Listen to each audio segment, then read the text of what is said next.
since we left.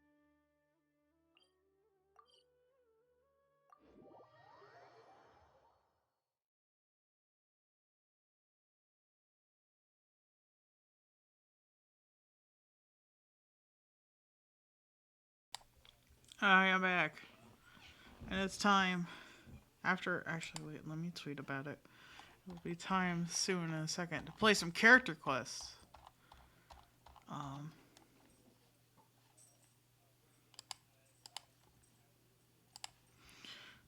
see.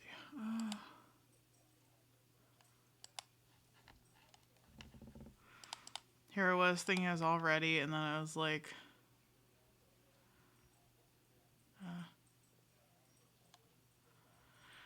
oh my god. And then I forgot to tweet that I was going live. Okay. Let's do some character quests and maybe the event. Okay, there we go.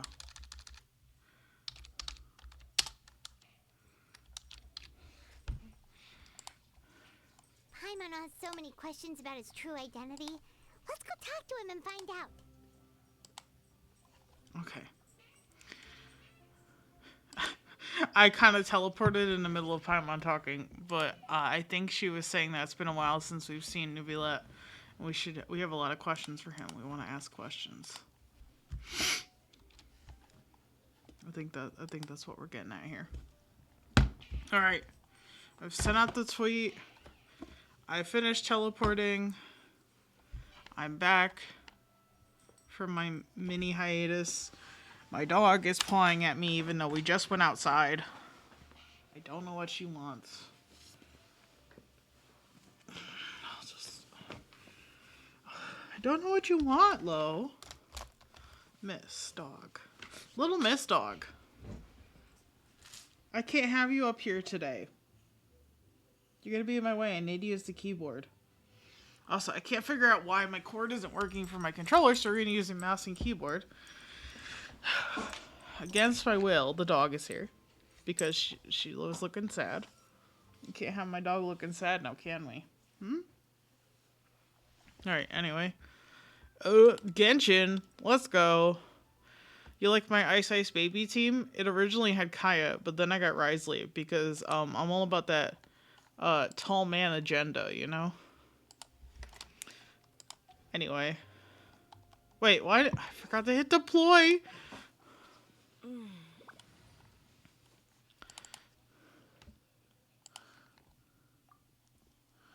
Go on. Going back to my other party. You dingle.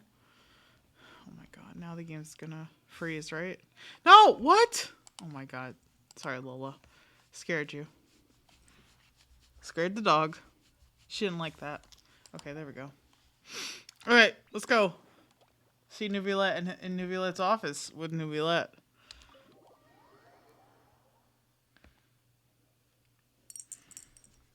How are we doing today, Lola?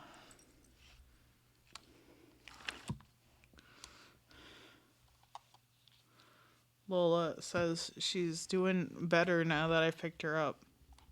She likes to sit with me.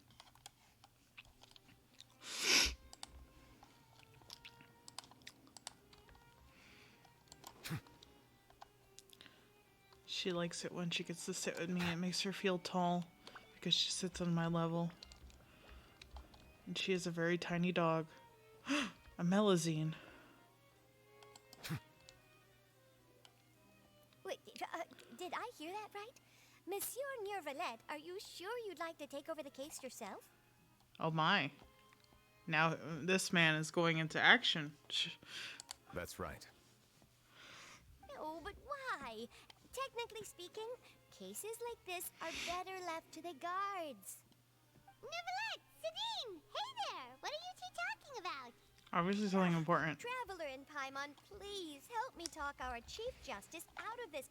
He wants to investigate a case on his own. Which I find interesting. This is completely unprecedented.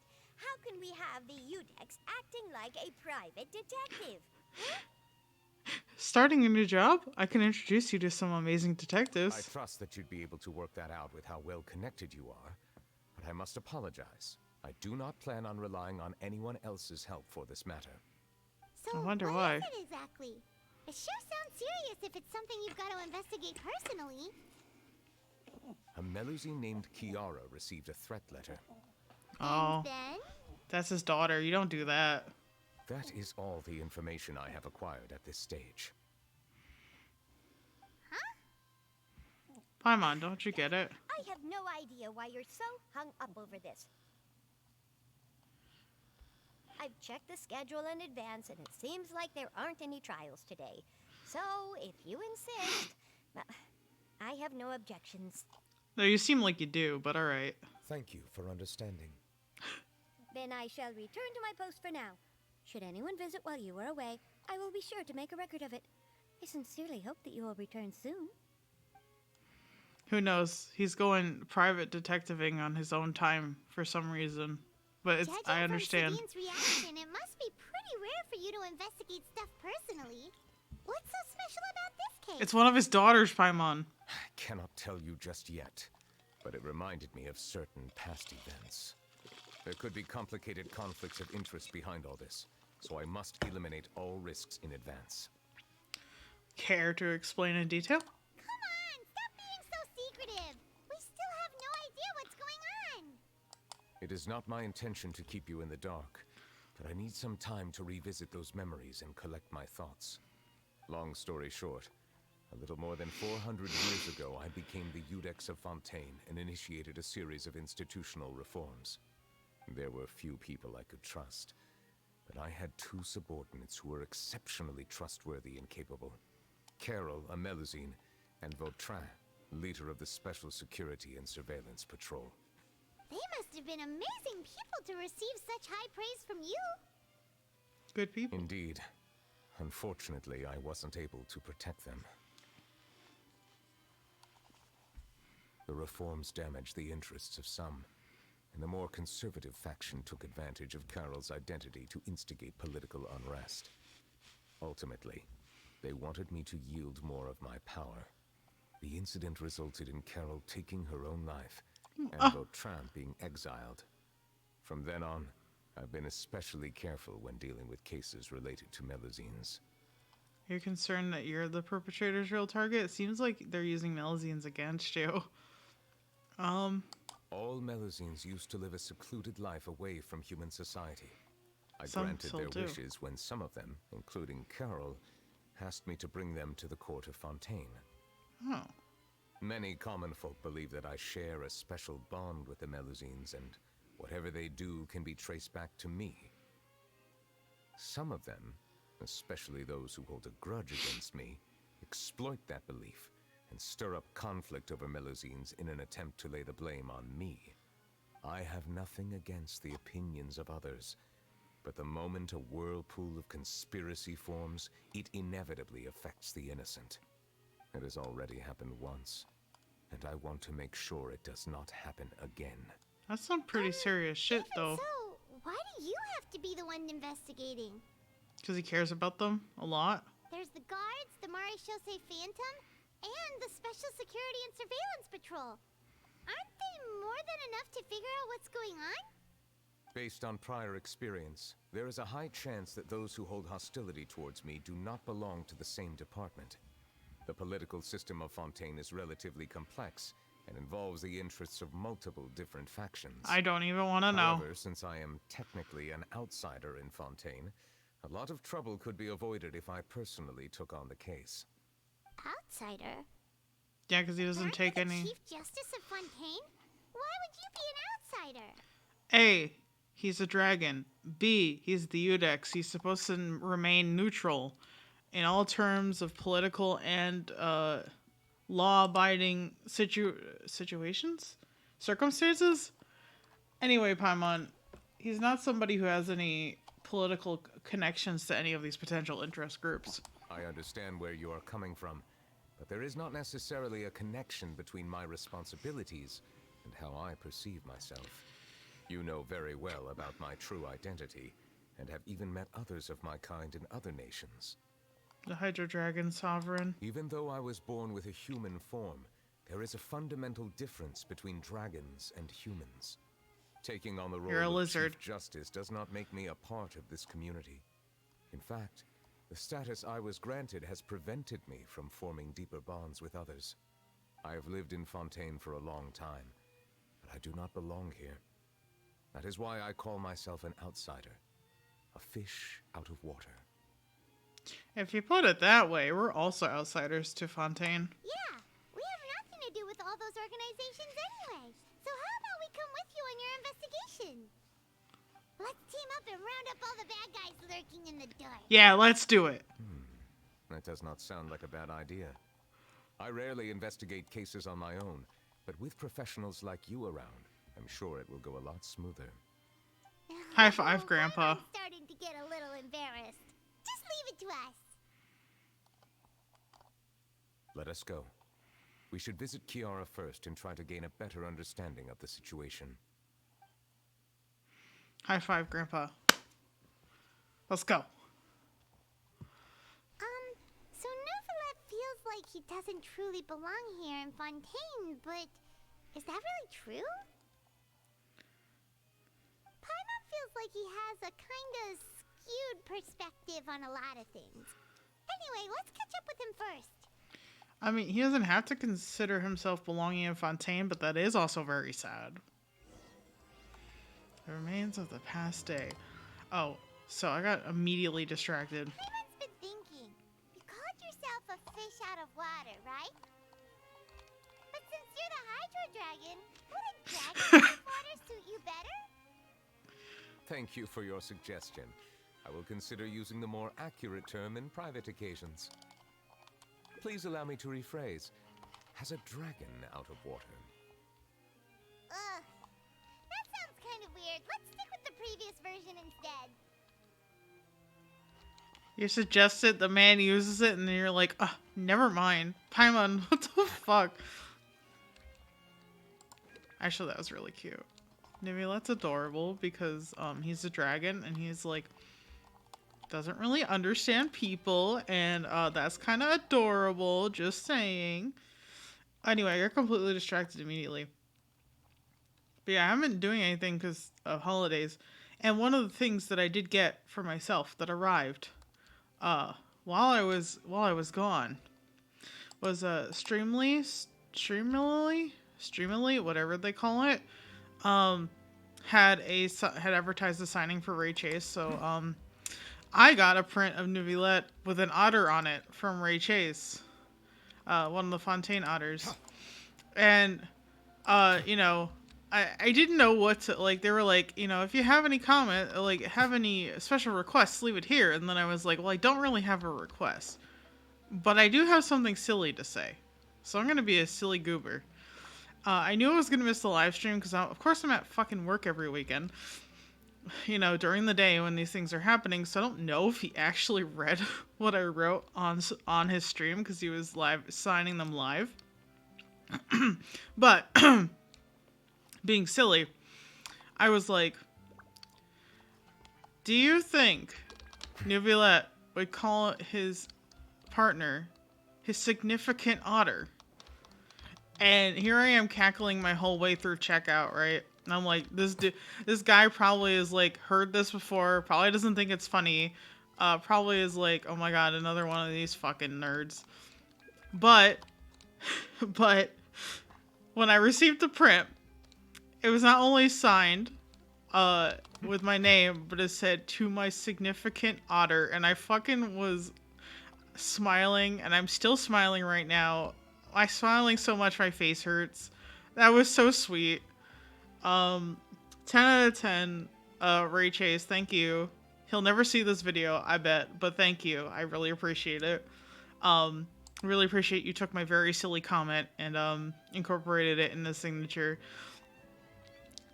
And, like, though he didn't write Neuvillette, I mean, he really helps Neuvillette come to life, and Neuvillette's one of my favorite characters, so, like, I had to get a signature from him.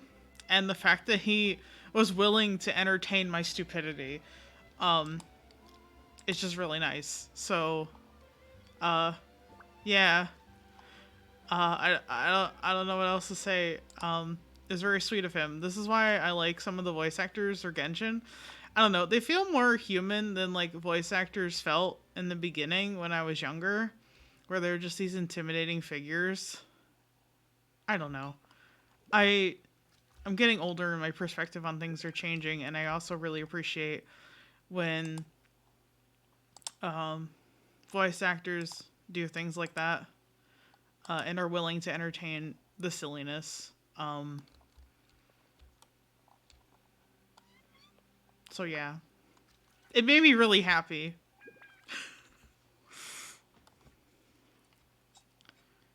What are those fancy ladies doing? Oh, they're pointing at Nuvilette. The weather's amazing today. I'm glad you're enjoying it, Kiara. You look very happy. Kiara, Monsieur Neuvillette. And you are? The traveler. Oh, I remember. That was a long You're the pause. Traveler and Paimon.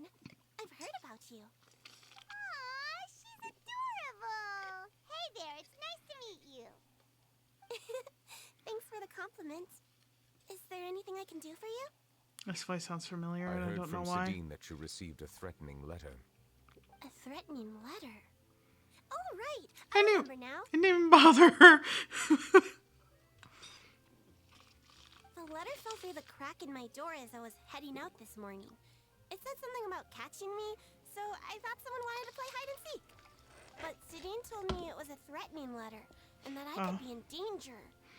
But that's not gonna happen with everyone looking after me, right? Have you run into any suspicious-looking people recently? Suspicious-looking people? What counts as suspicious? A lot of things. Someone who follows you from behind. Someone who always strikes up a conversation with you. Ah! Did you think of something? I doubt it. Nope. I don't remember meeting anyone like that. Yeah. Do you still have the letter with you? I want you to show me what it says. Oh, let's see. Found it. She's so carefree. It's kind of funny. Now then, get lost. If you don't leave the Maréchaussée Phantom, I will come and catch you in person. Don't say I didn't warn you. A simple No. threat. Neither the handwriting nor the content itself reveals anything about the writer's intentions. Are they concealing their identity on purpose? We can't rule out that possibility. Since you can't think of anyone suspicious, I will be heading back to the Palais Mermonia to review some official documents. Kiara, you should come with us. It's safer if you stay close by. Also, who's taking pictures of us? Wait, no. I still have a case to work on. I promised Alof that I'd check on her place later. But you are being watched right now. Going off on your own could be dangerous. And that's where we come in to help. We'll stay with Kiara and make sure she's safe. Yeah, we'll babysit. Don't worry about it. With us around, anyone scheming to hurt Kiara can forget about it. I'll beat him up. Traveler, Big Sis Paimon. Big sis Paimon. Don't worry, your Big Sis Paimon is super strong. I think it's All right. Paimon as a little Let us go kid, our so separate it's ways kind of for now. hard. Please take care of Kiara. I think of anybody calling her Big We'll take Sis. place right away. See you around. Somebody is stalking her, though. So, If Kiara, how old are you? Let me think. 1, 2, 10? Wait, I can't remember. there we go. But I remember coming to the Court of Fontaine with Carol and Neuvillette. That must have been a long time ago. What? Carol? Didn't Neuvillette mention her just now? That was more than 400 years ago. Why would Paimon be a big sister to you? Yeah, sounds like the opposite My is true. memory isn't that good. But Carol told me I could address others based on how I feel about them. Paimon feels a lot more grown up than me, so you're a big sis. Also, I don't like how the Fatui song is playing. Hey, Traveler, did you hear that? I did. I heard that camera sound. Is it a Fatui? Am I gonna have to beat up the Fatui again? I'll do it. You don't even have to pay me. I'll do it. Oh wait, unless it's Charlotte. Strange. Paimon felt like someone was following us. It looks like Charlotte's hat. Olaf! We really should not leave her, Kiara, though. you're here. Huh? Wait, aren't these two? Celebrities? Yes, I know. Oh, they're the Traveler and Big Sis Paimon. I thought so. What brings you here? We're on a secret mission. All right. Guess I shouldn't have asked. Don't worry about it. May I begin inspecting the store as planned? Of course. Go ahead.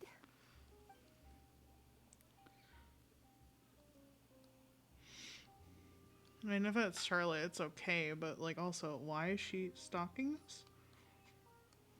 Then again, it might not be Charlotte. No hazards detected. You've cleared the inspection. Seems like the criminal from that case last month never set foot in here at all. That was quick. What were you inspecting?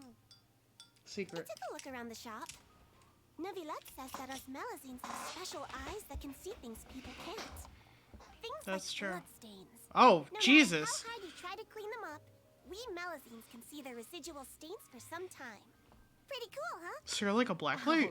All right. Now that you're done inspecting, can we have a chat? Hear me out. I'm planning to release an outfit for children next month and wanted to hire you as my model. Is that okay with you? Of course. Is there anything I need to do? Please wait a moment while I take your measurements. The sample should be a perfect fit. Melazines Seems are like kid they get size. along really well. Confirmed. Huh? What are you looking at? Apparently I think there's somebody over there, even though I didn't see somebody over there. I thought it was somewhere else. Is there really someone watching us? Shh. Let's sneak over and take a look.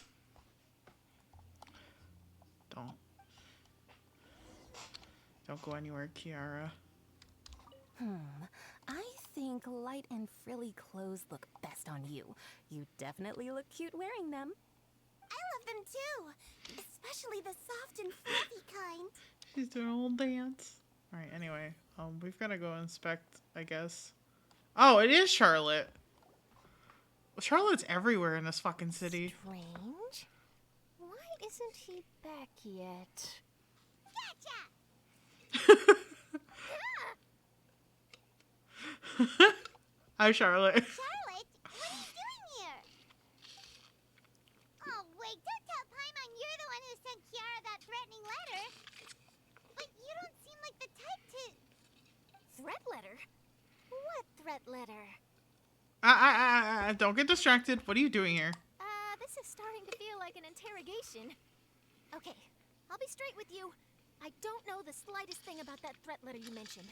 I only wanted to follow Monsieur Neuvillette and request an interview with him. Oh, that Want to interview him? that makes sense. That's right. I'm not the only one, you know. Interviewing him is every journalist's dream. Oh, I figured. It's not an easy task to accomplish. The Palais Mermonia rarely accepts appointment requests from us, and we never have the chance to interrupt when the court's in session. Yeah, I wouldn't. So imagine how surprised I was seeing him out on the streets today. It seemed like you were investigating something too. The perfect opportunity to whip up an exclusive, don't you think? I don't think we can talk to you about Of this course, right I'll now. want you to turn in my manuscript to him for review. I have my principles, and I'd never publish an article without the consent of all parties involved. Don't think he'd agree. It's better if we keep this secret. Yeah, we're doing a secret investigation that can't be made public knowledge. I see. Well, if you say so, I guess I'll put this matter aside for now. What a shame. Chances like this don't come by very often, you know. It's okay, For a Charlotte. change, could you tell me what the threat letter is about? I swear I won't tell. We don't really know. All right, then. Also, we left Kiara for a while. I'm concerned. Tell Charlotte about the letter Kiara received. What? Someone's targeting a cute little Melazine? Can you stop shouting in the middle of the Not streets? so loud. You're as bad as Paimon. It so happens that I did an interview with Kiara. Last month, in fact. It was well received by our readers, so I was planning to continue the series. And now someone's coming after her. I'll Yeah. ask my colleagues about it. Who knows? We might find something. And don't worry. I know what I'm doing. This secret's safe with me. Melusines have joined the Fatui. I don't know. That's a scary thought. Others will know eventually. Why? People care a great deal about Monsieur Neuvrelet's each and every move. Some may have already realized that something was up. Besides, the case involves Melusines, so... Anyway, I'll get going now. Watch yourselves, all right? Oh gosh. What was that? That was a nice chat. Yeah. That was a little vague end at the end there. Check on Kiara. Alright, well, at least she seems to be doing okay. Oh, Clarend is here. Okay, she's fine. What do you think? The design looks pretty Clarend. good, huh? I guess. I think it's great. Huh. It's very pretty indeed. Haran, what are you doing here? It seems that you just showed up out of nowhere. I mean, she lives As I in passed by Fontaine. the Palais Mermonia, I heard that Neuvillette was investigating a case with you. Technically speaking, he and I are under an employer-employee relationship. It didn't feel right to have my employer personally take on such trivial cases. I happen to have some time at the moment. Oh, so and she's came trying to help. take a look. I sometimes have my clothes custom made at this boutique, in any case, so we always have a lot to talk about. Ah, Nervalite sure is lucky to have someone like you. Yeah, she's actually Leave this to reliable. You should go meet up with Neuvillette. Okay then, we'll leave Kiara in your hands. Come on, let's go find Nervalite. Alright, Clarand, thank you. We like Clarand. How has your work been recently? Same as usual. My schedule normally isn't too packed, so I have plenty of time for myself. Ooh, then shall we go out to play? Oh, her How shoe is about a in the beach ground there. vacation, like last time. I've even signed up as a volunteer lifeguard. I'm really good at swimming, so I'm sure I can help. The tip of your foot is in the ground, like not on the ground, but in the ground, ma'am. I think you should get that looked at. Anyway.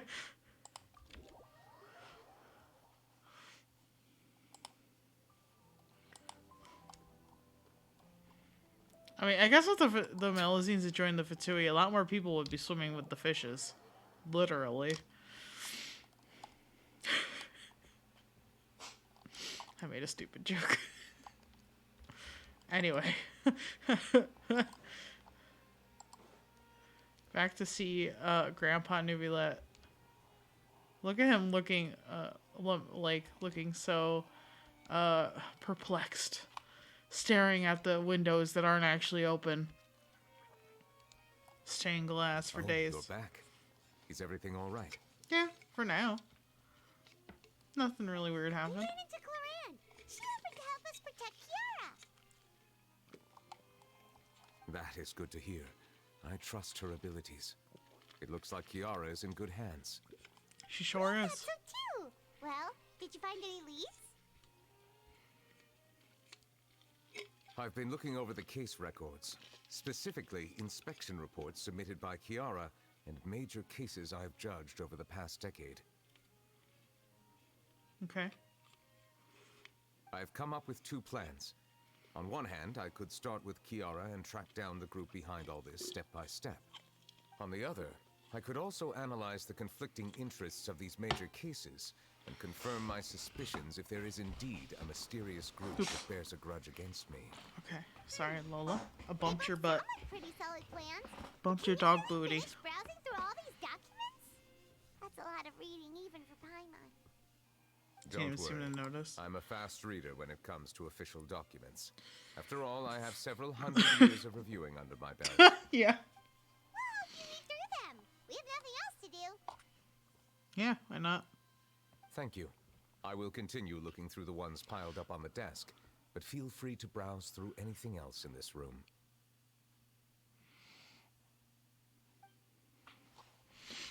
He's probably got... Whoa. What?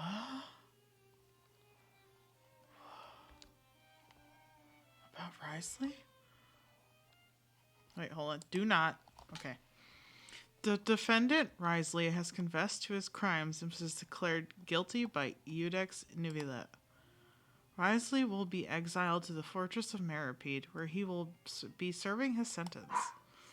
During the trial, Neuvillette remained silent for a long time. Depression. That's what that was. Alright. The thing is like, I've seen a lot of people,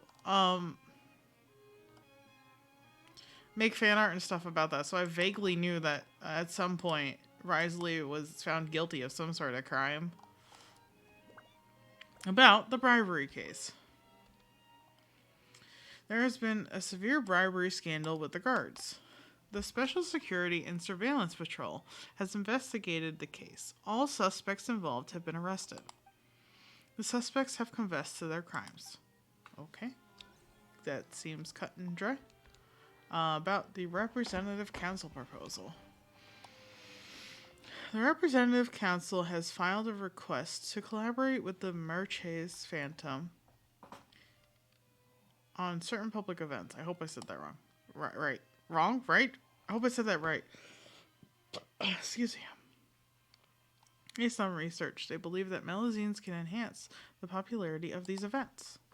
The Marches Phantom has yet to respond, however, it is not prohibited the melazines from participating in such activities. Wait, hold on. Case votes. Okay, is that the Spina de Rosula? Okay, I mean, I kind of want to. This is not important right now. I'm sorry. And it wouldn't be Navia anyway, unless it was one of her people doing shit behind her back again. The smuggling case was solved by the joint forces of the guards and the Marches Phantom. The principal offenders have received judgment based on the severity of their crimes in the Oratrice Mécaniste and Elise Cardinal. Please refer to the appendix for the list of names. Oh, that was the last. Okay, I get to read this one. It's daytime again. Callus, boss of the Spina de Rosula, was defeated in a duel and died of serious injuries. Never mind, this is sad. I don't want to read this anymore. The defense of his honor has now come to a close. Defendant did not raise any objections throughout the trial. Yet ex Neuvillette reserved his judgment in this case. Its details are still under investigation. This is written before the Archon Quest events. Have you made any progress? Nah, brother. I ain't learned shit. We skipped through some of them, but there wasn't anything useful. Oh, there's so many documents lying around. Just how many cases have you handled? A lot. He's been doing this for I would 400 love years. to answer that question, but the truth is I've never made a precise calculation myself. Figures. If memory serves me right, there should be at least 100,000 What? cases. The documents you see are just a small fraction of what's really there. Whoa, that's a lot. Looks like the work of a Chief Justice isn't easy at all. No, why would you think so? That might be how it seems from another's perspective, but trials and official duties are, to me, simply routine. Because you've been doing it for a long There are many time. documents here. Take a break if you are tired. You read Paimon's mind. Paimon's mind right. is always on food. Let us take a break then. It's very easy to figure out what Paimon's thinking.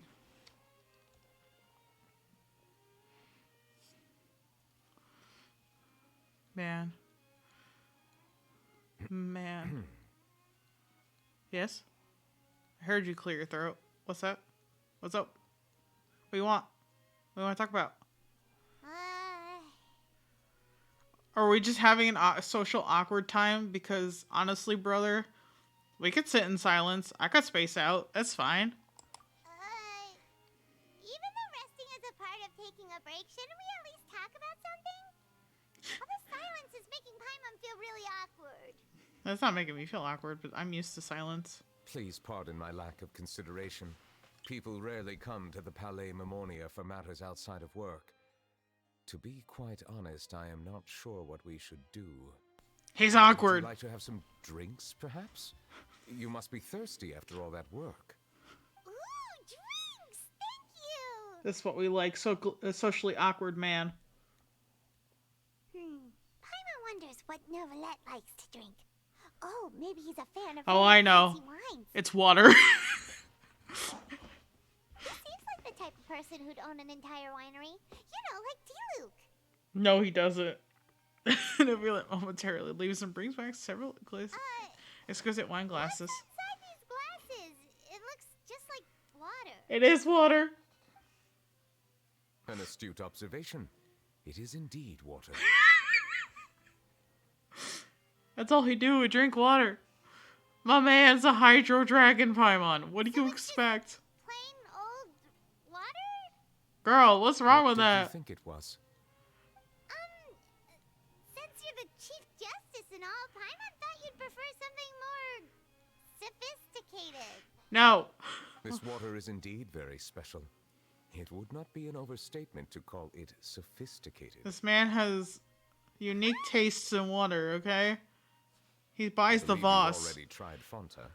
In fact, there are many other drink factories in Fontaine, including those that specialize in packaging pure drinking water. I bet you he's tried Said every single water bottle. is sourced from all across Tevat, including Mondstadt's Cider Lake, Liyue's Chintsa Village, and Inazuma's Konda Village. Oh my god, Here is this for one the... of their latest products, water from Sumeru's Apam Woods. Oh my god, this is exactly why he has that voice line about water.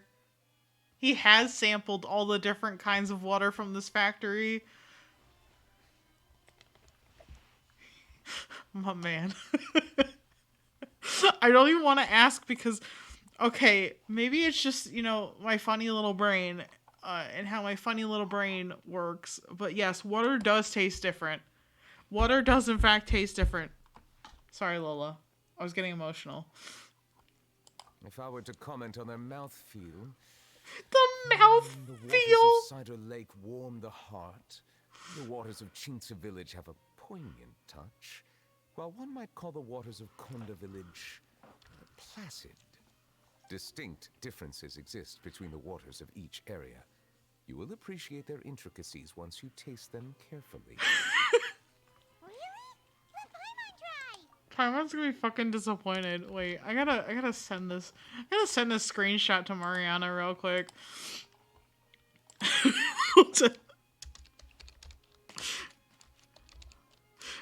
Hold on, she'll understand. She'll understand when she sees it. She's not online right now. When she sees it, she'll understand. She will laugh with me. Okay, anyway. What do you think? He's so excited about this water. Nope. Paimon couldn't taste any difference at all. Isn't this just normal water? I mean, yes and no. How regrettable. It seems like you still have a long way to go in refining your taste. I understand, Nubula. This doesn't have to do with refining our taste. Paimon's pretty sure most ordinary people can't tell the difference. How did you do it anyway? He's special. Maybe because you're the Hydro Dragon? Paimon, I don't know why you didn't think of that first, but yeah, that could be the case. We are allowed to bring that up, right? Since no one else is around? Oh, Paimon's been wanting to ask this for ages. If you're the Hydro Dragon, why would you become Chief Justice in human society? Why not? I guess. Oh man, he's gotta think about it. Sorry. Paimon was just curious. You don't have to answer. There's nothing to hide. I was simply organizing my thoughts. I accepted this position because I wanted to seek out answers to questions that have perplexed me. Questions? Are there really things you can't figure out? I mean, yeah, he's not all Many, knowing. in fact. But the one question that puzzles me the most concerns my own existence.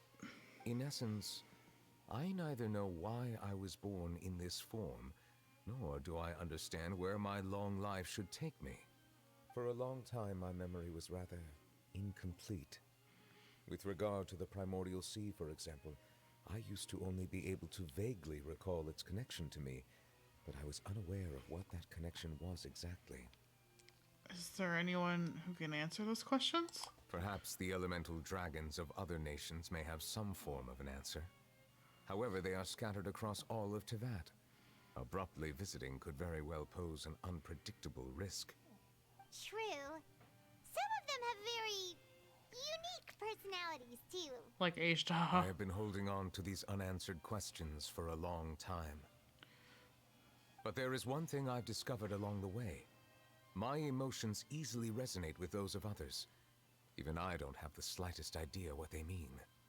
My guess would be that there are at least some similarities between humans and myself. By observing their behavior, perhaps I could one day understand the meaning of my existence.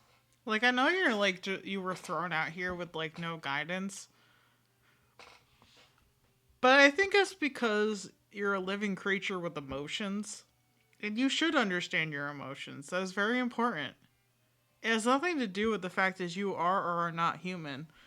It has to do with the fact that you are a creature with emotional intelligence and, well, emotions, intelligence, and emotional intelligence. So you resonate with others because you feel the same things. And I don't know. I just want to hold you and be like, you're so precious, my little old man. My little dragon old man. And watch you be like, what the fuck is going on? And me just like gush about how cute and adorable you are and how you should take care of yourself and you stay, I mean, you're already hydrated. So just, explore your funny little emotions and, don't worry so much about a bigger picture right now. You'll figure it out. I know you will. Have you made any progress then? Perhaps, but I find such progress difficult to describe. As an outsider, chances to engage in meaningful interactions with others are few and far between.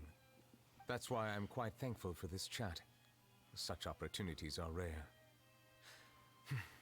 Alas, time is limited. We should move on with our investigation. Are we gonna continue reading these documents? Paimon's getting dizzy already. You're the one who suggested we I help. wasn't able to find any leads even after browsing through most of the documents. But while we were on the topic of water a moment ago, another idea came to me. Oh? Water? Do you mean... The Fountain of Lucine? That's right. The Fountain of Lucine is where all of Fontaine's waters converge. It is the vessel of countless memories and emotions. Ah, he If there uses to see. really were an organization attempting to use Melusines against me, they should also hold an intense resentment towards me. And you'll be able to Perhaps see we'll it. be able to find some new leads by Well, sensing the hydro element within yeah. the fountain. I was gonna say, you'll be able to feel it. Why didn't Paimon think of that? Come on, let's go take a look. Perhaps we should go. There shouldn't be too many people near the Fountain of Lucine during the evening. Oh, okay. Okay. Well, I read all those, so it's fine. I don't need to read that again. Also, I like this new icon. I don't know. Like this? This didn't used to be the icon. Anyway, wait, what's this? What did I do? Oh, yeah, that's right. Because I didn't finish doing my dailies. I just started doing this instead. Let's go to the Fountain of Lucine. This reminds me of a video Mariana sent me earlier. She sent me a YouTube short. Where that boy loves water. Yeah, you bet your bottom dollar that man loves water. He's a water boy. Anyway, Mariana sent me a video earlier. That was some girl talking about how if Nuvilet can sense the water, like can sense what's in water and stuff like that, or even taste what's in water and stuff like that, why can't he go to, the chasm and inspect the water that Dane said could cure his curse, and then figure out what's in the water and why it would do that, and then help Dane reverse his curse? Monsieur Neuvillette? Oh shit, I forgot. And I was like, damn, that's actually a thought, something we should think about maybe. I probably shouldn't disturb them. Yo, you all got comments. I can hear you. Looks like we got lucky today. There's hardly anyone around. What should we do next? Touch the water. Traveler, can you still hear the voices from the fountain? Not really. Should I drink more primordial seawater? Perhaps leave the investigation to me. I need you to take a few steps back and keep a safe distance. A safe distance? Nicolette, what exactly are you? He's gonna pull the water out of the fountain, maybe? Whoa, it's glowing! Whoa! Oh, God, that blinded me.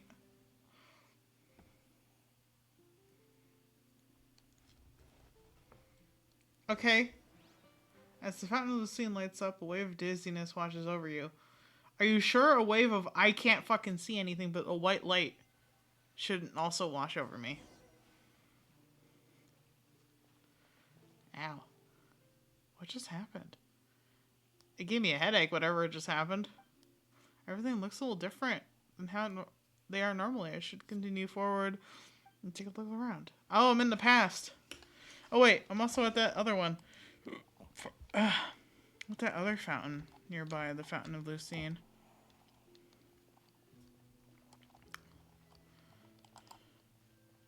I can't run any faster. I gotta walk. Do the little jog. The slow jog. Is that that is Carol. Thank you for bringing us here, Monsieur Neuvillette. The Court of Fontaine is truly incredible. There's so many things I've never seen or heard before. I understand your excitement, but there's no need to thank me. Although I have responded to your wishes, it was not without personal interest. Melusine's special sight make them especially suited for joining the Marechaussee Phantom. Oh, I'm certain Marechaussee. you'll become an indispensable part of Fontaine's detective force.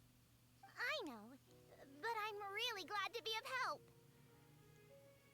Not only can I repay you for your kindness, but also, it feels like my life has become a lot more meaningful. But a meaningful life also comes with its risks. It's definitely the safest to just stay in the village, but I want to see the outside world nonetheless. In truth, I've never really understood the purpose of my existence, or what I'm capable of contributing to this world. For almost 20 years, we've stayed in our village without finding any answers. That's why we wanted to leave our village and look for the meaning of our existence elsewhere. Just like him. I understand your confusion. In fact, I feel the same way. I too came here for an answer to my questions about my own existence. Really? Could you tell us what we should do to fit in as you did? The truth is, many people threw rocks at us today and told us to go back to our village. It hurt a lot when they hit me in the head, and I tried really hard not to cry. Rude as Logically fuck. speaking, both time and effort are essential when different species attempt to peacefully coexist. It will be a difficult road ahead, with countless obstacles to overcome. Different identities and ways of thinking all contribute to strengthening the barrier between one another. Removing it will be no easy feat. There aren't many suggestions I can share, because just like you, I haven't fully integrated into this society. Despite my social status, I am still an outsider. Oh, I see. Let's all do our best then. I'm confident that we'll find the meaning of our existence one day. I believe in you, but you shouldn't lose sight of the difficulties ahead. If you run into any trouble, I suggest that you inform Vautrin, the captain of the Special Security and Surveillance Patrol. Huh? Is he the person I met in the Palais Marmonia earlier? Yes? Do you have any concerns? That stone-faced human. He didn't even bother to look at me when I tried talking to him. It felt like he wasn't interested in anything but work. He is an earnest man. There will be plenty of opportunities to work together in the future, so please try to get along.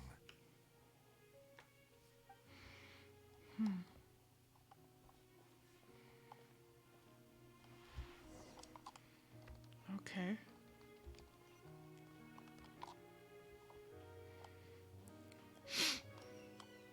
I'm gonna assume it's Retren.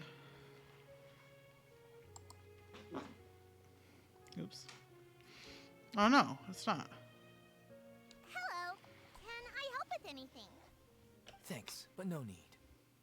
Oh.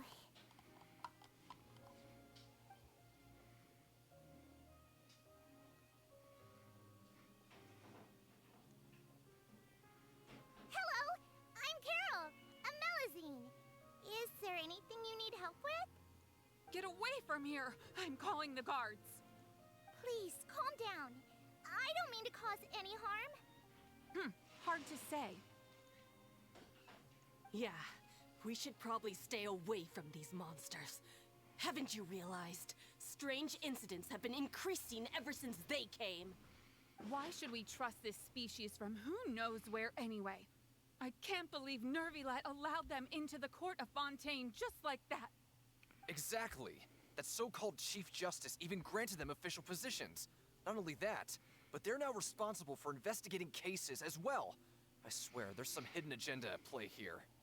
Go Yo. away! Quit acting innocent! Chill. What the fuck? I won't let you say bad stuff about him. We joined the Mare Chaussee Phantom and solved lots and lots of cases. We've never done anything wrong. Solving cases? With Nervilet in cahoots with you. You could have fabricated it all, and no one would know. So tell me, how can you guarantee that you Melazines aren't involved in anything that occurred recently? How can you prove that they are involved, bitch? Didn't I tell you before? Don't go advertising if you're not a good talker. Vautrin? Aside from spreading unjustified rumors, if you continue insulting members of the Mare Chaussee Phantom, the Special Security and Surveillance Patrol has every right to subject you to interrogation. There have indeed been an increase in cases recently, perhaps due to the shifting currents of conspiracy, and I understand your concern. However, there's been no evidence pointing towards Melazines being involved. Even the captain of the security patrol is on their side. Nervilet's newly reformed police force is already corrupt to the core. How can two completely different species possibly coexist? Easy. Just don't be a fucking moron. And be You heard nice. that? Yeah. I don't understand. Why won't anyone believe us? There have been rumors saying that you were born from calamity, and that you inherently bring danger to those around you. There are countless negative rumors about you floating around in Fontaine. It's near impossible for you to become a part of this society. Best if you give up before it's too late. Monsieur Nervilet said that we needed to put both time and effort in. I don't know how long it'll take, but I can at least try making my best effort. Yeah, Carol, you tell I him. want to try a little harder. Thank you for bailing me out earlier. Okay, I won't be taking any more of your time. I painted a lot of flyers last night, so I have to stay and hand them out to everyone. Give them to me. You're not gonna take them away, right? We'll hand them out together. The faster we get this done, the sooner we can head back. Oh, that's sweet. I hope he's not an asshole. So far, he seems... I mean, Nuvulet's pretty good at judging character. So far, he seems like a good guy. You better be. Those Melazines are precious. They're good babies.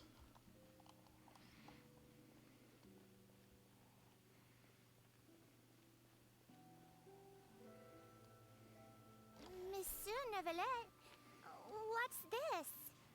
Medals of Peace, awarded to you and Vautrin. Thank you for your continued dedication in the past 5 years. You've taken one small step forward in helping Melazines gain the trust of humans. I think I'll pass. Hey, don't say that. We wouldn't have made it this far without you. It won't be long before Melazines begin living peacefully with the humans. Just the thought of it makes me happy. Don't keep your hopes up. We've barely scratched the surface. There's still a long way to go before that dream of yours comes true. You blockhead! Don't ruin the mood! Vautrin brings up a good point.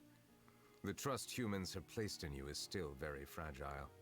Any small incident could undermine the hard work you've put in. Yeah, 'cause people are Please stupid. be on your guard for the next few days. Yes, sir. Okay, got it. Oh no, did something happen to Votran after this? Oh no, something did happen, didn't it? Medal of Peace? Peace isn't going to give us back what's rightfully ours. Oh, Are you shit. sure we should do this? We're no match for Nervalette, even with all our powers combined. What if... Nah, not gonna happen. As long as he remains in his position, there's no chance he'd take us out personally. There are rules even he must comply with in the political sphere. Unless he wants to become an enemy of Fontaine. Yeah, he'd probably do it. So quit worrying and just go ahead with it.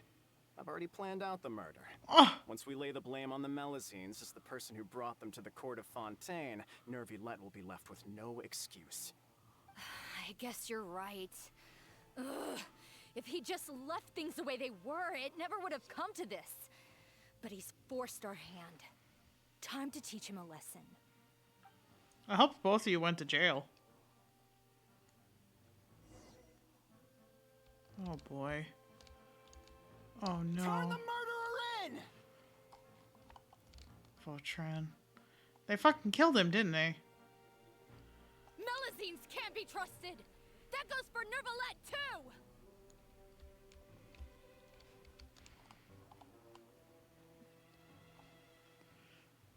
Peaceful coexistence?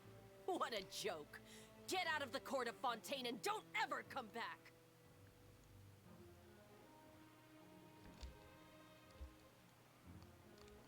What? How did they end up solving it?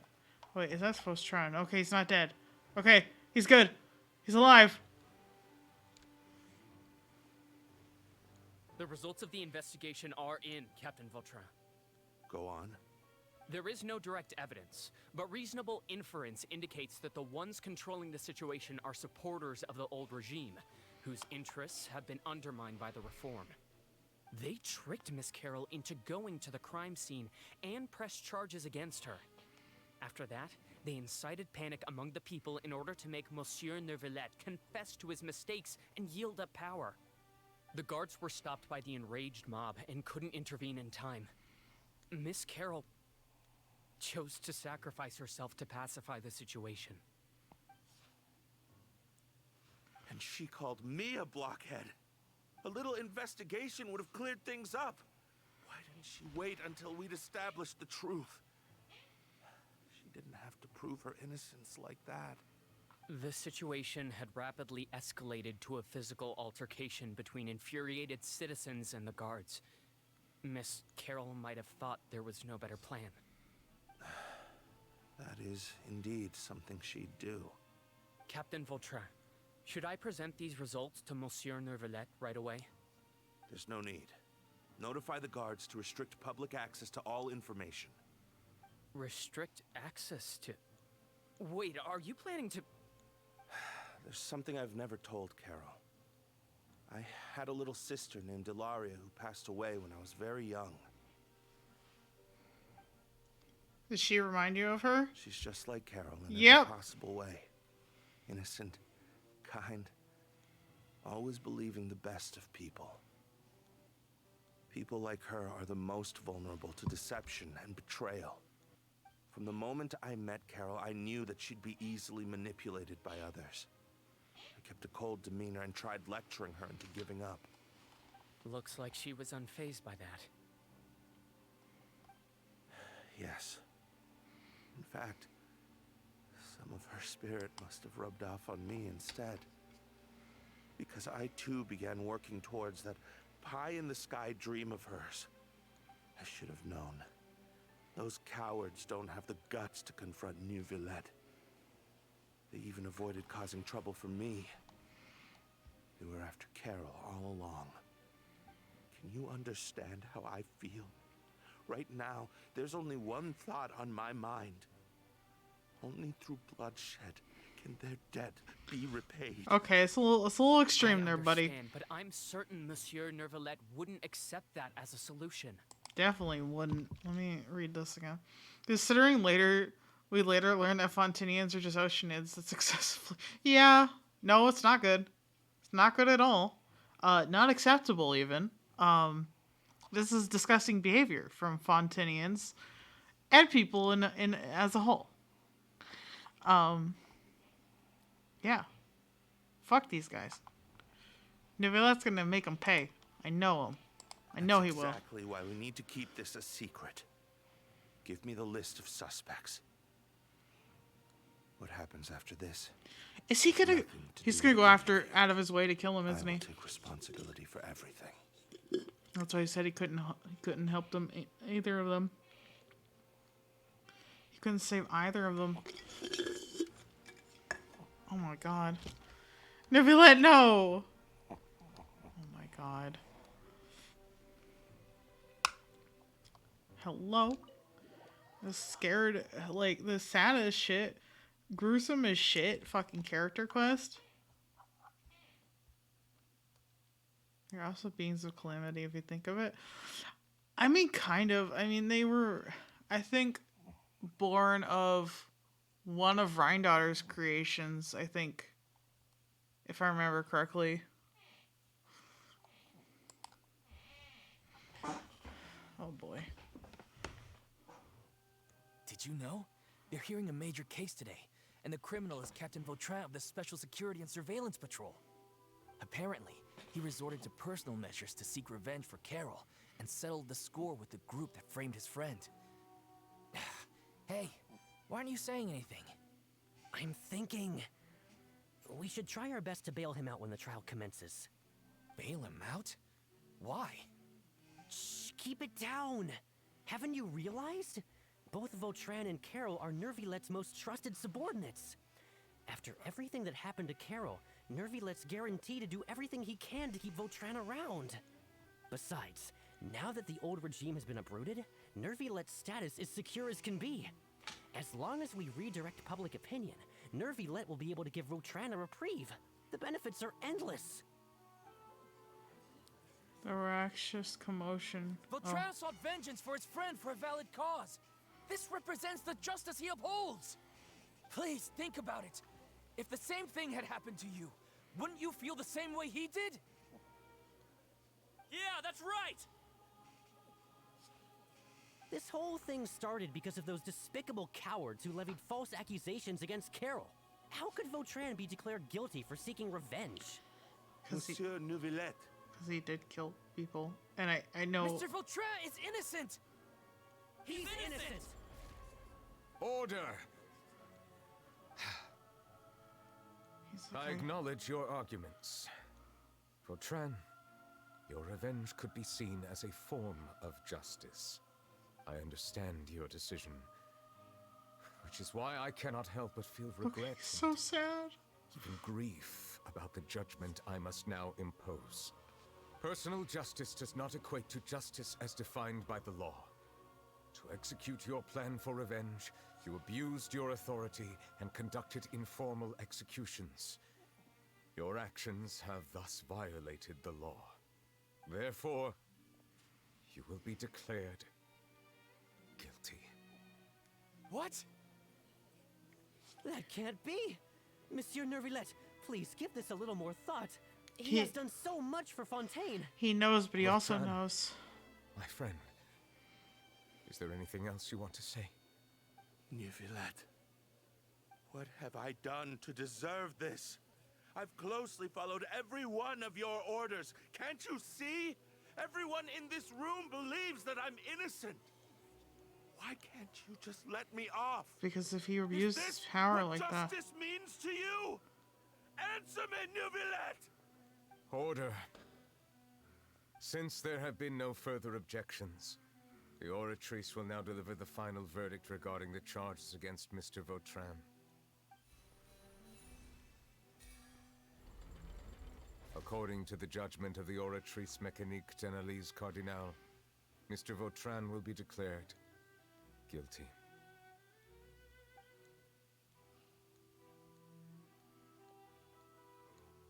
Goodbye, Monsieur Neuvillette.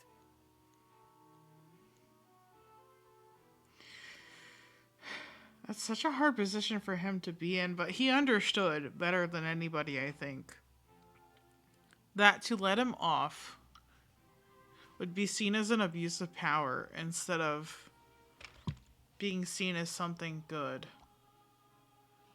Or at very least, it seems to be his understanding. And This all happened because of Carol's naive ideas. And I understand that very, very well. Sometimes even if you don't want to, you have to follow the rules. How can different species peacefully coexist anyway?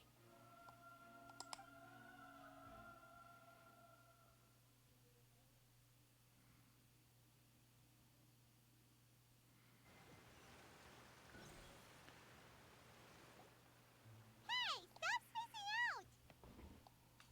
What's wrong? Are you not feeling well? What was that?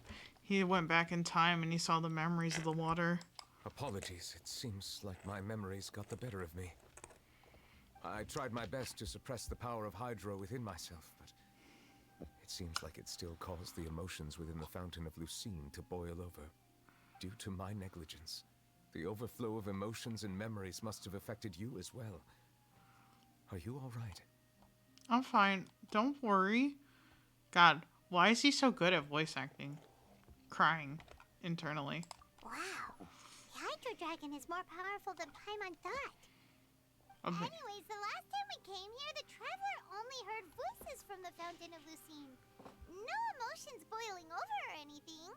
Yeah, but it is as you said. This might be because I am different. It is not only the fountain. I can sense emotions from all waters in Fontaine. Rivers, lakes, and even the rain. That sounds awesome! Look at his But eye. I rarely ever do anything like this. Emotions carried by water are always chaotic and disconnected. As an outsider, having my mind occupied with irrelevant memories isn't exactly a pleasant experience. The memories I saw were related to you, though. Which ones? From when you brought Carol back to the court of Fontaine. It's fine. I prefer not to speak of those memories. That does not mean I am deliberately hiding them.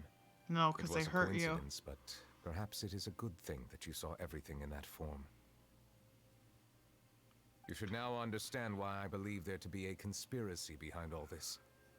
These two cases are much too similar. I felt like I needed to do something. Paimon's starting to lose track of what you're saying. Paimon, don't think about it too hard. Don't leave Paimon out of the conversation. Paimon wants to help too. Well, you can't comprehend Then let us it. get back to the point. While I was investigating the fountain, I discovered something strange. I did not sense too much hatred towards me within its accumulated emotions. Okay. I don't know what caused this to happen, but it seems like there won't be a shortcut to finding the organization that may be pulling the strings here. However, I did find some resentment directed towards Kiara. If I remember correctly, it seemed to be related to a smuggling case. Oh, didn't we read about that in one You of the did. documents? I remember that. You've read about it. In that case, the resentment should have come from that incident. Well, since What are you doing here? I was just about to look for you at the Palais Mermonia. Navia, nice to see you again. Is there something we can help with? I've heard some things, but I'm not purposely asking around or anything. Don't worry. Rumors are abroad that someone's scheming against Melusines, and that you're investigating the case. Charlotte. I told the Spina di Rosula to keep an eye out for leads. We've had unfamiliar faces showing themselves at the Fleuve Cendre lately. Maybe you'll find the suspects among them. Thank you. Where did you hear about all this? Charlotte. Chief Justice out on investigation, accompanied by the Traveler from afar. No matter how you conceal your whereabouts, there will be countless eyes watching you. You talked to Kiara, but didn't ask her to keep things secret. People curious to know asked around for information, then it was only a matter of time before word of the threatening letter spread all across Fontaine. So that's Kiara. what Charlotte meant. Indeed. I did not expect that this could be kept hidden for too long, but the rumors still spread faster than I imagined. You know, because you attract more attention than you think. Anyway, any progress with the investigation? The suspects who threatened Kiara might have to do with a certain smuggling case, but it is still uncertain if there is in fact another party behind all this.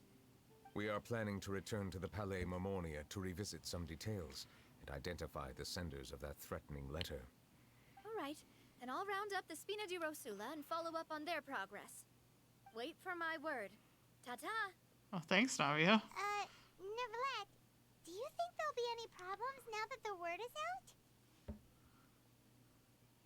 I have already considered that possibility, and I do not think that there will be any. As a matter of fact, once the word gets out, no one would dare to harm Kiara in broad daylight. What is more important is how the case is perceived by the public. 400 years ago, they chose to side with the old regime and direct their resentment towards the Melusines. I hope the same won't happen again. Let us head back to the Palais. I think things have changed more than you think. I think you're being a little bit too pessimistic here, young man. I say to this 500-year-old fucking dragon. What are these people doing out on the streets so late at night? Did something happen? Let's take a look around.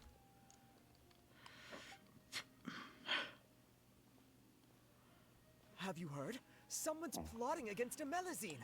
This is 100% the truth. Even the Chief Justice is investigating in person.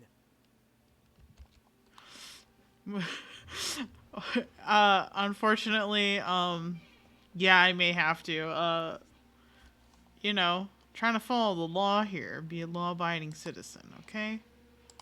What? That's it! Who's been threatening Melusines? Show yourself! Yeah, Our Nuvula, enemies things are have lurking in the changed. shadows and won't easily reveal themselves. But no amount of hiding will keep us from finding them. That's exactly what I wanted to say. The guards have already begun to take action. We can't just stand by and watch. Think about how much we owe them. Now that they're in danger, how can we just sit back and do nothing? Everyone, please stay alert to your surroundings from now on. If you see any suspicious persons, report them to the guards immediately. Damn, people really are rallying together. And that's actually amazing. I love it. Feels like you've been following me this whole time. Did something happen? We were informed that. Nope. We just finished our shifts and happened to be strolling by. Have you had dinner yet? Why don't we check out the new items at the dessert shop together? This isn't a My good heart. time to be out and about. Come on. Don't act tough. I bet you're hungry too. All right. Let's go buy a cake or something. You shouldn't ever skip meals, especially if you have another shift scheduled for later.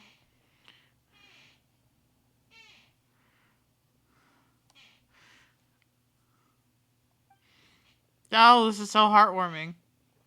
I heard even Nervulette's keeping an eye on the situation. This is the perfect chance to get promoted.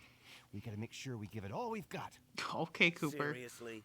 Were you planning to shirk your duties if Nervulette wasn't involved? Relax, I was just playing. We've worked together for years now. If something happened to them, I'd be haunted by regret for the rest of my life. That's more like it. We should stand guard until the criminal has been caught. Come and fight me instead, you cowards! See, Nuvula? Have you heard? Even the special patrol came to help. Shh, look. Isn't that Nervulette? I think he's looking at us. Looks like there's nothing to worry about. This is truly wonderful. So, wanna go over and say hi? No, I should stay where I am. My appearance could give rise to unnecessary commotion. Let us stick to our plan and return to the Palais Marmonia. The faster we uncover the truth, the better.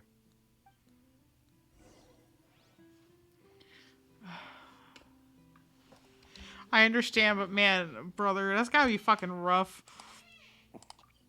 People want to help you and you still won't approach them and, like, get the help they can offer. My boy Nuvula, he's so strong. But he should learn to trust people more. Okay, let's find a smuggling document, though. It was right on the desk when we left before. Haha, there it is.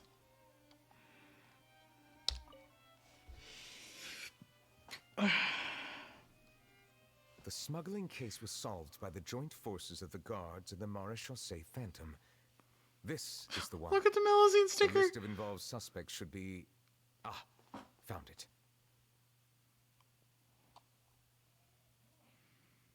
Okay.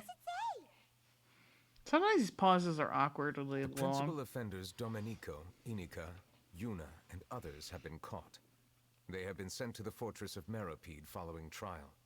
Those with close connections or mutual interests with the offenders, but who did not participate in the case, will not stand trial. Among them, surveillance of Essin has ceased on account of his good behavior. All other personnel remain on our watch list. So many names. Is the one who sent that threatening letter to Kiara on the list? Possibly. Yes, there is something suspicious about Essin, to be precise. Yep. It Okay. seems like he's closely related to the core members of the smuggling case, and he moves around without much restriction.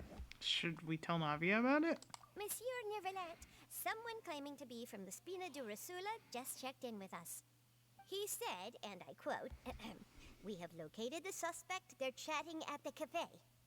Huh? How did Navia find them so quickly? We've only just figured out the suspect's name. She's got too connections. am perplexed. The cafe isn't too far from here. We should head over and take a look. Nicolette, the second you walk in, though, unfortunately, people are going to know something is up. Just saying. Let's just go here, because I'm lazy. Let's just, I guess, make sure they don't see you immediately.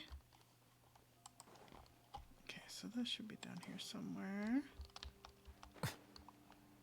Aha, that one. Okay. Gotcha.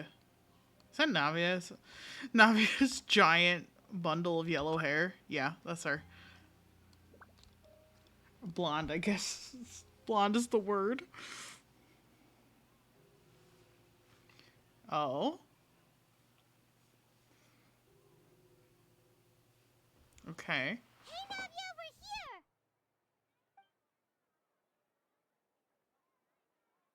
Whoa. Check out all these people! Hey there, are you Navia's friends too? These are the people who have had recent dealings at the Maréchaussée Phantom. They're Oh. usually hidden in the Fleuve Cendre, but I sent for someone to invite them over. Invite them over? Yeah, Exactly. what? Now, I heard there's great coffee here, and so I asked them if they'd like to come and have some. Yeah, it's our pleasure to be guests of the Spina di Rosula. Oh. I've wanted to have a meetup like this for ages. You do not seem happy. Feels off. Yeah, like a lot. Oh well, let's get back to business. Is there anyone called Essan here? Yes, that's me. You're Essin? Yes, yes, Monsieur Nervilette. Did you write that threatening letter to Kiara? I did, but I was just following orders. Orders from whom? Domenico, he was my boss. I couldn't disobey his orders. Domenico, where is he now? Isn't he in jail? The fortress of Meropide. Yep.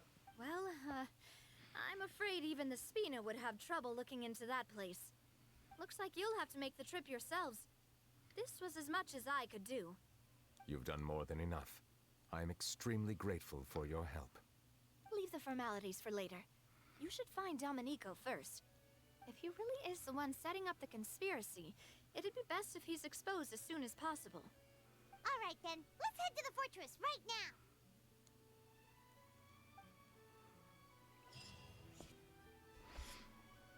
All right, we're going. Looks like we're gonna go take a visit to see Mr. Risley at the fortress of Meropide. Wait, this one probably. Yes. Okay.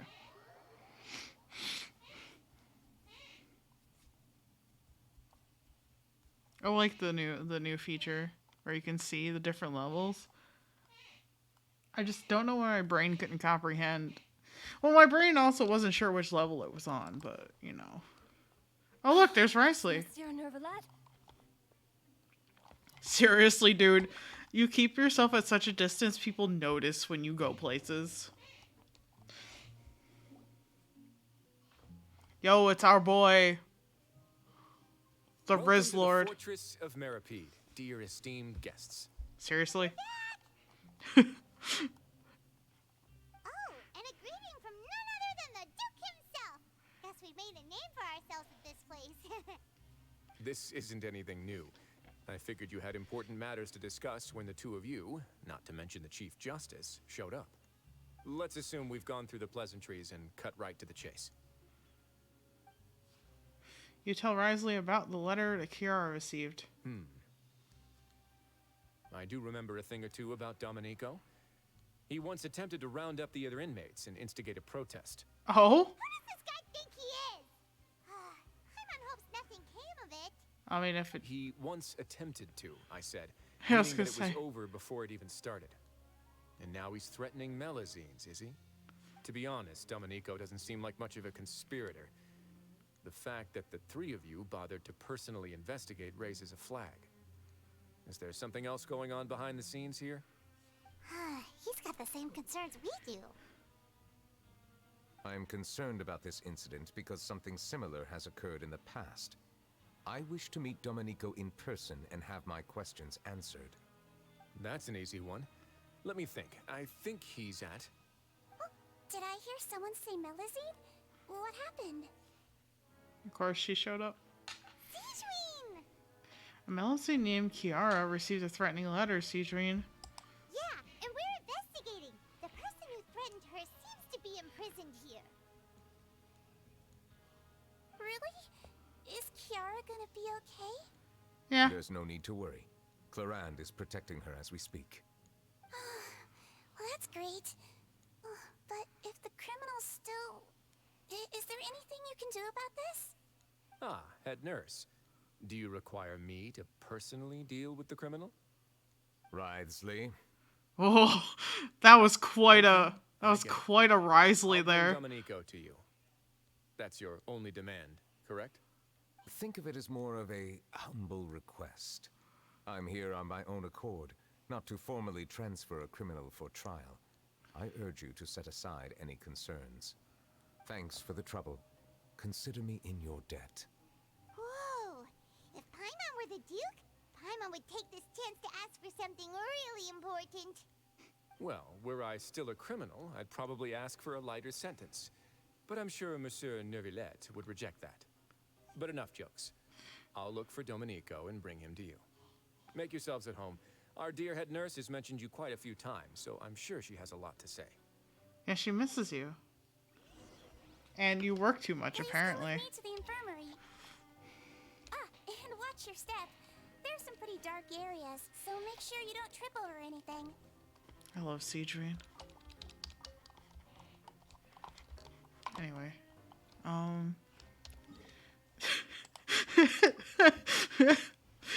Wait, which level is this shit on? Oh my god. Wait, is it this one? Yes, it is. That's the other thing. I don't know where any levels that, like, any of these teleport waypoints are actually on what level down here. Because this entire fortress is confusing as fuck for me.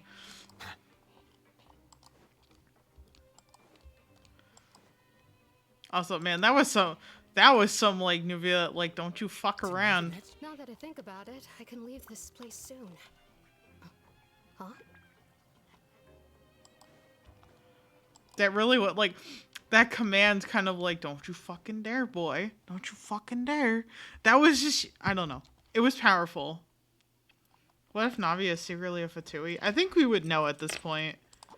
I don't think that the knave has any reason to, like, not tell us at this point. And also, we know Navia's backstory.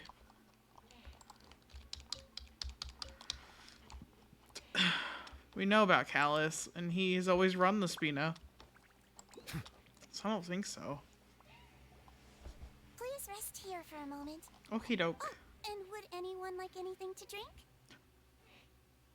I like her little clock. Paimon's not that thirsty, but Well, our thanks anyway. gauge, I guess.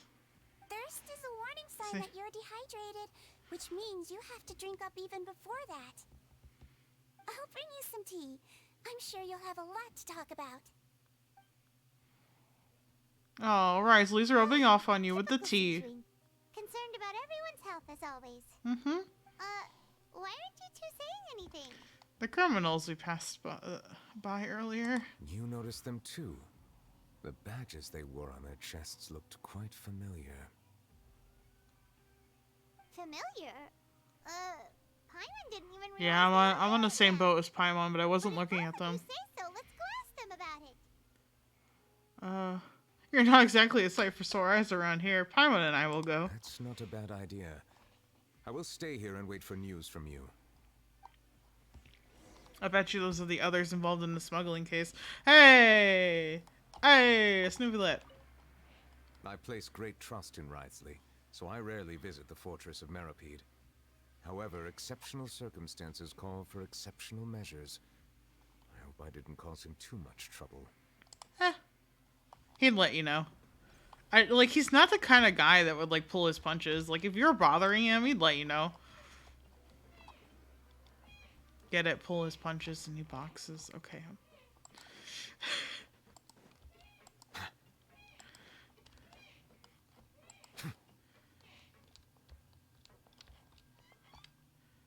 Oh, I see.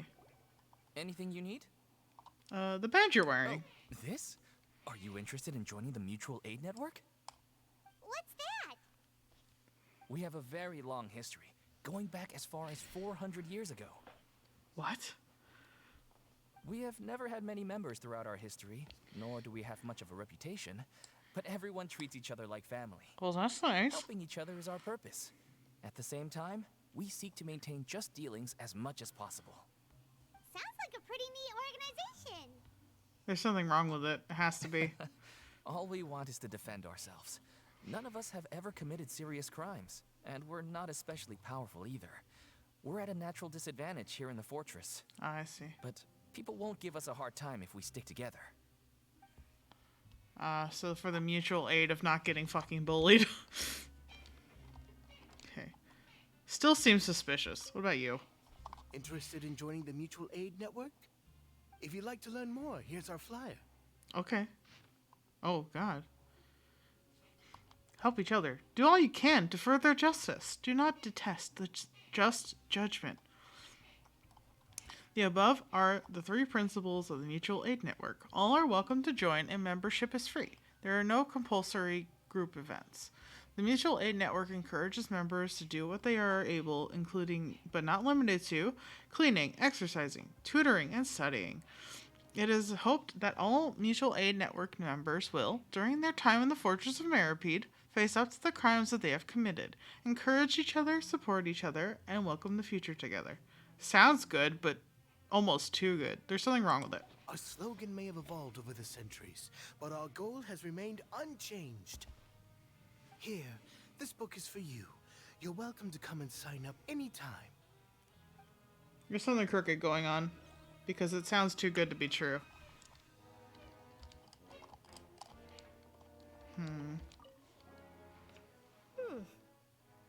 You two look kind of familiar. Well, we saw you 2 seconds ago. The badge you're wearing. It's the symbol of the Mutual Aid Network designed by our first president. From what I've heard, it's based on something called a Medal of Peace. Oh. Oh. I already forgot how to pronounce his name. Verton? He founded this 400 years ago. Based off the Medal of Peace. No fucking wonder. The first president of our network was an amazing person. Powerful as he was, he never used his strength against anyone. He encouraged the weaker criminals to stick together and look out for each other. All of us have a lot of respect for him. I can see why. We should have gathered enough information. Let's head back and talk to Neverland. As soon as you say it to him, he's gonna know. Or at least I would hope he does. Because I figured it out. And I didn't even know the man that closely. I saw him for like, what, 2 minutes on screen?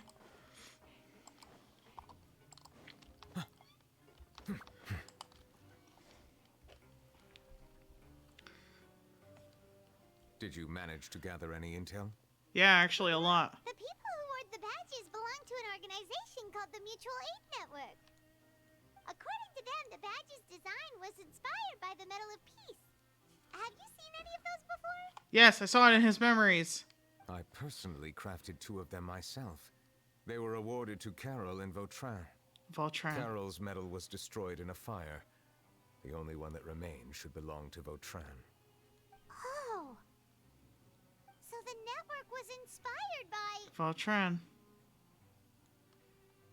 Monsieur Neuvillette, His Grace has requested your presence in his office. He's found Domenico.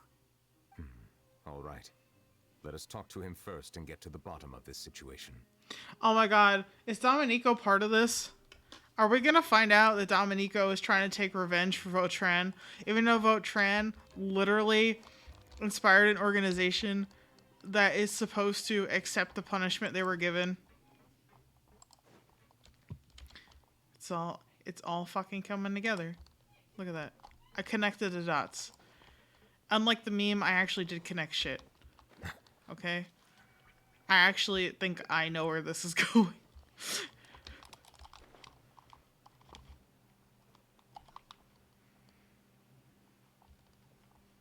After this, I'm gonna have to pee, I think. My body says pee time, even though I just fucking went piss before I started stream, after walking the dog. That's what happens when you drink water. This is why I can't be hydrated. Allow me to introduce this fine gentleman, Domenico. That pause. Why don't you explain everything? That attitude. Neuvillette? What do you want? What are you gonna do? Kill me? What? Calm down. I merely want to ask you a few questions. That's it. Was it your idea to send that letter to a Melusine? Yeah? Yes or no? Hassan has already confessed, so there really isn't any need to keep hiding. That idiot! I can't believe I trusted him. Let me ask this another way. It was your idea to send that letter, correct? Yes. Okay. Who is pulling your strings? What? You're not trying to frame me for something I haven't done, are you? No.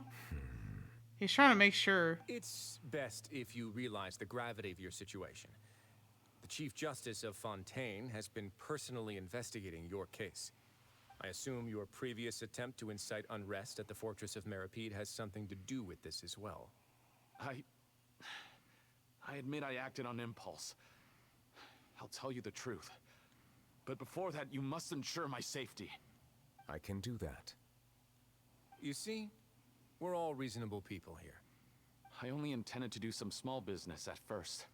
Someone contacted me about delivering some goods and promised me a generous sum of more in return. After making a few trips, I was suddenly approached by the Maréchaussée Phantom. They accused me of smuggling prohibited items, and I was put on trial. But I refused to accept any of that. The ignorant can be rightfully absolved from guilt, right? Well, I suspect that someone got me locked up here so they could get their hands on my goods. And then you decided to take revenge on the Melusines? Over that? Actually, legally speaking, ignorance is not an excuse. Oh, you're hopeless. My initial target was Neuvillette. Everyone in the Fortress of Meripede was declared guilty by him after all. So they must more or less hold a grudge against him, right? If I could get them to strike back. But for some reason, no one wanted to team up with me. That mutual aid network in particular. What did those nobodies even gain from trying to challenge me? Seriously. Oh, so it was the In the opposite. end, I had to redirect my focus onto Melusines to salvage things. I recall that Kiara was the one who confiscated my goods for inspection. So I asked one of the more approachable guards to send a letter, claiming that I meant to contact my family. But the letter was in fact addressed to Essa. I requested that he write a threat letter to Kiara and force it to resign from the Mare Chaussee Phantom. Am I to assume that the claims you've made are your own thoughts? Have you been in contact with any suspicious people recently? No. Is it true that all members involved in the smuggling scandal have been caught? Yes. And that's all I know. Sijween, please take him back to the detention center. I'll deal with him later.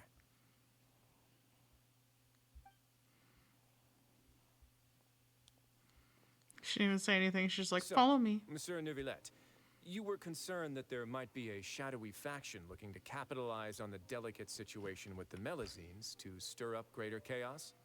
Yes. I experienced a similar incident in the past, so I had to be prepared for any possibility. And how long ago was this incident? 400 years ago? More than 400 years. You might be overthinking this. Yeah, he's right. Risley's right. You are overthinking this. But I'm glad. Time can change a lot of things. Everything's different now. What do you mean? 400 years ago, you and the Melazines you brought to Fontaine were the outliers in society. But in the present day, if someone were to threaten the safety of the Melazines, people wouldn't just sit back and do nothing. I trust that they would make different choices from before. Which is what we saw. I saw lots of people standing up for Melazines on our way back to the Palais Mermonia. Monsieur Neuvillette, the Melazines are a species you introduced to Fontaine. How the public treats them is also reflective of their attitude towards you. When people refused to place their trust in Melazines, it was because they were still on the fence about you, their unfamiliar Chief Justice. For almost 500 years, you've conducted every trial with impartiality. You made the right judgment each time, regardless of whatever nonsense went on. People no longer have any reservations about you and even consider you a symbol of the law.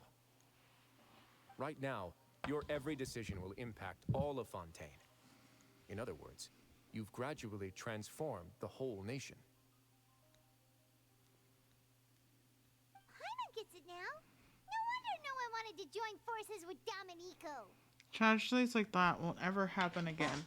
I think it's very sweet that he's very concerned about them, though. Like, I also think it's very sad that he continues to, consider himself such an issue for people. So separated from the society that he might cause problems for others, especially those he is personally responsible for bringing here to begin with. Because he still sees himself as not part of the society that he actually is a part of. Like, people, whether or not he's the Hydro Dragon, they don't care. They don't even know that. They know that he's been around for a long time, but they don't know the specifics. And yet they're still willing to accept him and the Melazines. And he's so stuck in the past, he hasn't realized that that's the case. And it's kind of sad. He's so worried. Love and light, Monsieur Neuvillette. Everything is fine. Lola, I can't see the screen. I am undeserving of such high compliments. From my perspective, I have simply been fulfilling my duties. It isn't anything special or worthy of praise. I'm simply fulfilling the promises I've made and searching for answers through my judgments. It is unnecessary to hold me in such high regard. The complexity of human emotions and willpower far exceed those of mine. As a matter of fact, I believe that you are the ones who deserve my respect.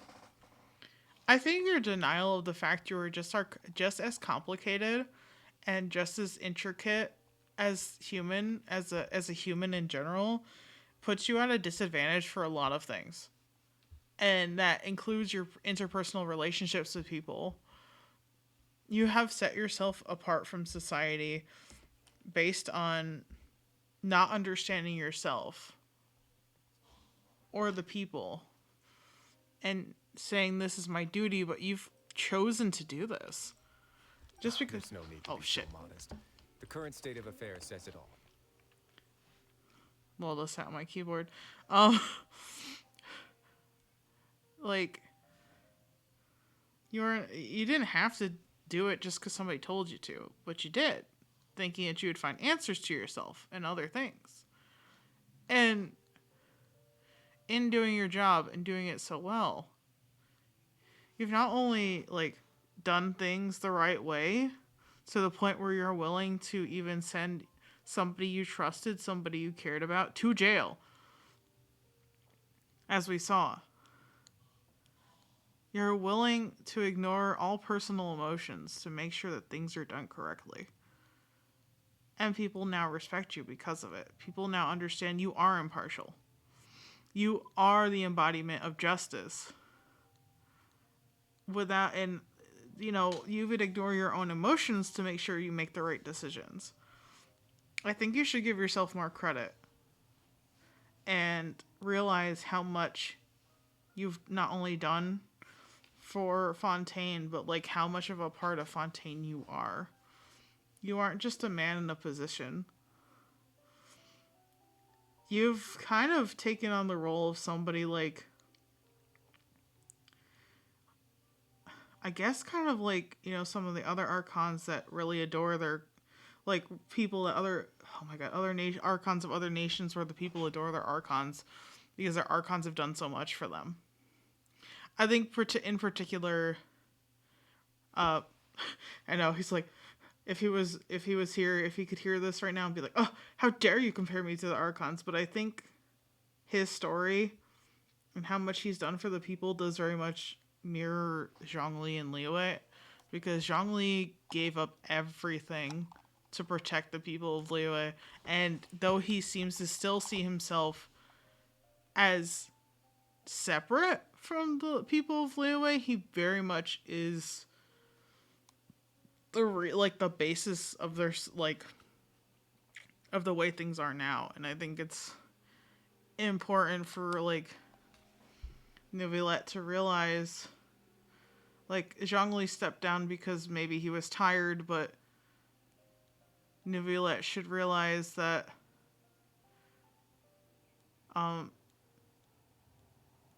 he's kind of a whole reason why things are the way they are. He kind of is a large pillar of society, and not just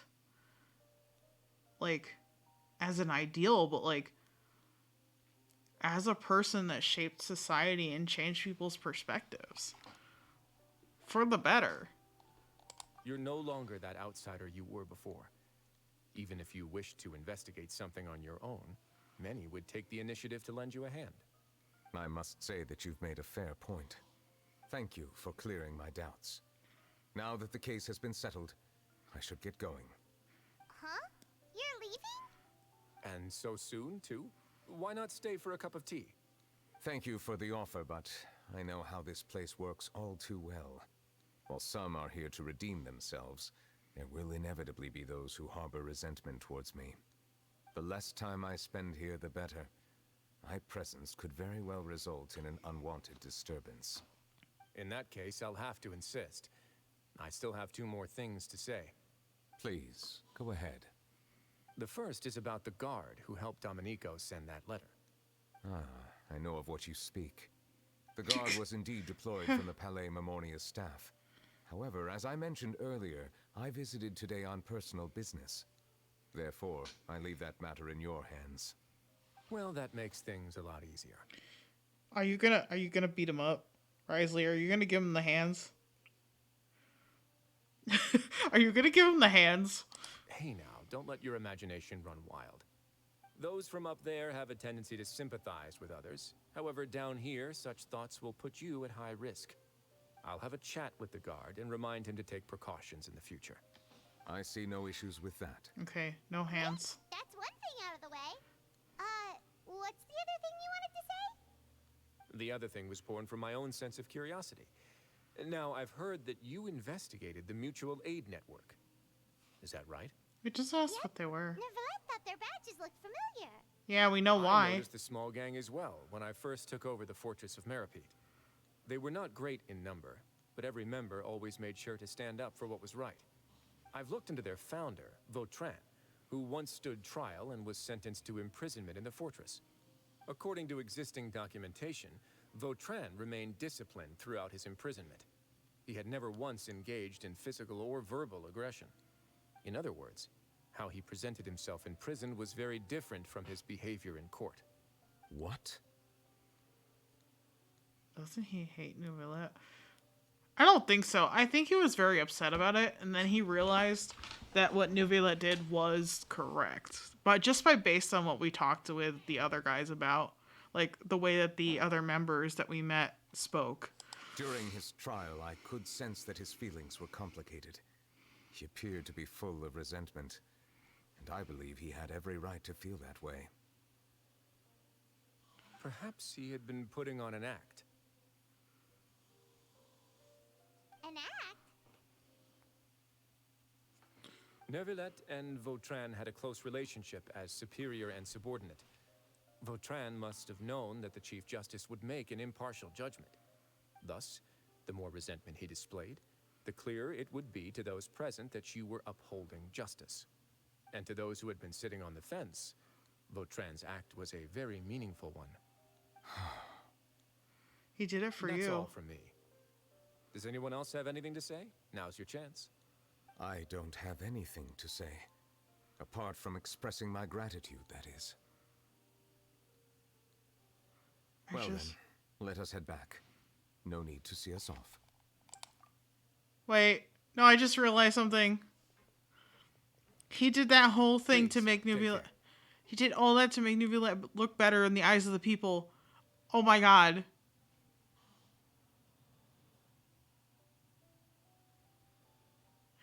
He straight up killed people to make Neuvillette look better in the eyes of the people of Fontaine.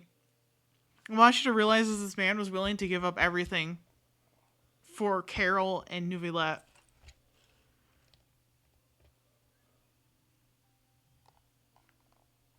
You can't see my face right now, but I'm shocked.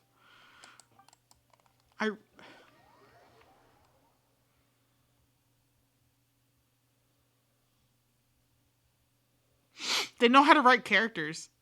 I don't know what to tell you. That was it? Nothing else? That was it. That was the end of the quest?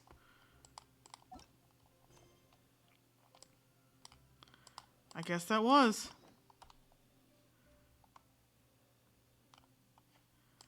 I guess that was it.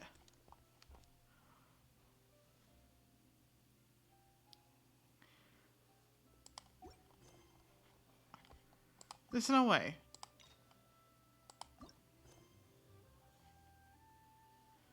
Quest located. I fucked up because I accidentally started Fiorina's quest the other day. Isn't it? Oh, Jesus Christ. I bet you it's this. Because I accidentally walked into that trying to fucking claim my daily commission rewards. Oh, anyway, to preface this, basically, I went to go collect things. People still think, Hoyoverses know how to write characters. I know! That is fucking wrong, okay? Creatures. They are the pride of Fontaine. Thank you, Neuvillette. Be sure to befriend them and cause them no harm. I promise you, I won't. Anyway, to preface this Fiorina quest, basically, I went to Catherine, and Catherine's like, oh, I have a commission for you. This commissioner is looking for somebody, to be the actress. Looking for an actress because their main actress isn't able to act on this thing that they're doing. And so that's basically where I am at. Is I talked to the guy, and then Traveler's like, oh, Farina. And then Paimon's like, Farina? For realsies? And then Traveler's like, yeah, she likes the theater. Let's ask her if she wants to act in a musical, because they're not going to pay her because they're broke. And Catherine's like, awesome. Let me hand you all her personal information so you can find her. And I'm like, oh my god, Catherine, no. Anyway, and that their stories are bad, but they don't see that these guys know how to write stories. Yeah, what really disappoints me is because, like, I know people can have their own opinions, and that's fine. Like, nobody should, like, not everybody should believe the same thing, because variety literally is what makes humanity and makes the world what it is. But from a perspective of somebody like me who really likes fantasy writing and likes storytelling and likes making characters. Water comes in many flavors to the discerning. Nouvillette, be quiet. Mondstadt's water is crisp. I'm gonna pause you for a second. Oh, my Patno isn't big enough. What? There we go. Anyway, I didn't realize that. Anyway, let's move that over a little bit. There we go. Okay. Anyway, I think they're written very well, and that's somebody who, like, was an aspiring writer and then got told that I shouldn't do it because I'm not good enough and I don't read enough. I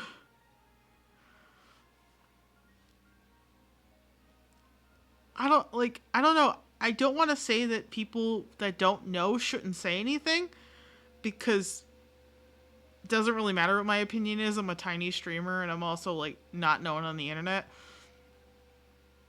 But coming from the perspective of somebody that, like, wanted to write as a potential profession, and I kind of still do, even though I don't really write as much, and my grammar and everything sucks shit, and, like, you know, writing things in chronological order like this is very hard for me. I think Hoyo versus writers do very well know how to write a story. And the fact that I could be like, oh, I know how this is going, and then it doesn't go that way, just kind of knows how they know how to leave, like, breadcrumbs of detail for people who are paying attention to pick up on what potentially might happen, and still have the ability to turn around and be like, gotcha, pranked ya. That's not exactly what's happening. You know. Just saying. I think that their opinions are wrong. There is no facts to support this opinion, and thus it is an opinion, not a statement. There, that's it. That's correct. Anyway. Pure. While water from Liyue has an enduring aftertaste. Did Catherine really give us the right address? She lives here? I'm gonna assume so, Paimon. Not that there's anything wrong with this place. It's just, a bit of a step down from the Palais Marmonia. She doesn't want to be in the limelight anymore. You know, it's common courtesy to make sure the homeowner isn't in earshot when you're denigrating their abode.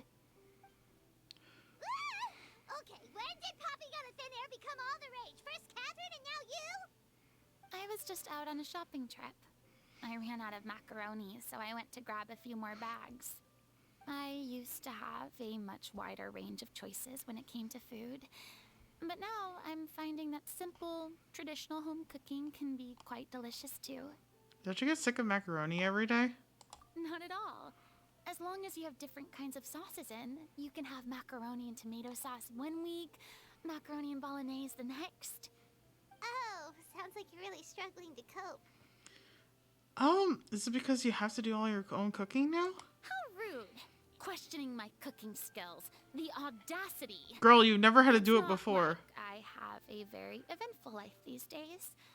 Actually, I barely leave the house. So I don't see how it's unusual that my meals are a little simpler now too. Besides, I'm sure I could master dishes like la lettre faucilor or blubber profiteroles in no time, if I felt so inclined. Ah, there it is. You don't know how to cook. Paimon, be nicer about it. Not yet, maybe. Yeah. But anyway, what are you even doing here? I do hope you didn't come here just to ogle at my fall from grace. First of all, don't listen to Paimon. Listen to me. I'm the traveler. I'm the one that you should listen to, because Paimon is like a baby and she'll just say whatever, or a kid and she'll say whatever without thinking about how you feel. I, on the other hand, want to say that I think it'd be boring to eat the same thing every day, even with different sauces. Just an opinion, you know. No facts, just just an opinion for that. No facts for that statement. That's an opinion, just like we talked about 5 seconds ago. Second of all, you've never had to cook for yourself before. It makes sense that you don't know how to cook, and that is not putting you down or anything. That's not putting anybody down who doesn't know how to cook. If you don't know how to cook, it makes sense that you can't do it. Nobody fucking taught you. Don't take that as somebody degrading you unless they're doing it intentionally to degrade you. Like, Paimon is questionable. Me, I'm not degrading you. And also, you didn't, fall from grace. New Violette would have let you stay at the Palais Ramonia. I guarantee it. New Violette, I think, saw Farina like a sibling, or at least like a friend, like a companion that he's been working with for so many years. Also, I said I had to pee before, didn't I? It's just occurring to me now that I have to pee again. Anyway. So you didn't have to. Nuvilet would have let you stay. I guarantee it.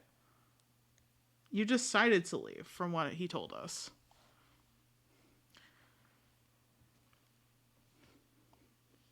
Okay. Let me first be clear that I'm not taking guests at this time. So if you're just here to clown around, then please be on your way. Shoot!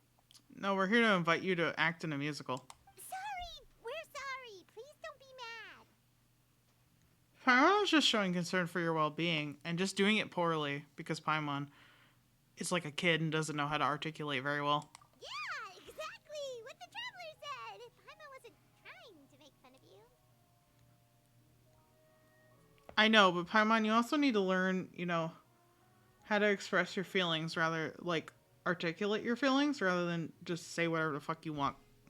Hang on a sec, you weren't exactly holding back either. I actually can't ask for your help. My help? Well, maybe you're forgetting that I'm no longer the mighty Hydro Archon. I don't even have a vision, Yeah, I know. Okay, this is so awkward. I have to go now. Forgot for a minute. I'll be right back. Enjoy the beautiful scene of the Farina's face.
Okay, I'm back. I'm back. I've returned. Fear not, for I am back. Anyway, back to what we were doing. Don't worry, it's nothing that serious. It's just very specific, and you're the one with the power to help. If not you, then no one. You're the only person for the job. Oh? Well, if that's the case, then fine. I'll spare you the lecture about your attitude just now. I also got more water. So tell me, what specifically makes this matter so specific? You tell Farina about the troops' plan for their final performance. I see. I knew you couldn't have come all this way just to amuse yourselves at my expense. After all, I was once the brightest star in all of Fontaine, well versed in all the various performing arts. A mere musical is well within my capabilities. Hi, dog. But, given the present circumstances, I'm afraid I must regretfully decline your casting request. How come? It sounds like this would be a breeze for you. Maybe she's not in the mood. True, but I have made a decision to retire from the stage. Although I am no longer required to play the role of the Hydro Archon, the time I spent inhabiting that character has left an indelible mark on me. Yeah, I'm not surprised. Of pretending to be a different person changes you completely. I'm not the same person I once was. Of course, that can't be undone now. It's too late, and I have no intention of reinventing myself all over again. But at least I can say that I no longer desire to play any new roles. Oh, so that's how you really feel. Paimon can understand. Me too. But this is just a one-off part to fill in for someone who's sick. Surely that's okay. Whether it's a one-off or not, it's a boundary that I've committed to no longer cross. Respect if I it. make an exception to the Jesus. rule now, I'm just leaving a back door for myself, which would be the same as not having a boundary in the first place. She's right. So I'm not going to perform, and that is that. Okay, guess there's no convincing you. Well, is there anything else we can do to help out the troupe? Otherwise, they'll just have to disband without any fanfare. We know other people, Paimon. Do you know any other actors who might be interested in the role? Nope. Short and to the point. Okay. Yeah. I've never been great at maintaining relationships. Besides, anyone I've ever worked with probably couldn't wait to get rid of me. Since Aww. I'm just an ordinary person now, they'll probably just laugh in my face if I go asking them for help. You shouldn't assume the worst of people. True, but I mean, could you even blame them? I show up out of the blue, begging and groveling for their help with a show they won't even get paid for? Ooh, no way. I'm dying from embarrassment just thinking about it. Nope, not happening. Understandable. Well, is there anything else we can do? This performance really means a lot to the guy we're working for. Have I not made myself clear? You're barking up the wrong tree. I don't want this job, nor do I know of anyone else who would. Sorry. I didn't mean for that to sound so harsh. No, you should with I wish I Paimon. She's could being. help, really. But if I thought I had the answer to this problem, I would have said so by now. So, I vaguely remember people complaining about Paimon being very, and the Traveler being very tone deaf in this quest. I believe this is the problem. They very clearly are not respecting Farina's boundaries. And considering this is going to go the way where she agrees to act, they're going to continue to not respect her boundaries. And thus I understand why people are mad, because that is very bad for a lot of different reasons. If somebody sets a boundary with you, don't cross it. It doesn't matter what your reasons are. If they don't want you to do something because it upsets them, or in this case, like, Farina has a lot of negative association with acting as somebody that she's not, Understandably so. Do not make somebody do it. That is something very serious. And I understand why people are mad about it if this is the issue. It's alright, Farina. Paimon just wanted to make sure we tried everything. Oh, everyone in the troop will be so disappointed. And basically, Paimon's trying to guilt her right now. With the way it's written. Let's try and come up with a plan B. Yeah, I guess that's all we can do now.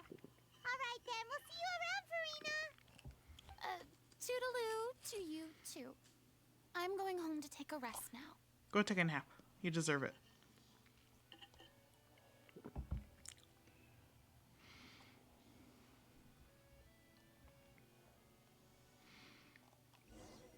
Will this... Okay. If I talk to this guy and he moves, will I be able to finish... Bad, but we have to respect Farina's decision. Maybe the thought of performing brings up too many painful memories now. But like now she seems like she understands. And I also have this understanding. Sorry. Not an excuse, but an understanding of Paimon kind of is like a little kid. So she doesn't totally get it. She kind of gets it, but she kind of also doesn't understand why she shouldn't push things. And like, it's not great either. But she has to learn, and so does everybody else.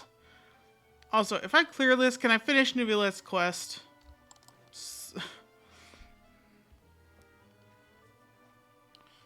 Huh? What's going on? Are they arguing? Probably. Looks like it. That's besides the point. I'll ask you again. Why did you start looking for a replacement without my consent?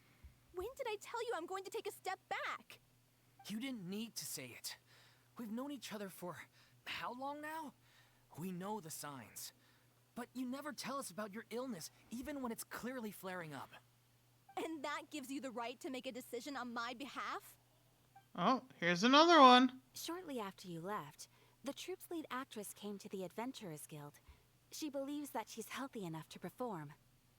Excuse me, but can you both take a moment to discuss something else for now? The adventurer assigned to your commission has returned.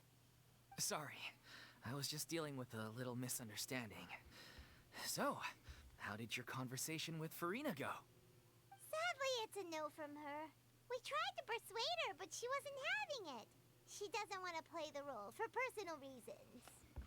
I see.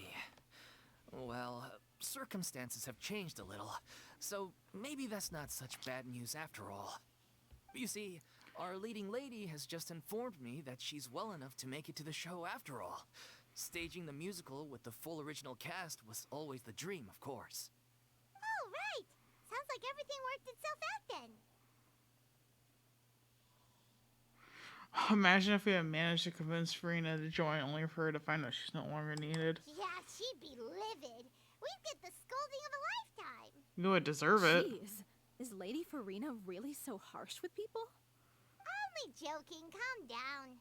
So, guess we can consider this case closed now, huh? Despite the fact that we failed to complete the commission, we were still racking our brains for ideas on the way back here. I mean, if we were to finish the commission, we would have to. Look, there's no point arguing with you about this anymore. You've made yourself very clear, so I'll stop looking for a replacement. This is the last chance we have, though. If your illness flares up again, there won't be time to find anyone to replace you. So, are you absolutely sure you'll be able to handle it? The whole team is putting everything they have into this final performance. We have to make sure it goes ahead. Yes, I'm completely confident. I've been taking a new medication from the doctor, and it's working brilliantly. I'll definitely be able to tough it out until the performance day. I share everyone's desire to commemorate all our years as a troupe with a proper farewell show. So the last thing I want is to be left out. Yeah, that wouldn't be fair to her. Every one of us thinks of this troupe as their home, myself included. I didn't realize this was the case. I thought she... I let myself get too worried about the show. I should have asked for your permission first. Yeah, no shit, idiot. All's well that ends well. Sounds like the show will go on. Yeah, Farina did sound really, really, really tired. And I can imagine why.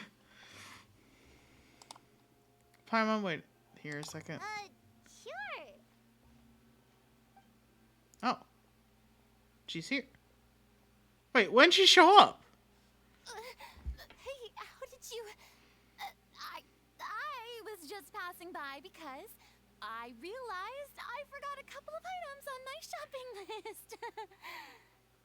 All right, I'm coming. No need to drag me.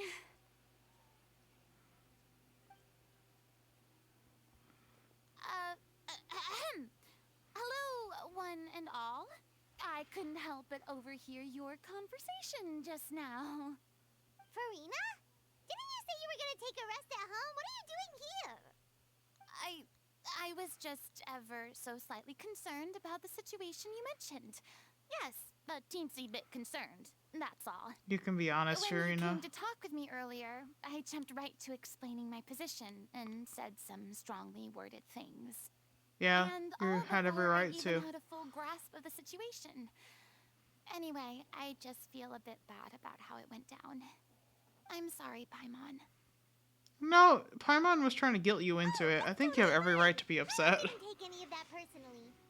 Then why didn't you just show yourself? You really have a knack for asking the most uncomfortable questions, don't you? I That felt they just wrote it foolish, this way. having had a change of heart after flatly refusing you. And then, to make matters worse, you caught me. But in any case, it sounds like the issue has already been resolved. Yeah. When they said they were gonna ask for your help, I almost had a heart attack. I mean, how could we be worthy of having Lady Farina star in our show? There's no need to think like that. And no need to keep addressing me as lady.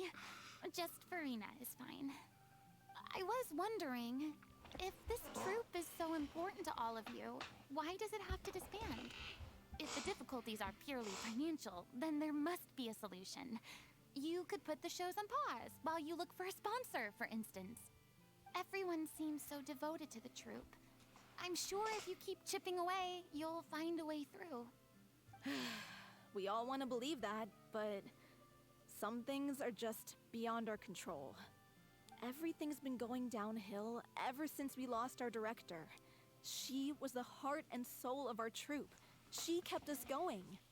Her name was O'Reilly, and she was the founder as well as the artistic director of our troupe. And tragically, she was a victim in the serial disappearances case. What? That's actually how I recognized these two. It was all thanks to their efforts that the true culprit was brought to justice. But still, no sentence can bring our director back to us. She was a loyal fan of your performances, Miss Farina. They were what first inspired her to get into musical theater. She rallied many people around her who were destitute or had lost their sense of purpose in life, and convinced them to join her troupe. She wrote her own scripts, acted on stage, and mentored each and every one of us. People loved our performances back then. We seemed to be going from strength to strength. Things were really looking up for us. And then disaster struck. Yeah. After that, the entire troupe fell into disarray. None of us know anything about script writing, let alone how to handle the business side of things. We've been doing the best we can. But despite our efforts, things are slowly but surely falling apart. It's agonizing. But ultimately, we'd rather end things now on our own terms than stick it out to the bitter end and watch all our dreams turn to dust. Oh. That is quite sad. What a terrible waste. A gifted artist from humble beginnings who achieved so much and no doubt had much more to give. And then her life was so cruelly taken. I suppose it's fair to say then that this final show, besides being your farewell to the stage, is also your final gift for her? Yes, exactly. We all miss her terribly. Well, good thing I followed the traveler here. After hearing this tragic tale, I can no longer stand by and do nothing. Farina. I know what you're thinking, but I by no means plan to cross the boundary I've set for myself. Besides, they're no longer looking for a replacement anyway. She wants to be the director, however, then? provide some artistic guidance from the vantage I point see. of a highly experienced audience member. But only if you feel this is something that would help, of course. Oh, most definitely. We'll take any guidance that you can give. We unfortunately don't have any budget for a consultant, though. Will that be a problem? I don't need any compensation. All I'd ask in return, if you're willing, is that you tell me some more about the life and work of your late director. Something I've begun to realize since my departure from the Opera Epicles is that there's a lot you don't see when you observe everything from on high. The law only judges criminal behavior and does not weigh human emotion. The court's verdict can settle the question of criminal liability, but what about all the unresolved emotions of the parties involved? What happens to them? A verdict can bring emotional catharsis. They come pouring out and flow away into infinity. I mean, it depends. An interesting answer. But if you ask me, I think all emotion shall ultimately return home to the heart and slowly settle with the passage of time. Take, par exemple, how this troupe pines for their late director. Things such as this I have never witnessed before, and so I should like to observe, perchance to understand. Still a fan of your old dramatic monologues then, huh? Oh, You just shut wanna get back your in on the mouth. action, don't you? Oh, shut up. No. This is a completely different situation. Pearls before swine. The name's not Swine, it's Paimon! I don't know, you'd be acting be pretty willing to rude right join me? now. Come on, take a break from adventuring to listen to a story. So, these are both terrible answers. Thank you all so much. Our director was a huge fan of Miss Farina's performances, as of course we all are. All right, follow me. We'll go to our usual practice space. Please excuse the size. It's a little on the smaller side. Farina wants to see this through because she wants to see... There we go. It's cleared up. I can finish fucking Neuvillette. Anyway. She wants to see because she has an attack. Like, Farina is just an emotional individual because she's a human just like the rest of us. And so I think it's fair that she wants to see if she can help, because even if she doesn't want to act anymore, she definitely has the experience of being somebody who watched a lot of shows.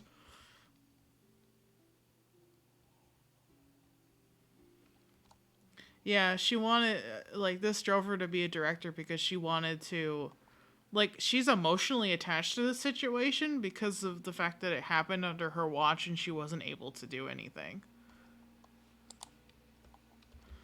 That trial is something I rarely bring up in conversation, but I have always felt deep regret for what happened to both Carol and Vautrin.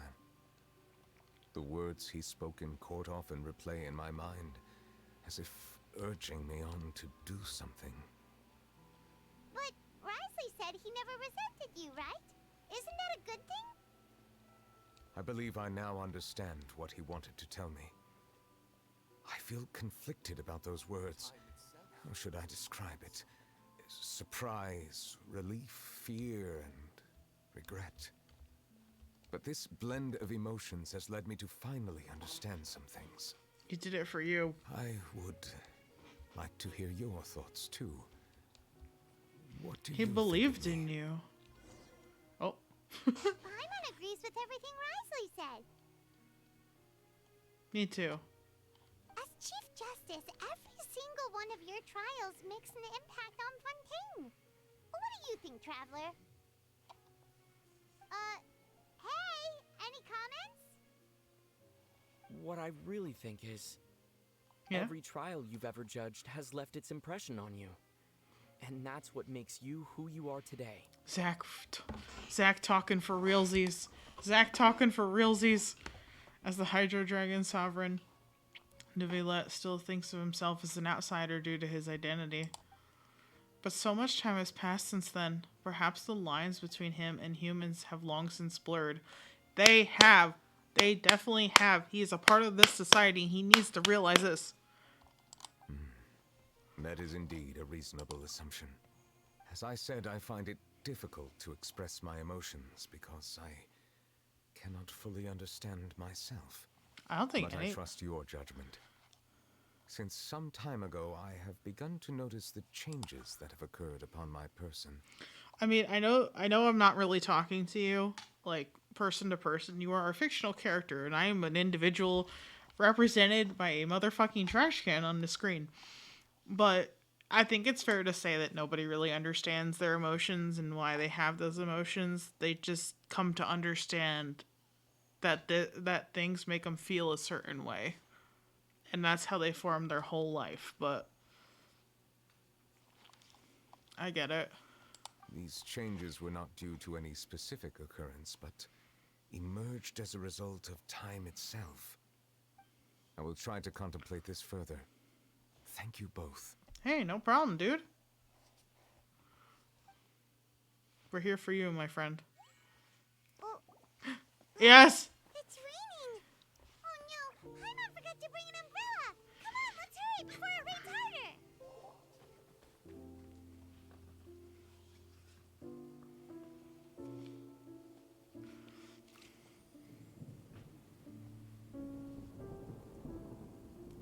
Why was that different? Oh.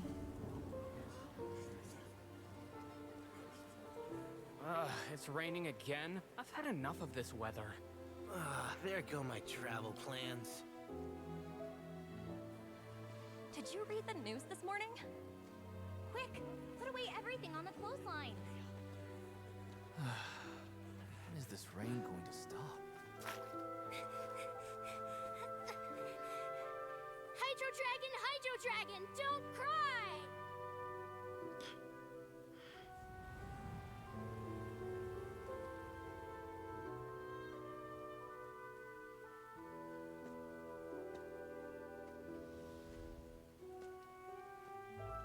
They're planning to reanimate the monster. We have to report this to the Chief Justice.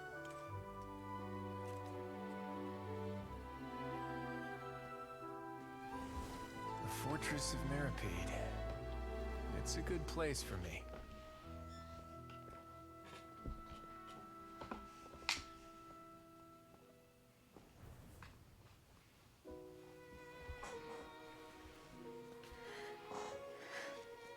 He owes me so many answers. Nervulette? You could say he's the real symbol of Fontaine's justice. Watch him closely. He could be trouble.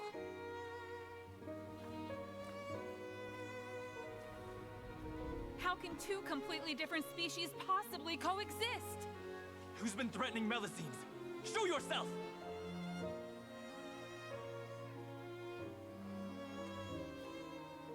You will see much in the human world, from the delightful to the depressing. And one day, when you have dwelt among humanity long enough, you will be placed to bring judgment over all as a spokesperson for Fontaine's past. Good morning, Monsieur Neuvillette! The rainy season's almost over! The skies are supposed to clear in a few days! I hope you find time to enjoy the sunny days ahead.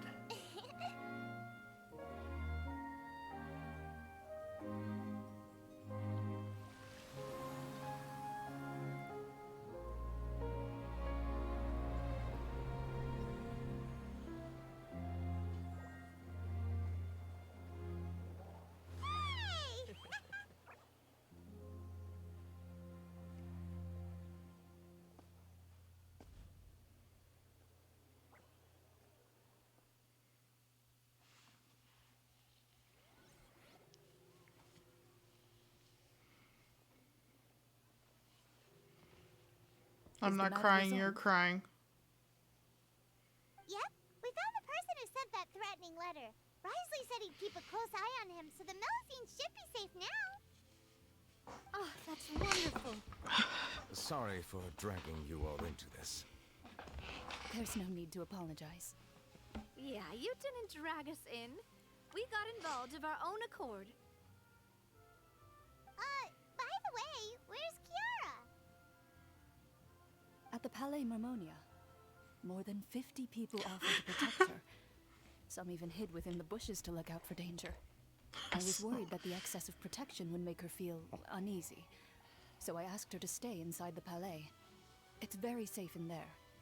That's so sweet. Well, now it looks like the dust has finally settled. To celebrate this joyous occasion, Monsieur Nouvelette, would you be interested in an exclusive She's still trying to get the scoop. That's not how you celebrate. Exactly. I will consider it.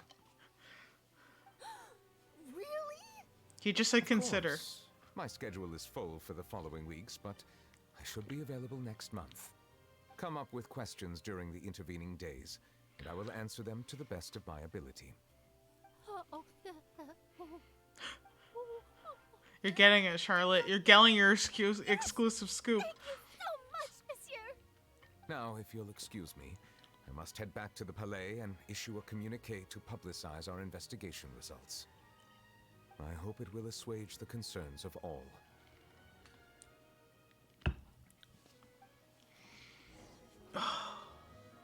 I love these characters. I love these characters so much. Oh, an exclusive interview. Am I dreaming? What should I ask him? Don't let anything hold you back.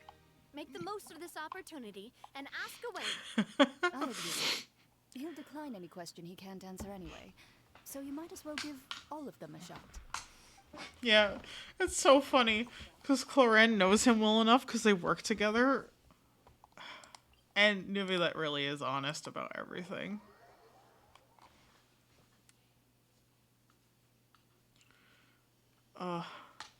No, they're so good. Stop, I can't do this every time I play character quests on stream. Be like in tears at the end of it.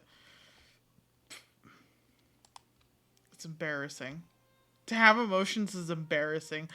Don't worry, Nouvelette. You can have emotions, but me, when I have them, they're fucking embarrassing.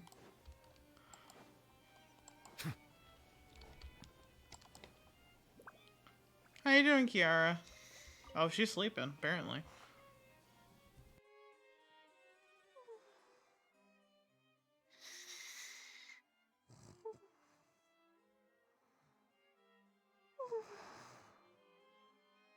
Kiara?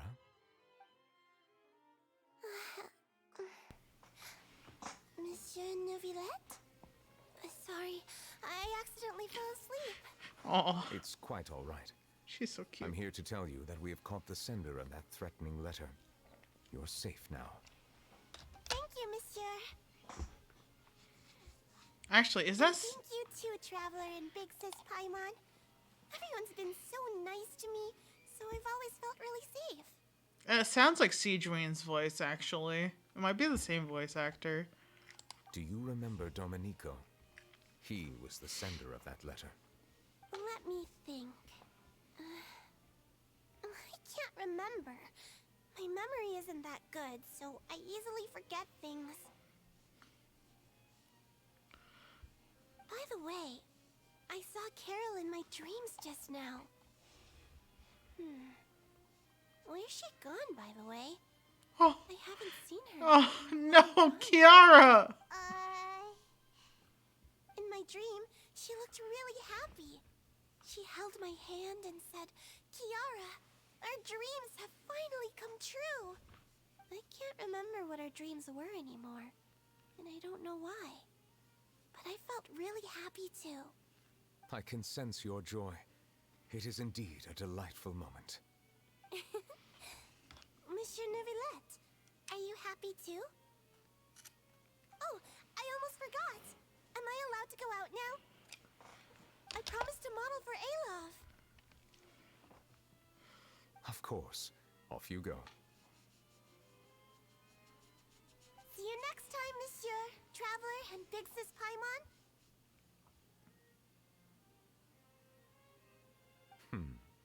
See you next time.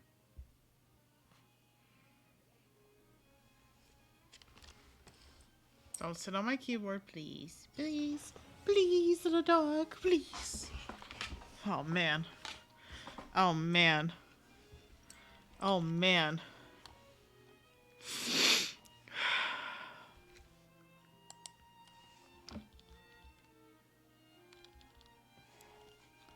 My eyes are teary. Anyway.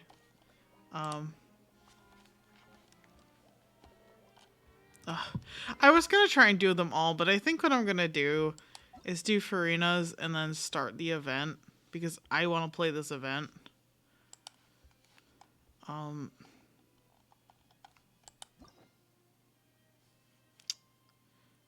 of want to do his too. I probably should just. Not right now. I've unlocked it though.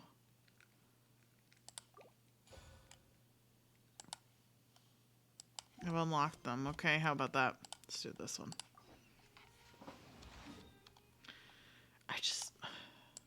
It told me that I should do Farina's quest before I do the event. That's why I'm like, I'll do Farina's and I'll try and do some of the event. Oops. But yeah, no, I'm really interested in all the character quests and like, they're so emotional. I can't help this. Having emotions is so embarrassing.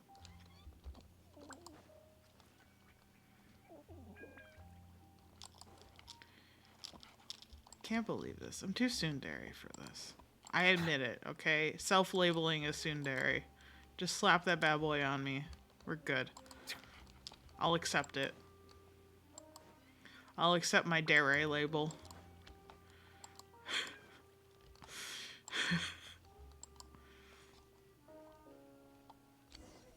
Alright, enter the rehearsal location. Ooh, nice, okay.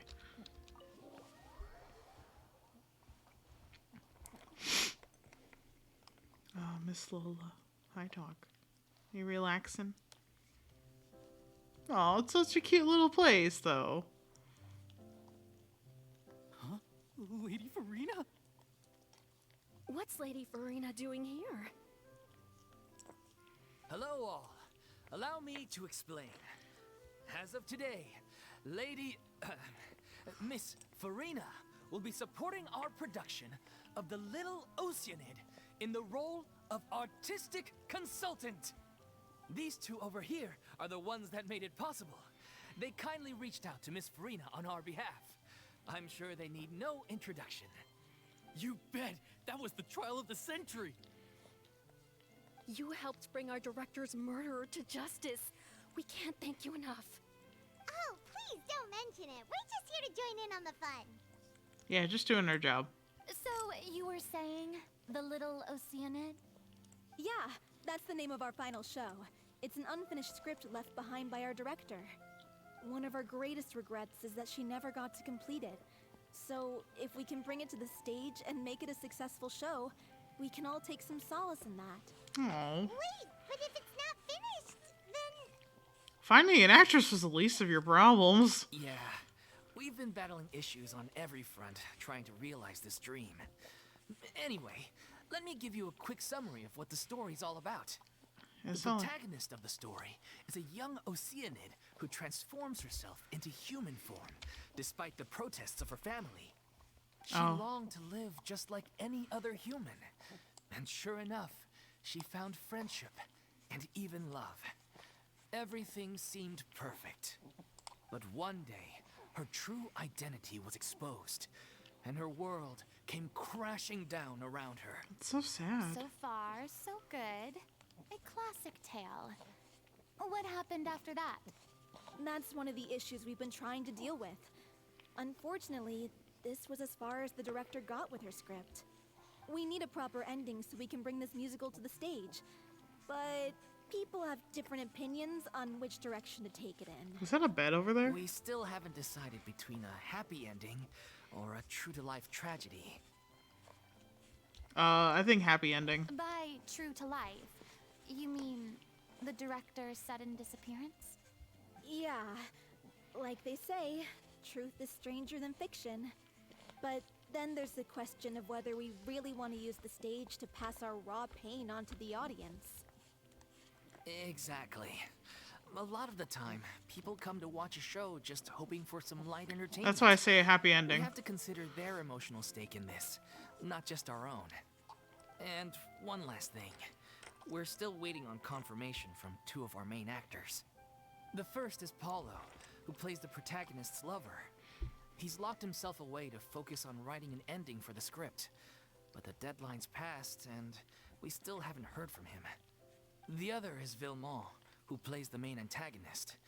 He took the director's death pretty hard. Hasn't set foot in the city since. He did write to us, promising that he'll be there for the final performance, but we haven't seen or heard from him since. So we're not really sure what to make of that. Huh. Although, now that we have Miss Farina helping us, maybe we should take the opportunity to get everyone back together. What opportunity? What do you mean? Yeah, what are you using her for? Maybe you're unaware, but your name has always been like a rallying cry for us. Our director was constantly singing your praises. All of us look up to you as a role model. Oh, stop. You're making me all flustered. Although, not in a bad way. I suspect the reason they're dragging their feet is that they have their doubts about whether the show will really go ahead, considering all the issues you've been facing. But one by one, all the obstacles are being removed. Now is the time to rally the troops. Makes sense. Okay, priority number 1, let's check in with Paulo and see where he's at with the ending. He went back to Poisson a few days ago.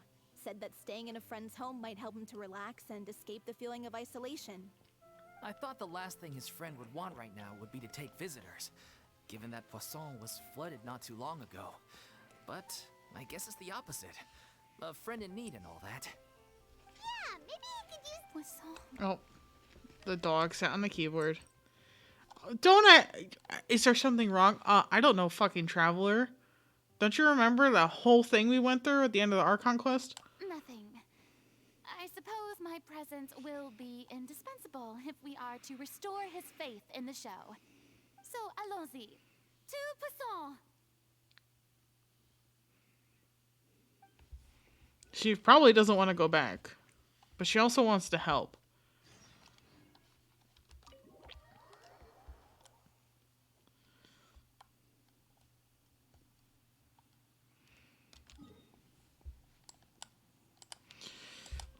I don't know, that also kind of leaves a little bit of a weird sour taste in my mouth, like, watching that. And Traveler being like, what's wrong? Like, what do you think's wrong, dipshit? This is why in Honkai Star Rail, I'm going to be in love with Dr. Ratio, because I think we think the same. I cannot stand idiots and fools. Oh shit. Well, now we know why I hate myself, huh? Self-depreciating humor. Oh my god.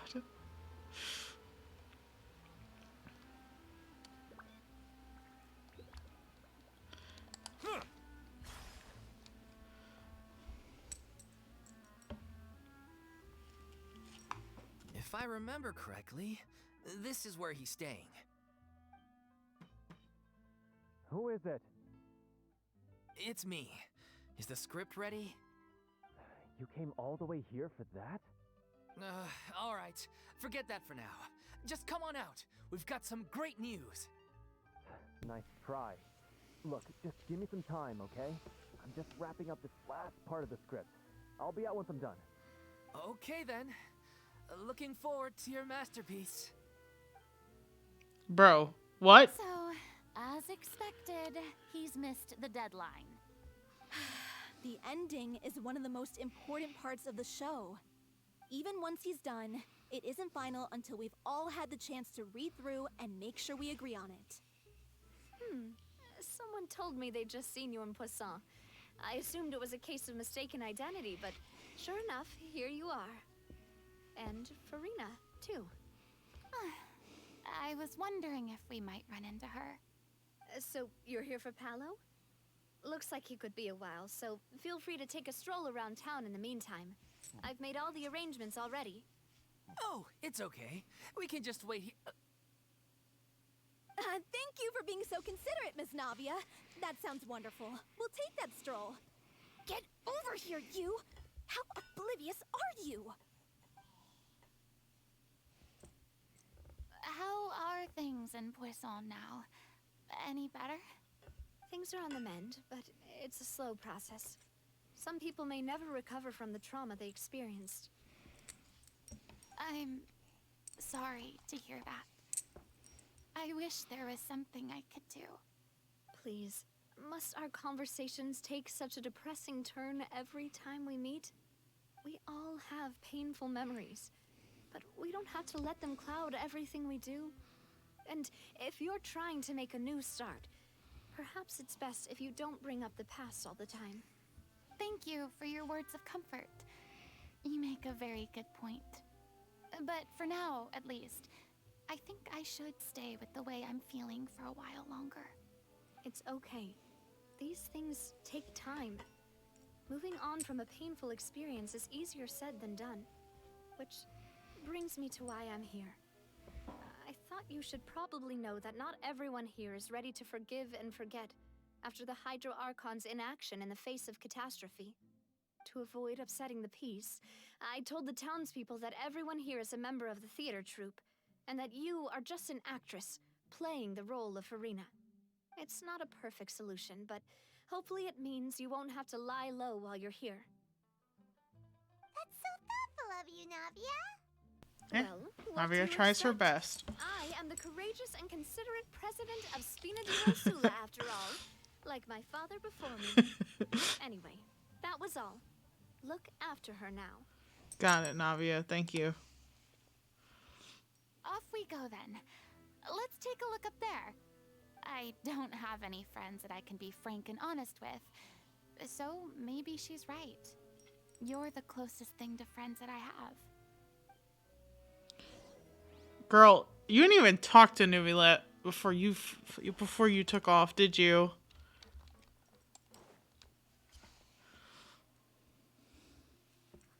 I mean, I understand why, but like, I'm pretty sure he saw you as a friend.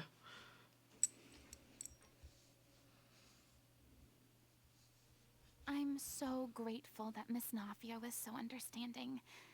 To be perfectly honest, I didn't know if I was ready to meet her. It's always easiest to just run away from your problems. But that never fixes anything. You can't get around the obstacles without facing them. So that's why you were Real nervous talk. when they brought up Poisson. But no shit. Yeah. I'd be lying if I said I wasn't scared of coming back here. Still, I felt it was something I had to do. As I was saying before, I want to see for myself the things that I never could in the past. I'd be overjoyed if the people here could find it in their hearts to forgive me. But they're more likely to unleash a tirade of vitriol against me. Which, of course, I completely understand and accept. I'm sure some people didn't buy Navia's lie. Yeah, I can tell people are watching me. Pretty obviously, too. I'm sure some people here see the idea of someone coming to Poisson dressed as the Hydro Archon as extremely disrespectful. I used to be terrified of the gaze of other people, especially when they had suspicion or resentment in their eyes. I guess I wasn't quite ready for this after all. I'm not surprised you're making yourself go through all of this. Maybe you've taken on a bit too much in one go. Me too. It's not like you. What do you mean by that? You expected me to just keep running and hiding from my responsibility forever? No, but do things once at a time. They're not staying quiet either. Probably time we made a move. How about we check out Spina di Rosula's ship? We should have a view of the whole of Poisson from there. Yeah, makes sense. I don't know. I expected you to take it easy. Just be there as a creative director. What are you looking at? Vincenzo. Or Vicenzo. I don't know.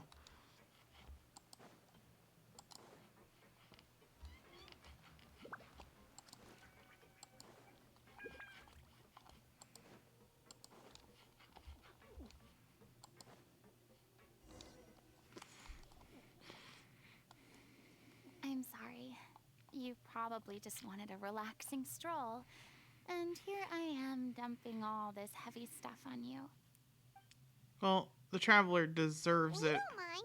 It's actually refreshing to see a different side of you. Considering the two of them kind of guilted you into coming. Well, I appreciate your company, so please don't disappear just yet. I don't know whether you can tell, but the years of suffering and loneliness aren't the only reason I have a hard time facing up to who I used to be. As I stand here by the ship, I can't get the images of the rising water out of my mind. One after another, people were taken by the water. All those treasured lives and memories washed out of existence in an instant. They thought their god would protect them.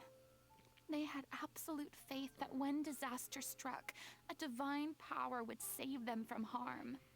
And all the while, I played my part to perfection to convince them that was true. But then the floodwaters finally came, and the Hydro Archon did nothing. You shouldn't look at it like that. You were only doing your duty. Don't be so harsh on yourself. Yeah, Full Solar didn't tell you fucking how to solve shit. That's her fault. I've had to go through so many moments like that for the sake of protecting the truth. As time went on, it got harder and harder to bear, and I became more lonely and isolated. Eventually, I realized I had nothing left except the truth. I became terrified of completely failing in my task, and was haunted by the thought of being left all alone, weeping on my throne. Fortunately, we were able to avoid the worst-case scenario thanks to the help of heroic individuals such as yourselves.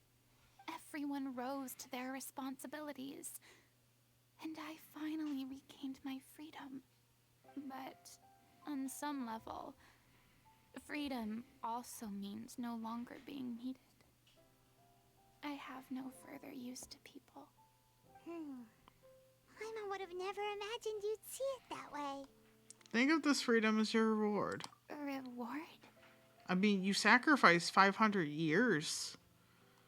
Because now you can finally speak your heart. You don't have to be anguished and alone anymore. I guess so. And back then, I didn't even dare to dream about having someone to confide in.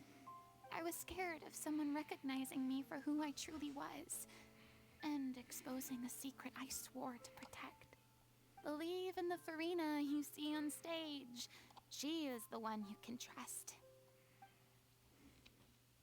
I had to keep all my feelings, all my curiosity about life to myself. No one could be allowed to know. That's what I really meant when I said I'm no good at maintaining relationships. So that's where you were coming from. Paimon totally thought you were just a bit of a diva at heart. Could you please get off my case? I don't know what's gotten into you today. I'm making an effort here. You could at least try to do the same. What Paimon meant to say was she doesn't like to see you so down. Do you feel better having gotten all this off your chest? None of these really address the fact that, like, Paimon has no tact. I do. I once had nothing but the truth, and now I'm finally free to live my own life again. And even though I have no idea where I'm going right now, at least the choice is in my hands. All right, it's about time to head back. Paulo should have finished the ending by now. Sure. Okay, let's head back and check it out.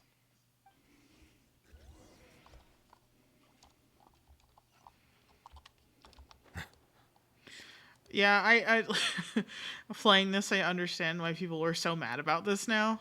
Especially because it kind of feels a little icky playing it because I can't stop thinking about it.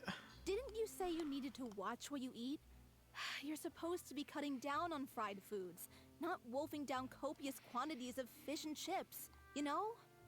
Come on. It's not every day we get to dine at Spina di Rosula's expense. Can you believe how generous she is? I'm not about to pass on free food. Listen, he's got a point. My character doesn't need to be slim and good looking.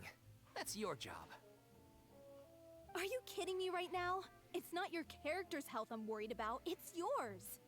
I've spent my whole life battling the effects of ill health, and it kills me to watch you willingly ruin yours by filling yourself up with junk all the time. Oh no, looks like they're arguing again. What's new? We're back! Could you maybe put your differences aside for a moment? Ah, you're back. We've been enjoying Spina di Rosula's VIP treatment in your stead. Paulo's nearly done. We shouldn't have to wait too much longer. Great! So you were discussing your characters, right? We heard she's playing the Oceanid who turns into a human girl. What about you? Me? I'm an Oceanid too. He was originally supposed to take the form of a crane, but he outgrew that role. Well, the costume at least. So now he's playing the boar instead. Rude! Rude! Rude. The boar's not a bad character, actually. He's the one who raises the little Oceanid, yes? That's right. He has some pretty memorable lines too. Like when he imparts some solemn words of wisdom to the little Oceanid. If you become human, you can reveal your secret to no one. You will face suffering and loneliness. Is this truly what you want? Ow! Wait, that sounds kind of familiar. This is a bad idea for Yuna. I'm gonna just say it right now. It's the most important line in the whole script. I think it's a symbolic statement about our director's life and legacy. She kept quiet about all the trials and tribulations she faced in running our troupe, allowing us to devote ourselves fully to performing. It was only after she was gone that we realized how tough her job really was. You mentioned earlier that the troupe is like your home. Yeah. I was born with an incurable illness, and once my family found out it couldn't be treated, they decided they didn't want me anymore. That's fucked up. I spent some years taking whatever work I could find and trying to manage my illness with various medicines. But whenever I had a bad flare-up, I'd be lying in an alleyway for days at a time. It was like that until the director found me one day. She told me I had a great voice and asked if I was interested in studying singing from her. I said yes. She took me under her wing, taught me to both sing and act, helped me find Mora for my meds, took care of me when my condition decided to flare up. I know it was all a huge burden on her. She sounds like a really incredible person. She did have the kindness of her heart, though. She really was. She gave everything she had to her troupe and the people in it. All of us were so proud to call her our director. I can see why. I was a lost child too when she found me. As the child of a murderer. My parents weren't around when I was little. I'm so sorry. So I got sent to an orphanage. The other kids were always picking fights with me. They'd say things like, "Come on, you must be pretty tough if you're the son of a murderer." It was just to taunt me, though. I was an easy target, and they knew it. One day, I got beaten up so bad that I just couldn't take it anymore. So I ran away. I lost all faith in humanity by that point. Thought the whole world was out to get me. Let me guess. Fortunately, the next person you ran into was the director. Yeah. For the first time in my life, I was somewhere I felt safe. And I promised myself I'd stay here until the day the group parted ways. The day you hoped would never come. how times change. Oh, you're finally done? Get your butt over here. There's someone I need to introduce you to. This is our new artistic consultant, Miss Farina. Farina? The Farina? Oh my god, how did you manage to wrangle that? Please, the honor is all mine. I was profoundly moved to hear about your troupe and your wonderful director. I just wanted to do something to help. Same here! Even so, this is just... Oh, wow. I'm sorry. I'll try to calm down. Now, where was I? Ah, yes, the script, of course. Let me give you a rundown of how the story unfolds in my version of the script. This is Howard Wong, the one who plays Luca in Honkai Star Rail. I recognize his voice. I'm sure you're already familiar with the beginning of the story. A little Oceanid decides she wants to become a human. I also remember that he tweeted about it. She finds love and friendship in the bustling city. But then, disaster strikes. The people start to notice that all the fresh water in the surrounding area is slowly disappearing. The soil is becoming arid, plants and flowers are withering, and the people begin to panic. The little Oceanid, Cleo, and her lover decide to do something about it, and investigate the truth of the matter together. In the end, they discover that all the waste and pollution created by humans over the years has caused the fresh water to flee the land, as if driven by a consciousness of its own. Consciousness? You mean the water is sentient? Kinda true. Water as a conscious entity. There's actually quite a few stories that explore this theme. Since the little Oceanid is a water spirit, she immediately understands how the water is feeling. She then tells her lover about her true identity, as well as the truth behind the crisis. Her lover accepts her for who she is, and works with her to find a way to bring the water back. However, unbeknownst to them, there were some people eavesdropping when she revealed her secret. The little Oceanid is accused of being directly responsible for driving the water away, and faces the greatest dilemma of her life.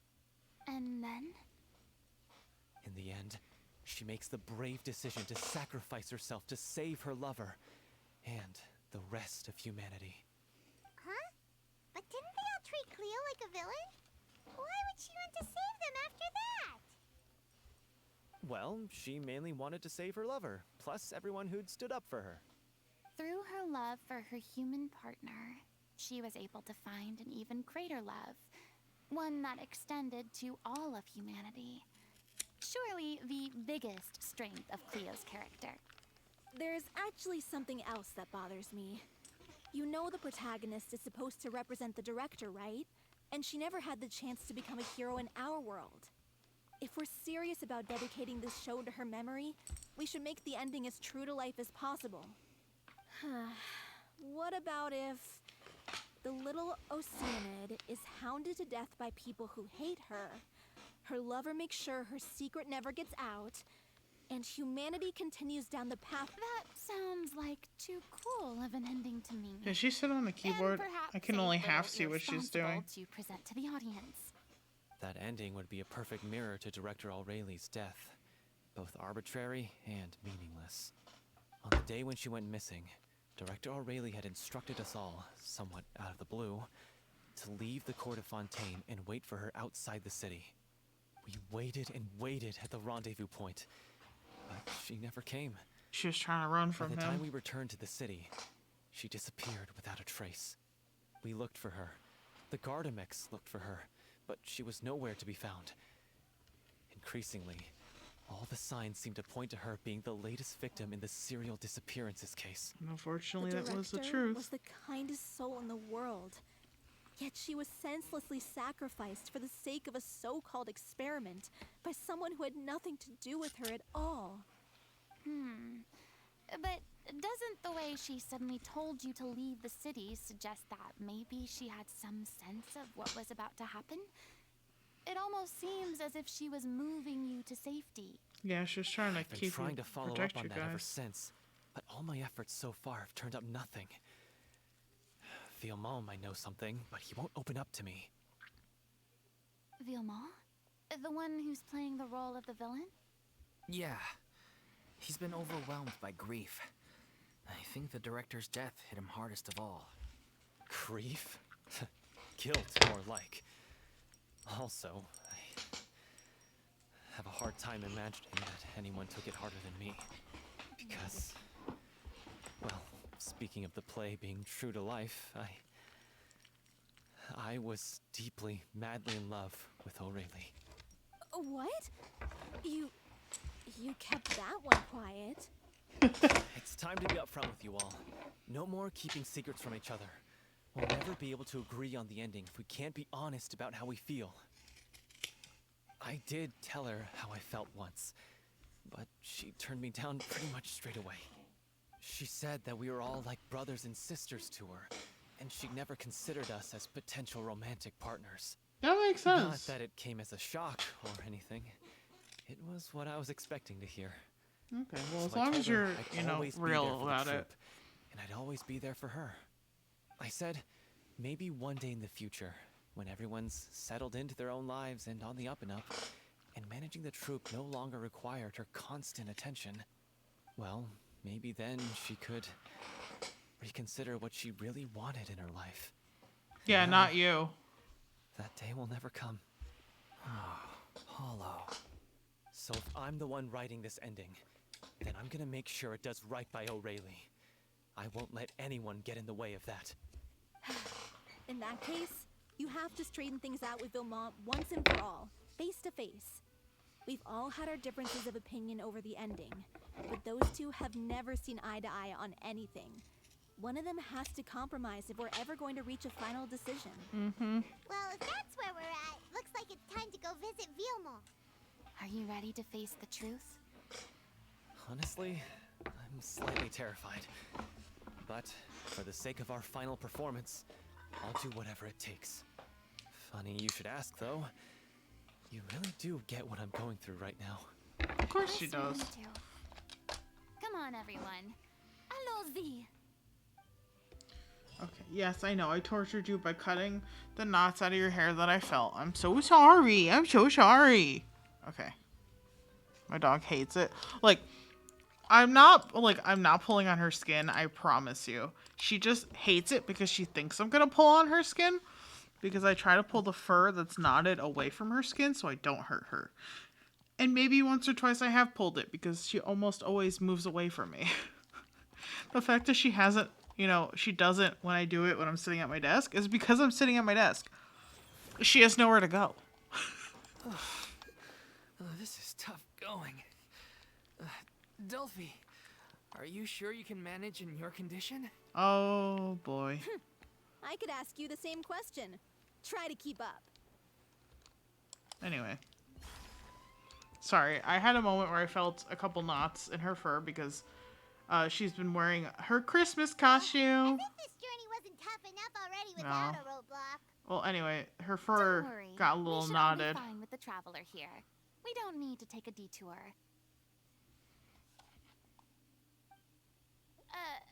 Wait, why are you all looking at me?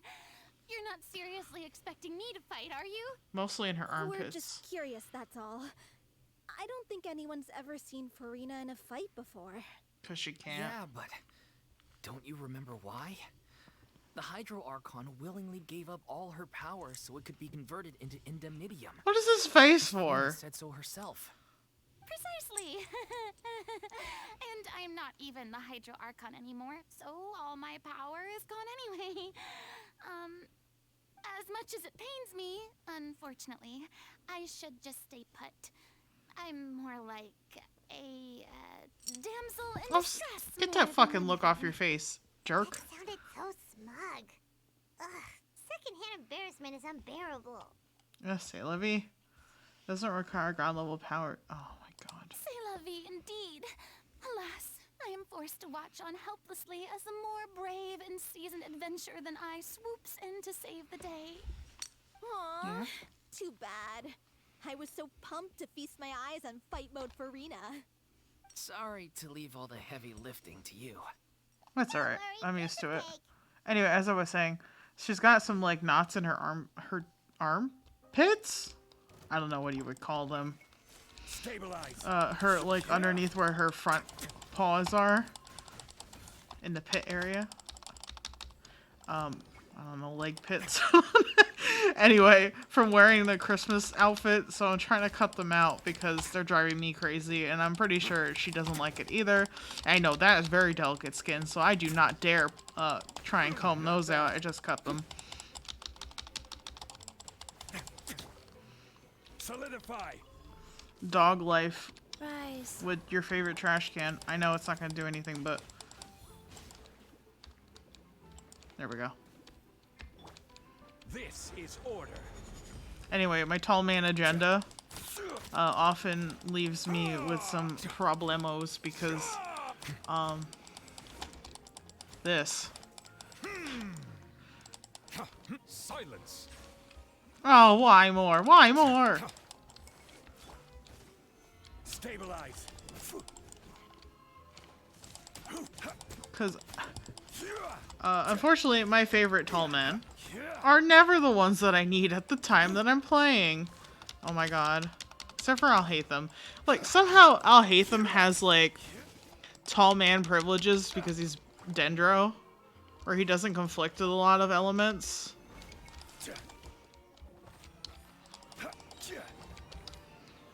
Solidify. Settle down.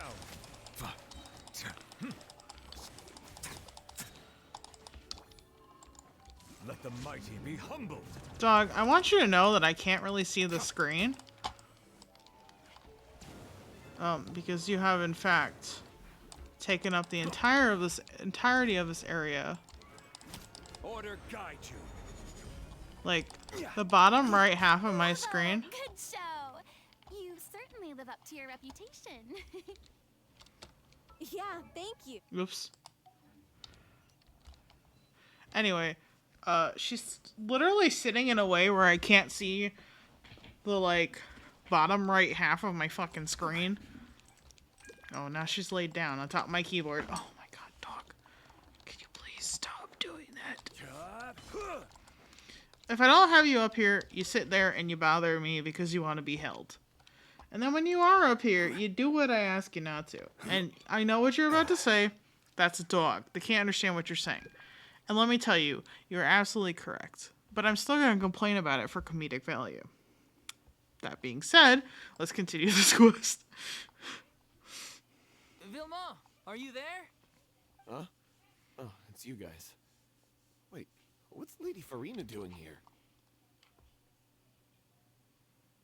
I can explain. We've been rounding up the whole troop. We now have everyone except you. Oh. I didn't even realize that Delphi was Molly until you said that. Or until I read that you said that. That is Molly Zhang. Delphi explains the whole sequence of events from Vilmat. You think knowing the truth about the director's disappearance will help you write an ending to the script that pleases everyone? Which I think it's how you say her last name. Zhang? Zhang? It's Molly. I'm sorry. I'm really bad at pronouncing things because I'm a phonetic pronouncer. I pronounce things based on how they look like they should be pronounced based on how they're spelled, and that may not be correct. I care just as much as everyone else about making the Little Oceanid a success. That's why I wanted to wait until after the show.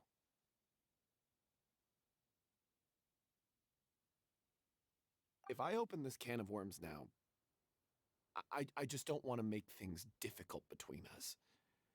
We're supposed to be a unit when we're on stage. Vilma, avoiding the truth will not help anyone.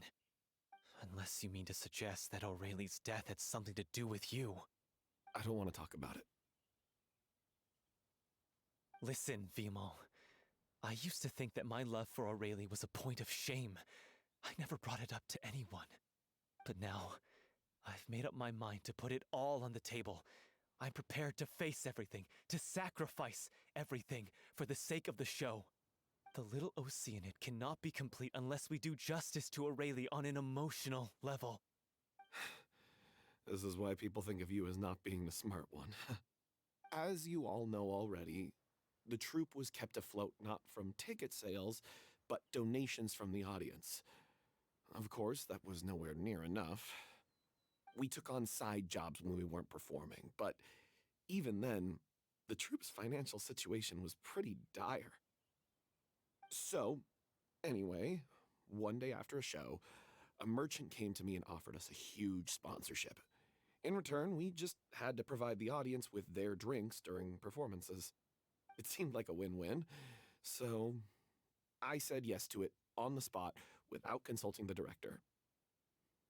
It was only when the merchant came to deliver the goods that I realized the drink in question was synth. Ooh.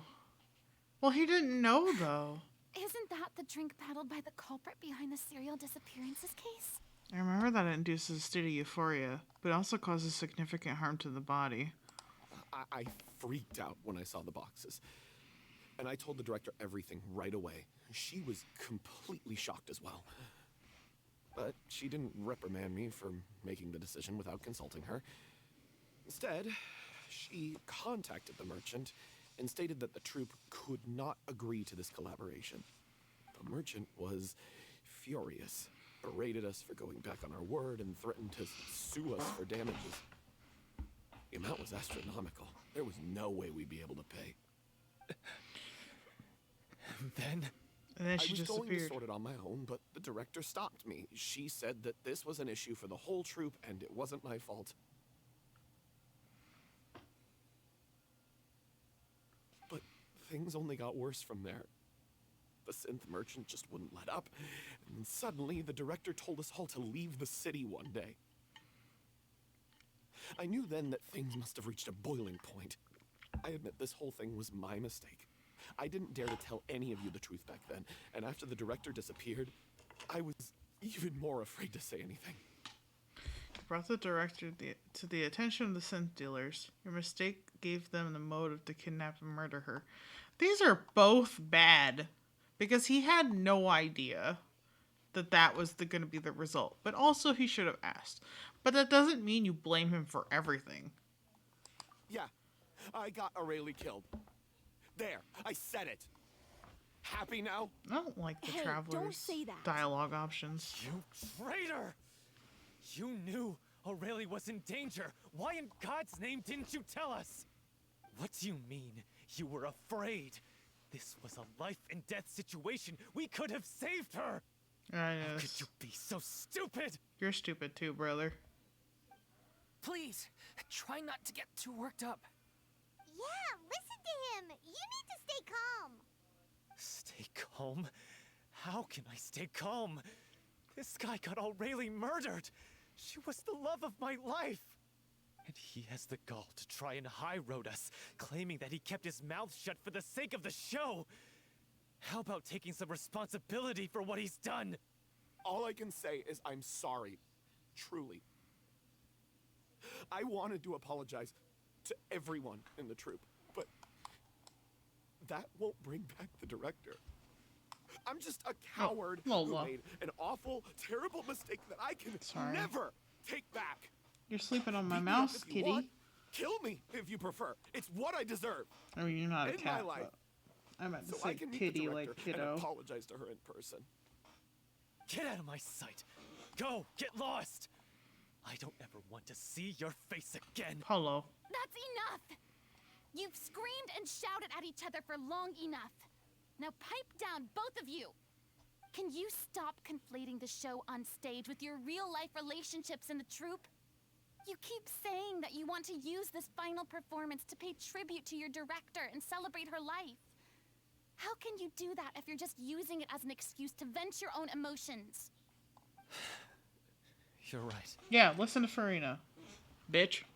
I'm sorry. On stage, the lead role is the focal point of the audience's attention. And you're all used to seeing the director as the heart of the troupe. But in her own life, her greatest desire wasn't to be the center of attention. I can tell how much she loved you all, and how much she loved the troupe. Maybe What dog. she wanted was to build a warm home for all of her brothers and sisters. to shield you all from the storms that rage in the world outside. That's how you should remember her. And that's what you should be celebrating. I understand why you're trying to make her the hero of the story, but isn't she your hero already? After everything she did for you? Yeah. So think hard about what that means. And then think again about what you hope to achieve by arguing with each other. Nothing. If you really hate each other and can't reconcile your differences, then you could just call it quits now. Why bother with the final performance if the group is already fractured? But you can't bring yourself to do that, can you? You care too much about Director O'Reilly and the home she built you all to let go. What are you laughing at? I don't see what's so funny. Sorry, I didn't mean it that way. It's just that, for a moment there, it felt like our director was back with us again. If she'd seen Paulo and Vilmont at each other's throats like that, she would have scolded them exactly like you did, in that same stern voice. Really? But she sounded like such a gentle person. No, she was a Of mom. course she was. Even her harshest lectures came from a place of kindness, and it showed. She really was a truly outstanding person. What you said, it really puts everything into perspective. I'm truly sorry.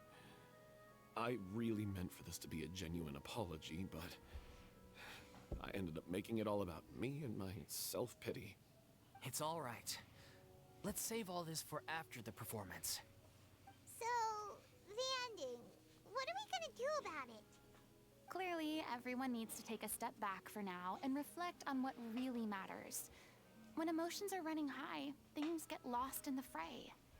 The end of the story needs to focus back on O'Reilly herself. She's the true star of the show.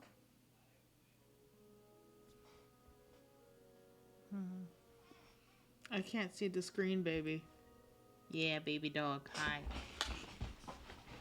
There we go. It might actually be possible to find out more about her fate. What do you mean? Going back to the fountain. The Traveler is right. You once investigated that underwater synth base and recovered items belonging to the victims. That too.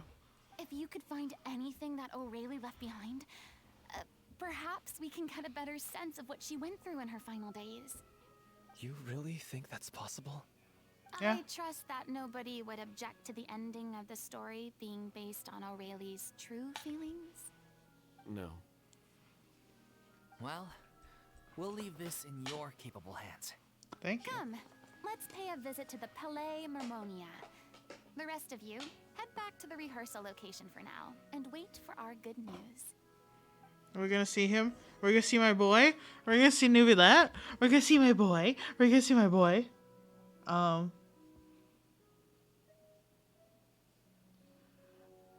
wonder, similar to the situation with Linny, I wonder what exactly they were going for with writing The Traveler. Yeah, that's a good question, because it seems like, I don't know, some things just seem wrong. Like, his dialogue options, which also would translate to Lumine, I'm pretty sure they have very similar dialogue options, just seem not good.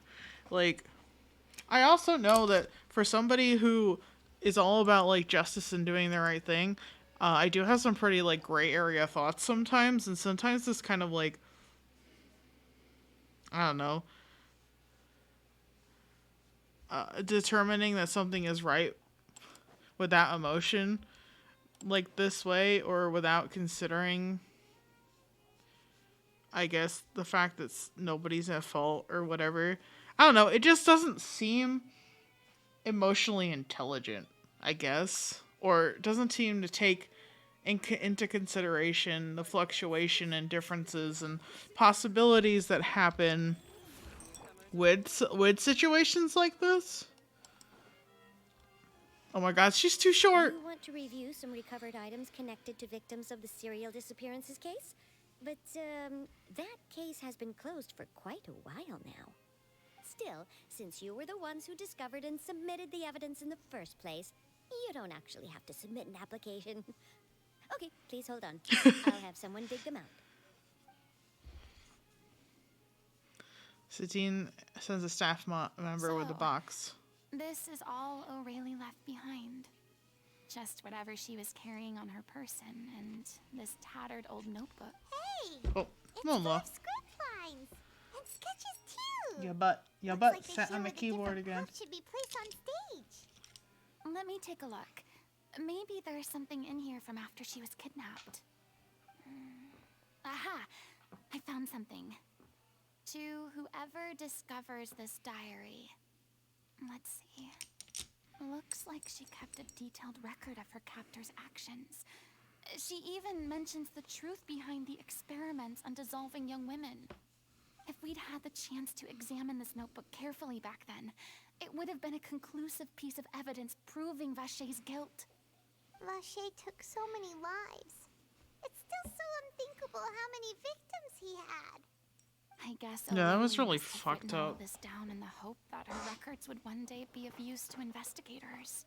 She was smart. Wait, I mean, it cuts off. is something wrong? Her handwriting here gets patchier and more illegible by the line. She probably didn't have much strength left. Her final words are... I'll let you read them for yourselves. Poor Farina. She seems really upset about that. Oh boy. Someone else was taken. That makes 6. Or perhaps the 7th? Someone tried to escape yesterday but was caught. She hasn't been seen since. Was it yesterday? Maybe not. I've long since lost track of time. Sorry, I don't know if writing this is of any use or how much longer I can do it for. I can already see my fate approaching, but what terrifies me even more is the thought of seeing others from the troop here. Have I truly protected them? Sorry. I'm so sorry. I can write no more. I think I have a fever and my old stomach troubles have returned, but nobody has given me any medicine. I suppose I am more fortunate than Cersei. The pain keeps her awake all night. I suppose they think that anything goes so long as the experimental subjects can be used up before they die. It's so damp here. I have given her my blanket. So cold, so cold, so cold. As long as one persists, all things will pass. There will be a reward for hard work. I like to tell them such things, but it is I who am losing my grip. If anyone sees this, troop safe. Them important. Please, farewell. Apologize.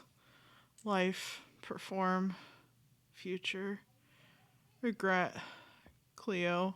This page is an absolute mess, and the writer's pen seems to have wandered its surface at random.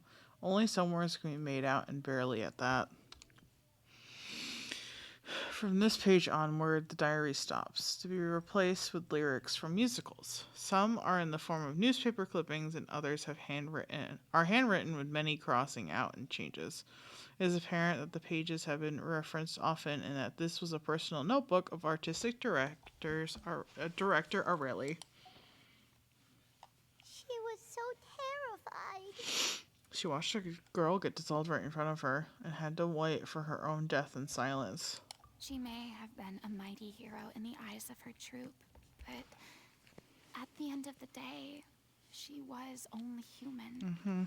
I can't bear to think how painful and lonely her final days must have been. Wait. This part on the last page sounds strangely familiar. Yeah? Oh. Flipping through the notebook, the lyrics continue. However, one page has been torn out, folded up, and placed next to the last blank page.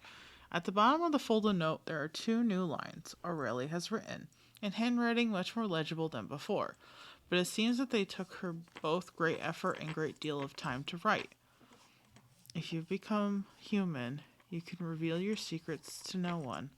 You will face suffering and loneliness. Is this truly what you want? Because I am an older sister to them. I love them.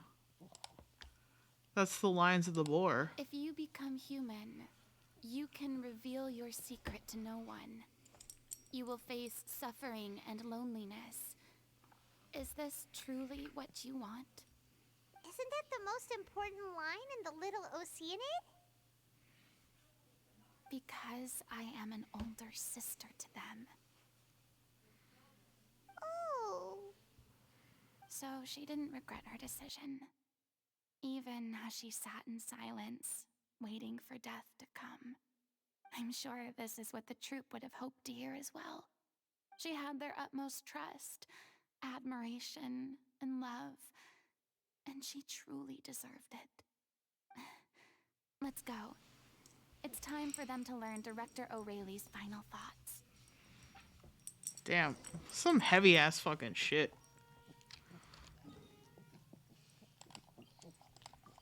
Excuse me, dog.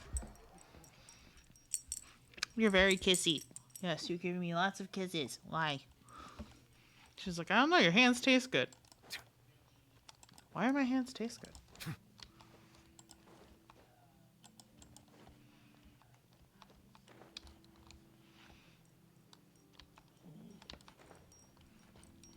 Can I do it while flying? I can!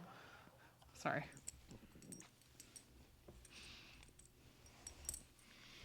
After reading through the notebook, Summer lost her words, some weep bitterly, and some grind her teeth and howl with rage. A long time passes before the group is able to calmly come together and finally make a decision. She deserves a hero's farewell. If that's the only way to convey to the audience the courage and selflessness that she showed in the face of death, then it's a meaningful way to end the story. Even in the last moments of her life, she was still leaving a trail for others to follow. She did her best to protect as many people as possible, even if it meant sacrificing herself. We know what choice our little Oceanid would have made now. I don't think any more discussion is necessary. Well, Vilmont, if we put the past aside for now, do you think you can bring yourself to go ahead with the show? I will channel all my regret and put it into my performance to make this a show worthy of our director. Good, glad to I hear won't it. ask for your forgiveness, and you don't need to worry about my feelings.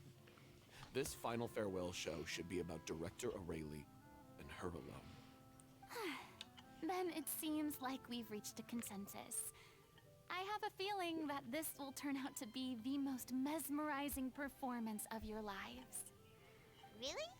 How can you be so sure when you've never even seen them perform before? Because it has so much behind it, Paimon. Don't underestimate my experience. After watching a countless number of musicals, I've learned one important thing. If you want to move the audience with your music, you must fully commit and immerse yourself in your role, pouring all your emotion into your performance. And aren't human emotions, love, hate, regret, and hope, just the most mesmerizing things in this world? I don't believe anybody could be more committed to bringing this story to life on the stage than they are now. Thank you for the vote of confidence, Miss Farina. And thank you for supporting us through all this. Then, let's not delay things any longer. We need to discuss the details of the ending and get it nailed down once and for all. Actually, before that, I'd like to make a proposal. Ask During Farina the to do curtain it. call, please allow me to use the director's name instead of my own. Huh? But then... After all, this role was originally meant to be played by the director. I'm just filling in for her. Besides, a role commemorating her life should be associated with her name. Well, if you're sure you're okay with that, I have no objection to it.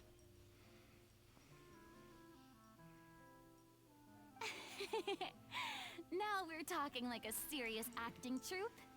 All right, I'll leave you to fine-tune your musical while I go and procure a stage. Your dog. Procure a stage? Yeah, they deserve one. Oh, it's okay. Our usual place doesn't need a reservation. That place? Oh, don't be silly. For an extraordinary show, we need an extraordinary stage. By which I, of course, mean the Opera Epiclese. Whoa, wait, what? I mean, she does have the No. connections. That's never going to work. It's far too fancy for the likes of us. What are you afraid of? Surely you don't think that Aurelie's story is unworthy of the grandest stage in Fontaine. No, though that's not what I meant. It is supposed to be your grand finale, right? Why not? Go out with a bang. Believe in yourselves. Go big or go home. I have no problem with it then. How about the rest of you? Well, boys. I'll take your silence as a yes. Thank you for giving us this opportunity. It really is a dream come true. Well, then don't disappoint me. If you mess this up, it'll reflect poorly on me too. Come on. We'll need to get the go-ahead from Nervilette. I was gonna know say. just where to find him. It's like, we're gonna see him for like 5 seconds, but I'm happy about it.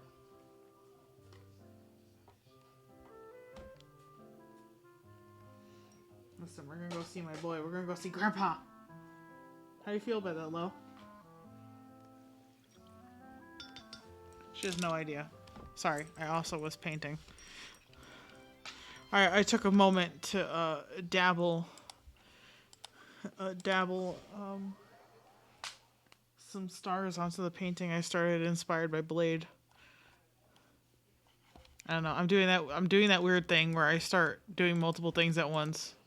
It's not weird. It's just my normal fucking brain function. Look at that. Looks like I guessed right. I mean, you know him well enough. You were just guessing? Paimon, shut up. I knew you'd be here. I'm here merely for a short break. It has been a while, Miss Farina. And you too, Traveler and Paimon. What might I assist you with today? I would like to book the Opera Epiclese for an event. You see... You share the story of a little ocean of I understand. Neuvillette. The process for booking the Opera Epiclese is complex and can be somewhat cumbersome. But given that the request is coming from the three of you, I see no reason to make things unduly difficult. The story of the little Oceanid is most fascinating. I'm looking forward to seeing it performed on stage. I will say, however, that I am surprised to see your passion for the performing arts rekindled after all that has happened. Huh? What do you mean? Do I look excited? Yes, and this is the first time that I've seen you like this since your departure from deityhood. At first, I just felt bad about rejecting them. So I wanted to learn a little bit more about their situation. But one thing led to another, and... well, here we are. In the past, we sat in our high chairs in the court, giving our opinions on isolated cases, all while knowing very little about the human stories behind each and every one. Maybe it's because I finally become an ordinary person and gained my freedom, but I've developed a great sense of curiosity about their lives. I am truly delighted to see you find a new lease on life.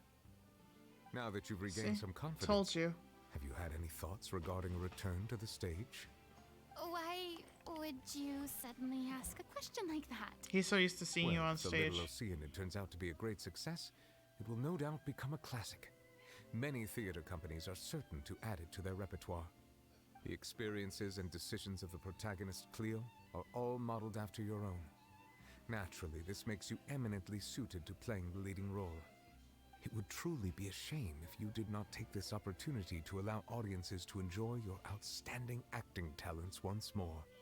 Haven't I already made myself clear? I won't act or perform in any role ever again. No exceptions. Nor do I think it is any great shame. There is no lack of fine actors or inspirational stories, either on or off the stage.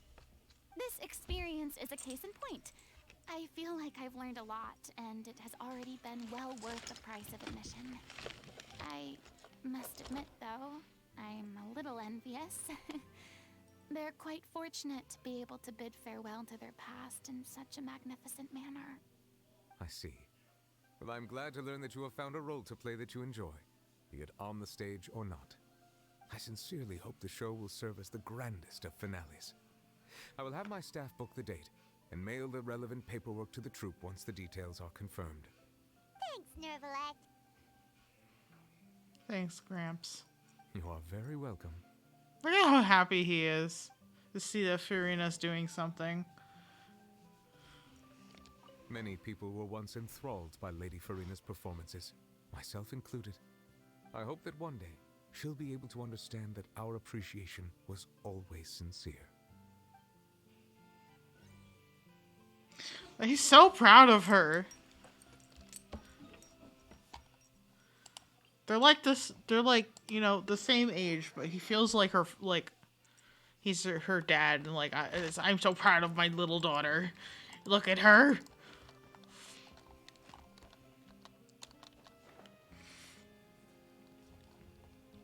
I'm just saying, Mr. Sincere. I don't understand my emotions, but I'm the most sincere individual in all of Fontaine. Neuvillette de Eudex. Good news, everyone. It's done. The Opera Epiclese is booked. Thanks to my eloquent and impassioned speech, Monsieur Neuvillette was moved to provide us with a fitting stage for this special performance. We've had to fight every step of the way for this opportunity, but we now have all of the ingredients necessary to stage a truly spectacular performance. A touching story, a magnificent venue, and last but not least, a passionate and dedicated cast. Now, let's work together and make this show the best it can be. This is truly wonderful. The sooner we can finalize the ending, the more time we'll have to rehearse. Fiamma and I just went over some parts of the script and tweaked a few things. I think it's really going to resonate with the audience now.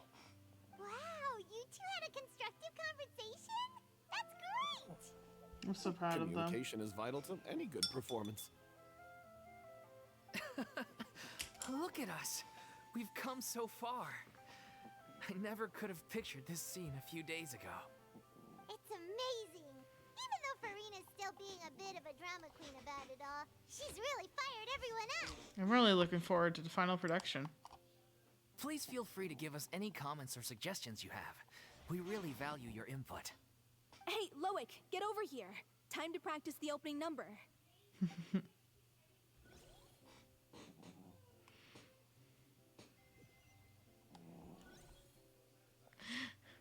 Aww.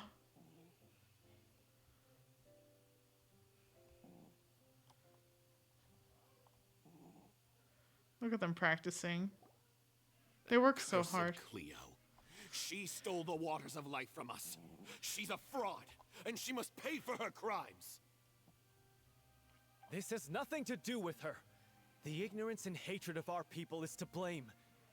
How can we hope to win back the water's favor if we don't change our ways? This guy could be useful. Take him hostage. If Cleo wants him back, she'll have to show herself.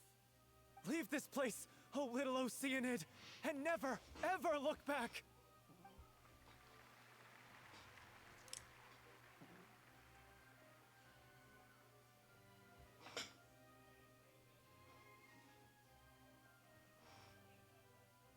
Everyone's really throwing themselves into their roles. I haven't seen such a fine performance in a long time. It's because it means so much to them. If only... Though, if you are her... What should we do? It's almost time for her to take the stage! Why does it have to be now? Hey, what's going on?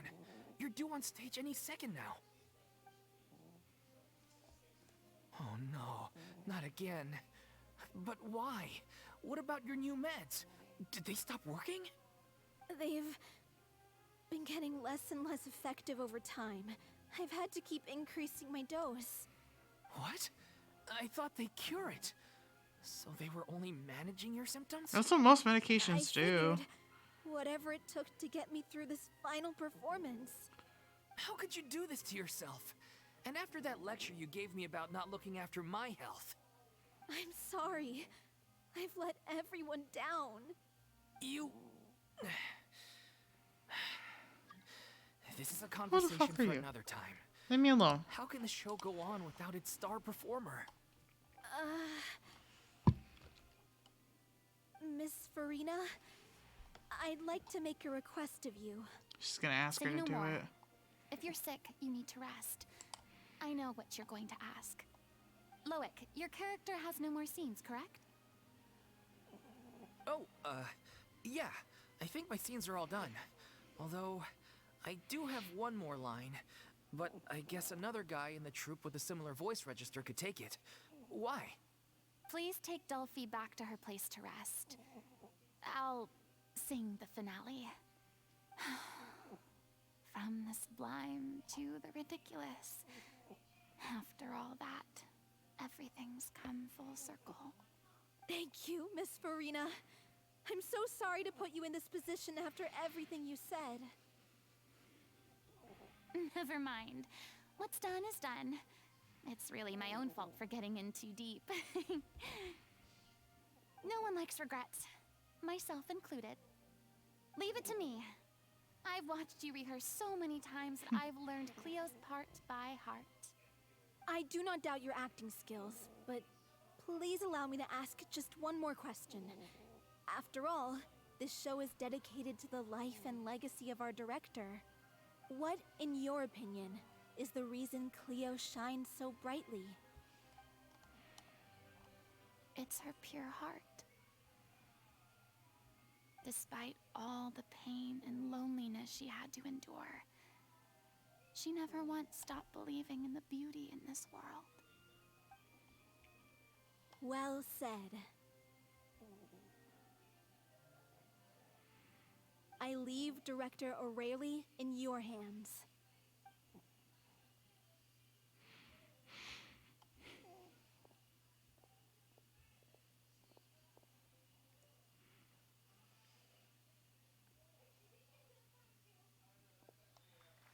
There she goes. She's gonna do it despite everything.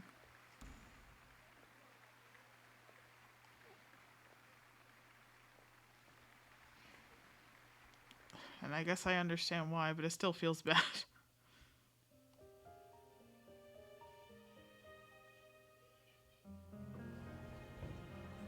Is she here yet? When will she get here? She's not coming! You're wrong. She's here.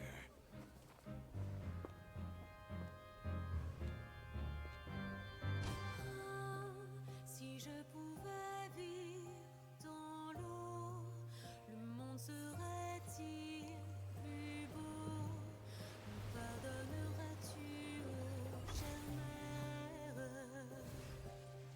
L'eau dans son courant fait danser nos vies, et la cité elle nourrit, ainsi que toi, mon doux amour. But what about your wish? My wish.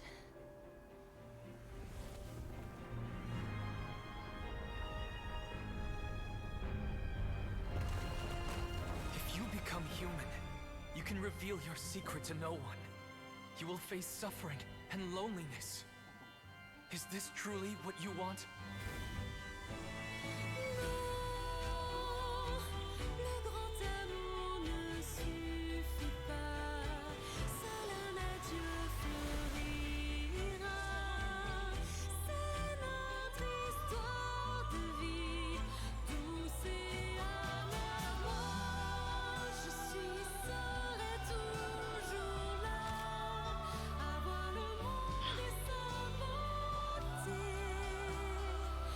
Et ça ne changera jamais, jamais.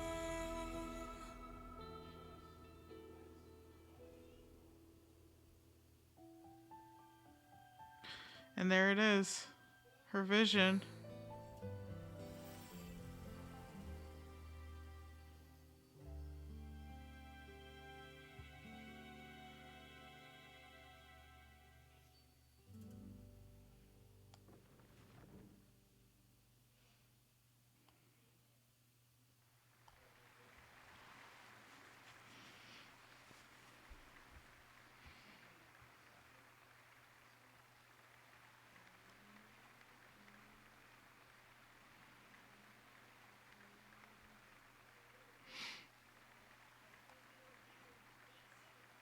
Is it just me? Or was that Lady Farina on the stage just now? She hasn't been seen for a while now, and she just appears out of nowhere? Gotta say, though, her acting skills are as superb as ever. The little Oceanid, Cleo, played by Aurélie Fumont.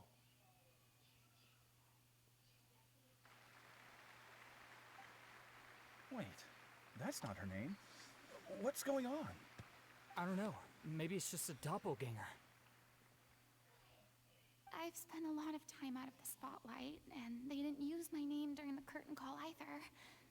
Hopefully, not too many people recognized me. It's too bad that I had to break the one clear rule I'd managed to make for myself, even if I had no choice. Still, I have to admit that, despite everything, it felt good to be back on the stage again. Finally, we would like to give a special thanks to our artistic consultant and event coordinator, Miss Farina. Hey, that's not what we agreed on. Oh, so it was Farina after all.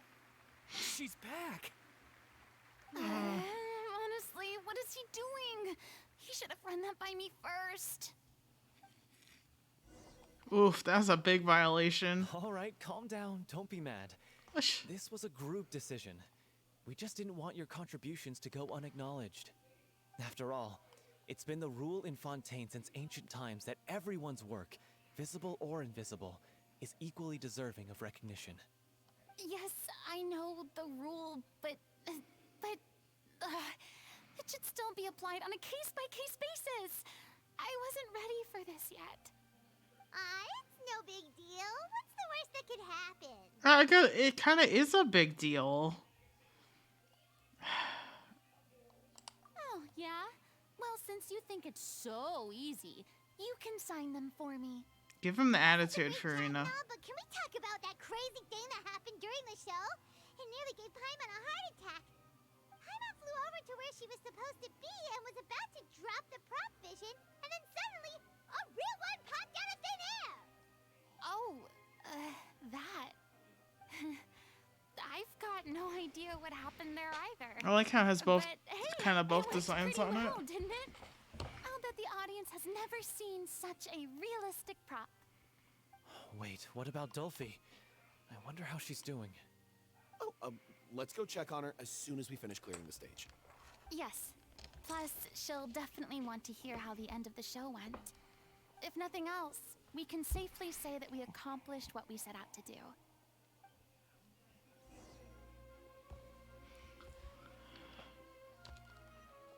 Man. I don't know, that's kind of rude to, like, just do that. Yeah, I understand why people are mad about this. I'm gonna be real with you. I'm real with you, Chief. I get this 100%. I get why people were raging about it because I didn't play it when it first came out. Obviously, I'm playing it right now, but I understand why people were like, this is so fucking tone deaf. It really is. They're very valid.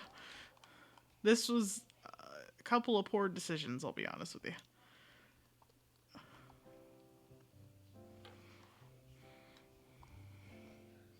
Ah, you're back. She's doing okay. Her condition stabilized after taking some of her original medication. From experience, though, I'd say she still needs a few more days of rest. How did the performance go? Was it a success? Did the audience like it? You'll be glad to know it was fantastic! Also, you're not gonna believe what happened while Farina was on the stage. You'll probably be able to read all about it in the Steambird first thing tomorrow morning. That's wonderful. I'm so sorry I failed to see it through to the end. I guess I was wrong to try and tough it out to begin with. You did Don't what you worry wanted about to. it. Like they told me after announcing my name during the curtain call, everyone's work deserves recognition. Even though you couldn't see it through to the final scene, the audience was very impressed by your performance. It's safe to say that you made your mark on this memorial show. Well, one way or another, we did it. I've had bad luck ever since I was born, so I never expect things to go smoothly in life. I'm just happy to know that we went out on a high note. That's all that matters. Blaming your bad luck again, are we? Maybe if you didn't push yourself past your limits so much, your illness wouldn't be flaring up all the time. Oh, don't you start. I don't have the energy to argue with you right now. Aw, you two clearly care a lot about each other. I don't know what you're talking about.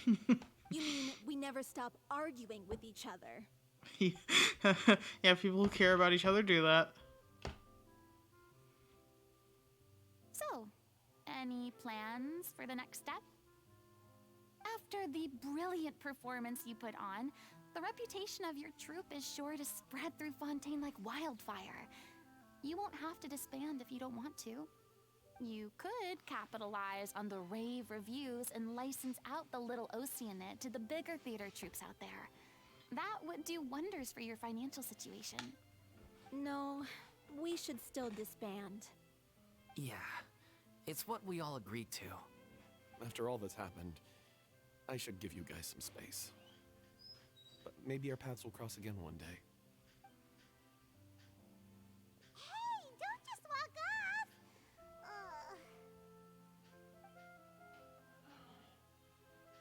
I still want to keep performing, so I might join another troupe. After watching Miss Farina's performance, I think I'm starting to understand our director's infatuation with musicals. You should do it. It suits you. I'd originally hoped to keep performing too, but I don't know if my health will allow me to. Oh, so now you finally got your priorities in order. I guess I'll hold off until you've properly recovered as well. What about you, Miss Farina? Any future plans? Well, frankly, I think a return to obscurity is no longer an option for me. I'm sure a slew of consultancy requests will hound me wherever I go, until I finally acquiesce. You rather sealed my fate there with your special thanks at the end of the show. Sorry. It's quite all right. No need to apologize. What I meant to say is that this whole experience has shown me that perhaps I'm not as averse to a return to the stage as I'd previously imagined. Maybe Nervillette was right. Maybe Cleo is the right role for me. I still don't wish to pretend to be someone else, but I do have a desire to express myself. So, maybe the show will go on for me after all. Just do whatever feels right to you, because I don't like the other... Don't like this. Yeah.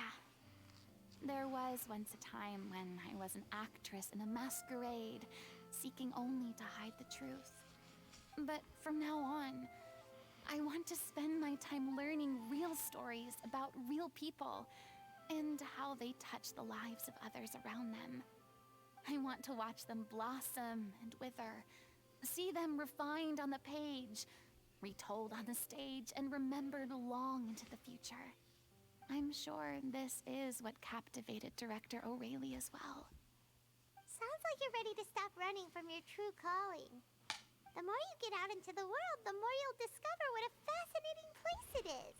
Next time, I'll invite you to join me. Then it's a deal. If a vision is a gift from the gods, then I should do my best to honor it.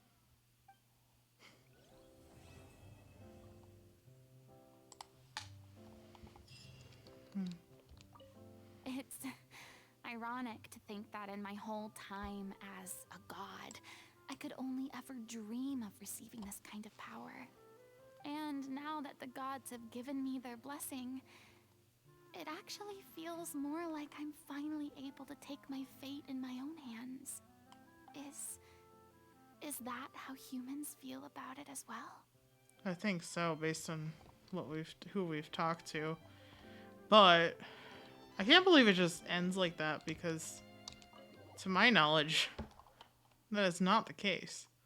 To my knowledge, it was Neuvillette who gave it to her. And this... Hold on. Actually...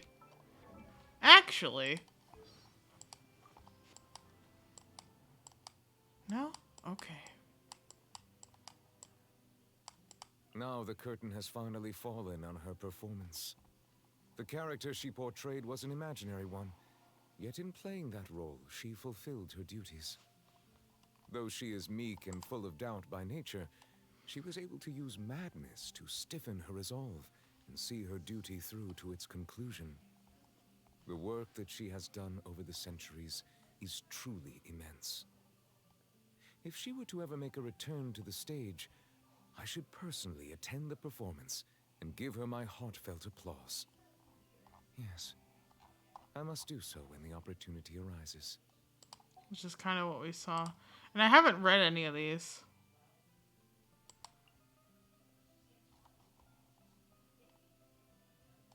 Right. Hold on, let me read this. A Fontinian nursery rhyme. Did I click the wrong thing?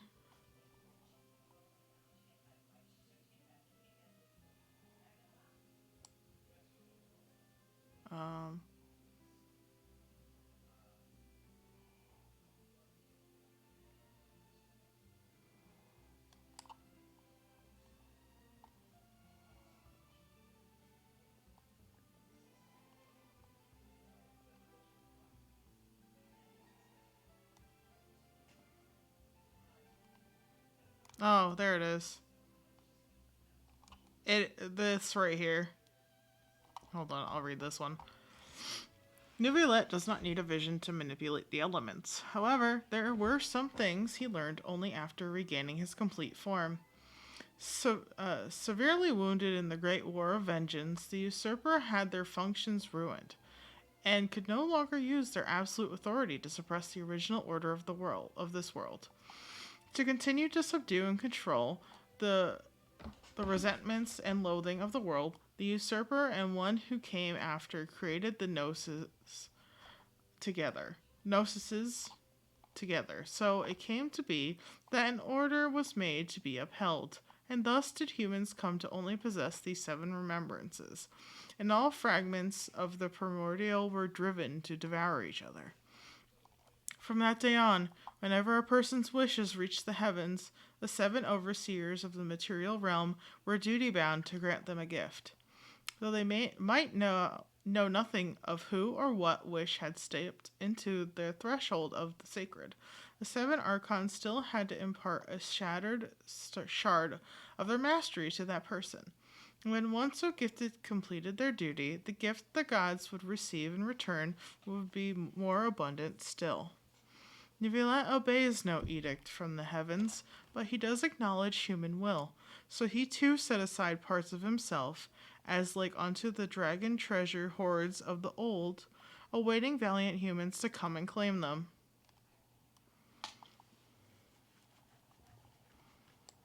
So I think this only...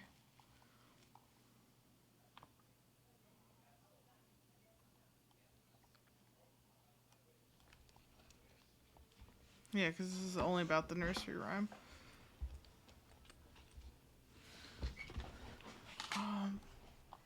Yeah, I haven't... If you can see, I read none of these. Because reading.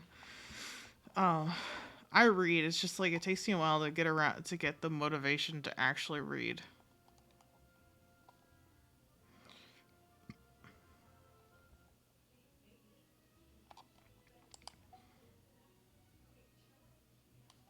Actually, by finishing that, did I get Risley's voice line about Farina?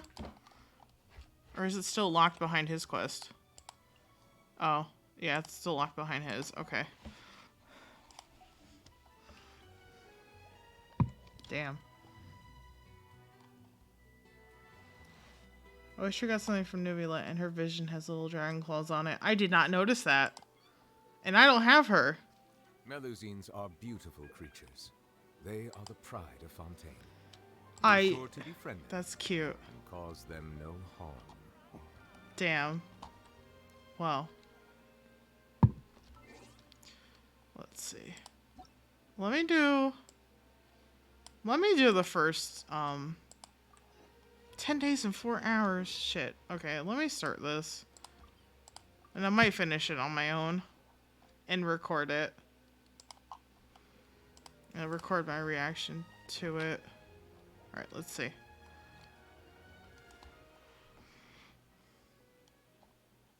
Seriously? But, Mr. Morris, I don't understand, sir.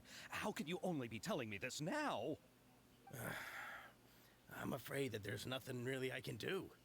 I'm really facing a crisis. My hands are tied. But what about my film? Xavier in his films. Well, I'm afraid you have to come Or up with something Xavier. on your own. Take it from me. Sometimes you just have to let things go. Same goes for this film festival.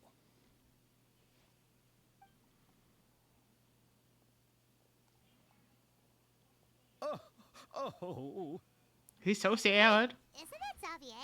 Oh, So Xavier. he's back in Fontaine now.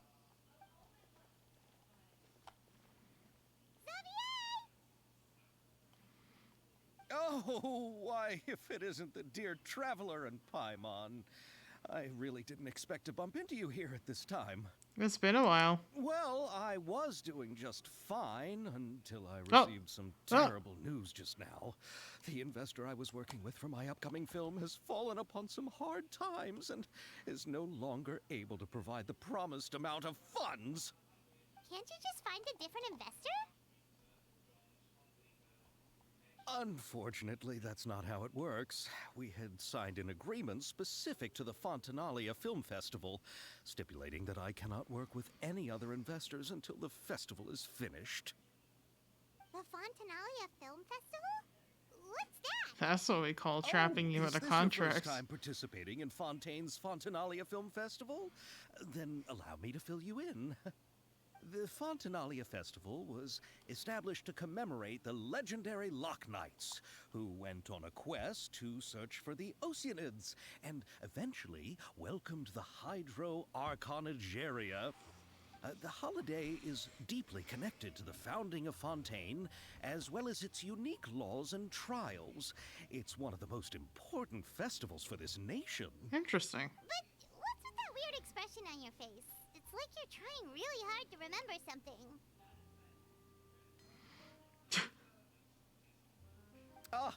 I was just trying to recall the exact description from the books, in order to avoid any unnecessary arguments over semantics. I usually try to recite things straight from the source. Well, either way, Paimon thinks she gets it now. It's just like the Windbloom Festival in Mondstadt, and the Lantern Rite in Lille.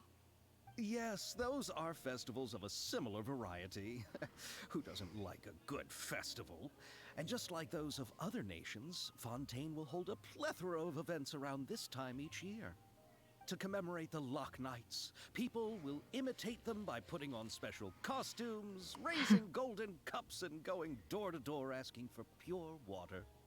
But a few years ago, Lady Farina started to find the whole idea a little drab, and so decided to change the part about pure water to sweets. Really doesn't surprise Paimon at all. She loves sweets. The whole thing seems more akin to a carnival now, and it's quite popular among the kids. Of course, it's Every candy. year, you can hear a bunch of them saying, "Trial or treat." Oh my god, it's Halloween. Oh, that sounds pretty fun. But how does that connect back to the film festival you mentioned? Ah, yes, it appears I've strayed off topic. I just got too excited after seeing you. Can't believe she's right Let there. me get back to the point. The Fontanalia Film Festival is an event proposed by the Fontaine Film Association this year. Now that film technology has matured as a medium, Matured? it's the perfect time to introduce more people. The fuck to the is art that? form. During this time, people may submit films to be evaluated, and the entry with the highest score will be given the Farina Award. Can't by believe the this man said fucking matured instead of matured. What award? I didn't even The listen to Farina that. Award. You know, after the Hydro Archon. They coined it while Lady Farina was still in power, but even though things have changed, no one has made any motion to update the name. Why should they? She did so much for Perhaps you, everyone still assholes. thinks of it as a pretty appropriate name. Even though she isn't the Hydro Archon any longer, Lady Farina is still Good. Fontaine's superstar. Good.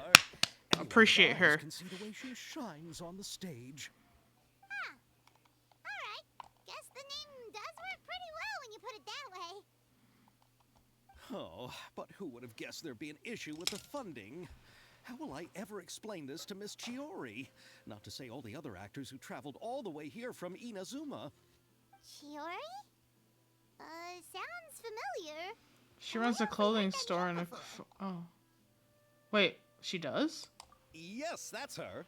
I asked her to oversee the event's art direction, including the design of the actors' costumes and appearances. Oh, Paimon remembers now. Navia said that her clothes were designed by Chiori, and Kirara's outfit too.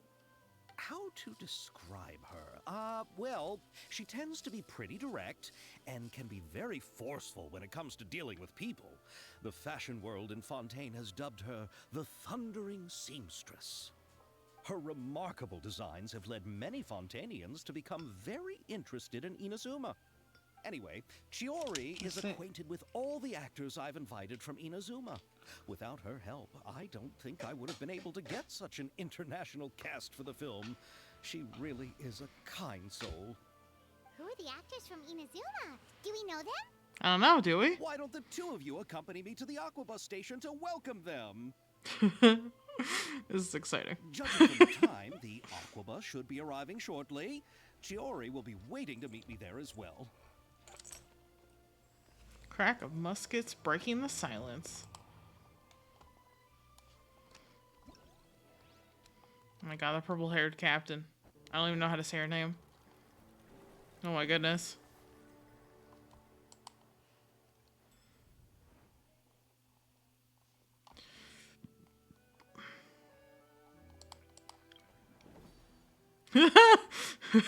Adventurer with a fucking handgun. Oh my goodness. This is ridiculous.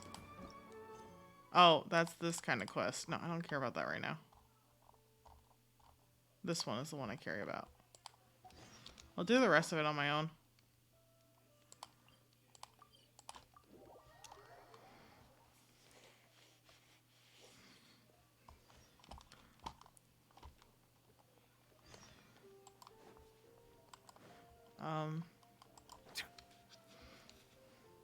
Not to devalue the events, because I really do like the activities and these events. I just am like, most of the time this stuff can be done by myself in like a few minutes. Is it? I know the lift is running. I'm impatient. Is it funny to watch me do things? Yeah, props. Oh wait, it's down there. I could just jump down there. Fucking wait for the aqua bus. There we go.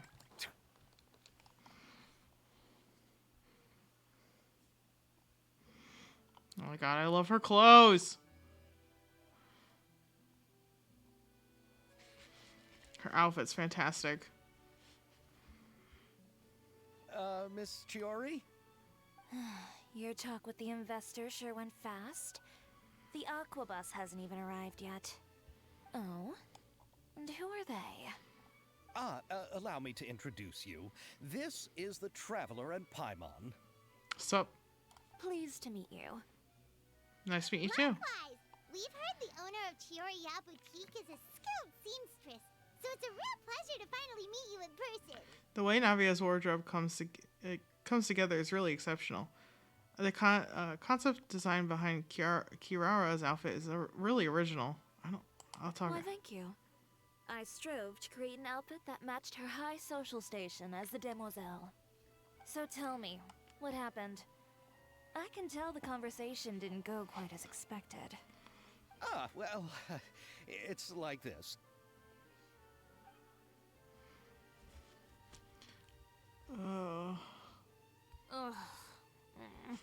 Yeah, she's not happy. I know, Chiori, you don't have to say it. You did remind me that this investor was a little bit sketchy. Yes, there's no doubt about that. But how could I pass it up? He offered me twice as much as the others. And therein lies the problem. Yes, but just put yourself in my shoes. After obtaining such an excellent script, it's only natural that I would want to make the most of the film. The budgets that the others had proposed were nowhere near enough. It's difficult to find someone willing to front such a large amount of mora, so... Don't be sad, Xavier. We might be able to help scrounge up some more together for you. Actually, considering the fact that I know Ayato's in this event... Thank you, Paimon. That means a lot to me. But the cost of the film is staggering. I'm afraid that any mora we can scrounge together in a short amount of time won't even be able to cover the actors' fees. We need to move on. What's happened has already happened, and there's no changing it. But now's not the time to give up. What? You're saying that you have a plan? No, that's not what I mean. I'm simply saying I wouldn't give up just yet. The actors I recommended aren't just after Mora after all. Yeah, they're friends of ours.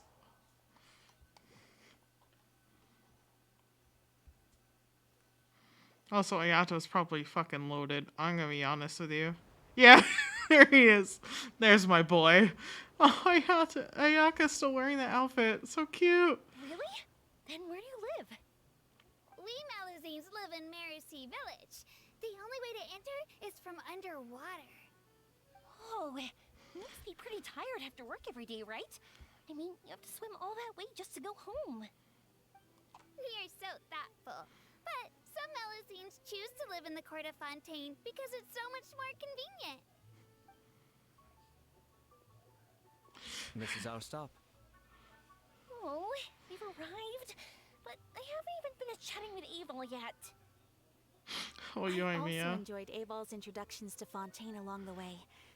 Everything you described was so clear and detailed that we can't help but want to hear more. Thank you so much. I'm usually working here on this aqua bus, so I hope I'll have the chance to see you again. There are still many more places I'd like to introduce to you. She's so cute. Why are all the Melusines so cute?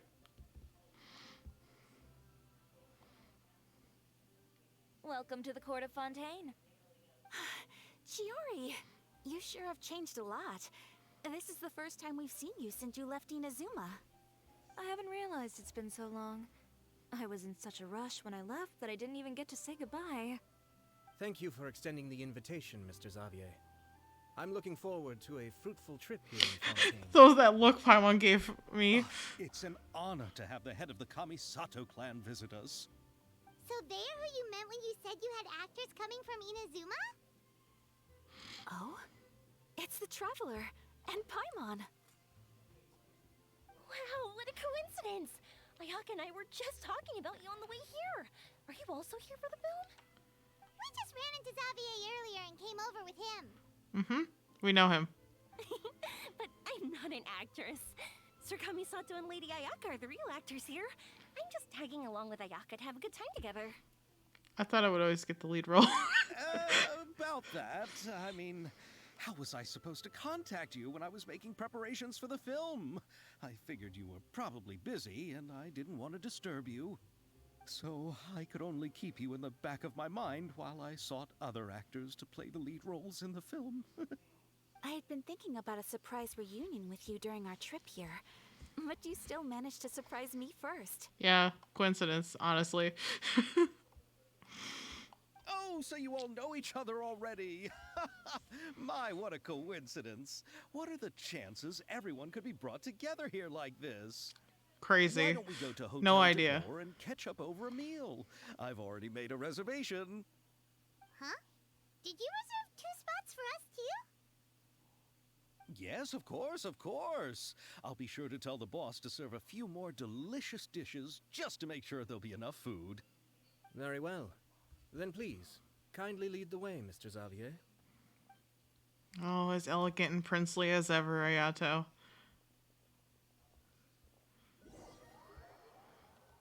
Despite the fact that you're gonna send something weird home to Toma, I know it. I know you. Wow, buildings in Fontaine are so tall. Just look at how big they are. And there's the fountain that Abel mentioned earlier. It really is a magnificent sight. The girls are so cute. And look at that They're so huge funny. spinning sphere. Where does it get its power? Could it be one of those clockwork mecha we've heard so much about?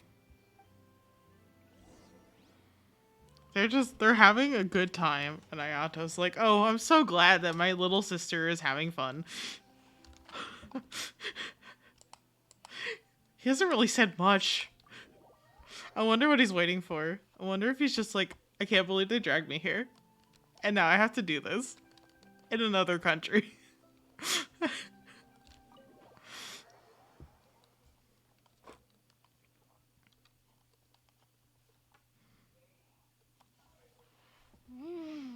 So this is what food from Fontaine is like.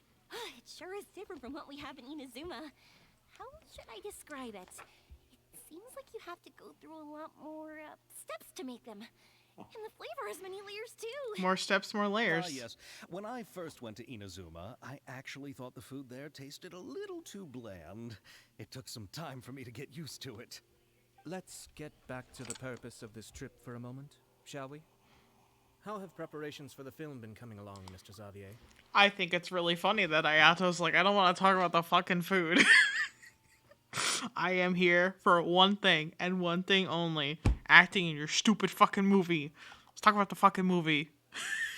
Well, I've already assembled most of the film crew. A lighting specialist, a prop manager, and a costume designer. I've also bought the copyrights from the novel's author. Oh, it's called The Two Musketeers, right? I read the script you sent me on the way here. The story is pretty good. Originally, I was planning to start filming as soon as Sir Kamisato and Lady Ayaka arrived in Fontaine, but I'm afraid I've run into a bit of a problem. Oh? What is it? It has to do with the film's investor, Mr. Morris. He suddenly informed me this morning that he's encountered some financial trouble and will be unable to release to me the amount of funding agreed upon. It's said that Fontaine's legal system is well developed. If he has violated the contract, then can't you simply take him to court over the matter? Well, I'm still more concerned about filming.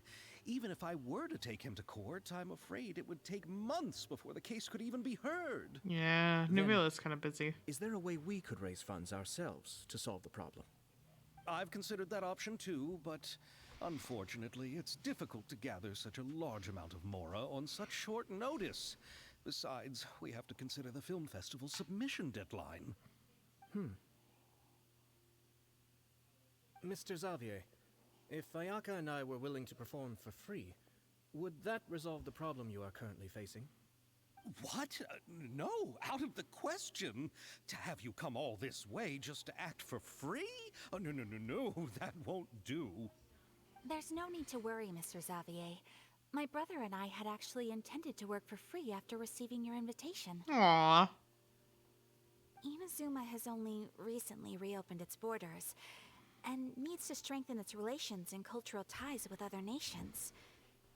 We didn't have many collaboration projects with Fontaine in the past, so we hoped this trip would serve as a good start for the future. Indeed. You could say that's the real reason why the Yashiro Commission agreed to come to Fontaine. Well, let's be honest. I forgot they were the cultural fucking faction of fucking Inazuma. It's been a while. It's been a hot fucking minute since we visited anything Inazuma. For real. I understand, but having you two act for free just doesn't seem right. They're loaded. Don't worry about Not it. at all. While we're officially here to conduct a cultural survey of sorts, we must express our sincerity if we want to establish formal cultural ties with your nation. This film will serve as proof of friendly cooperation and cultural exchange between Inazuma and Fontaine. It's my hope that the film can be finished and released as smoothly as possible. If you still don't feel comfortable with this arrangement, I would also be more than happy to be introduced to some other renowned individuals in Fontaine's literary and artistic circles. All right. I'll do as you say. Thank you so much. I'll make sure to cobble together enough mora now, even if it means selling my house, my camera, and every single family heirloom. Calm down. Hold up. now, Pump the you brakes, didn't go brother. far. I'll also help you out as a brand sponsor. We can help too. Me too. Even though I didn't bring much more to spend on this trip, it's still better than nothing. You are too kind, all of you. I really don't know how to... Oh my god, brother. Alright, enough about that. Now that we have I love Xavier's Chiori. savings, my support, and 2 leads who are willing to act for free, I think we will be able to make this happen. So, instead of Mora, you'll help with filming and production. Nice. Oh, but how can we help with that? We don't know much about making a film. I know Alright. absolutely nothing. Pull yourself together, Xavier. Tell us if there are still any open positions left among the crew. All right. Let me think. We still need a camera operator, a clapper loader, and someone to manage logistics. I originally wanted to personally serve as director, but I've been too busy working as the producer. So the positions of director and director's assistant will also need to be filled. Instead of saying director. Paimon knows what the director and the logistics support person do, but what's a clapper loader? The clapper loader is responsible for using the clapperboard to record and organize the information of each shot. When the camera operator begins shooting, the work requires both patience and careful attention to detail. A clapperboard? Oh, you mean the thing they hold that goes clap whenever they start filming? It's very important for Yes, editing. That's right. Are you interested in that job? For sure! Paimon's always wanted to try that. I just want to make the noise. Then you'll be our Paimon. clapper loader. I can find someone from the store to help with logistics. What do you think, Xavier? Oh, fine by me.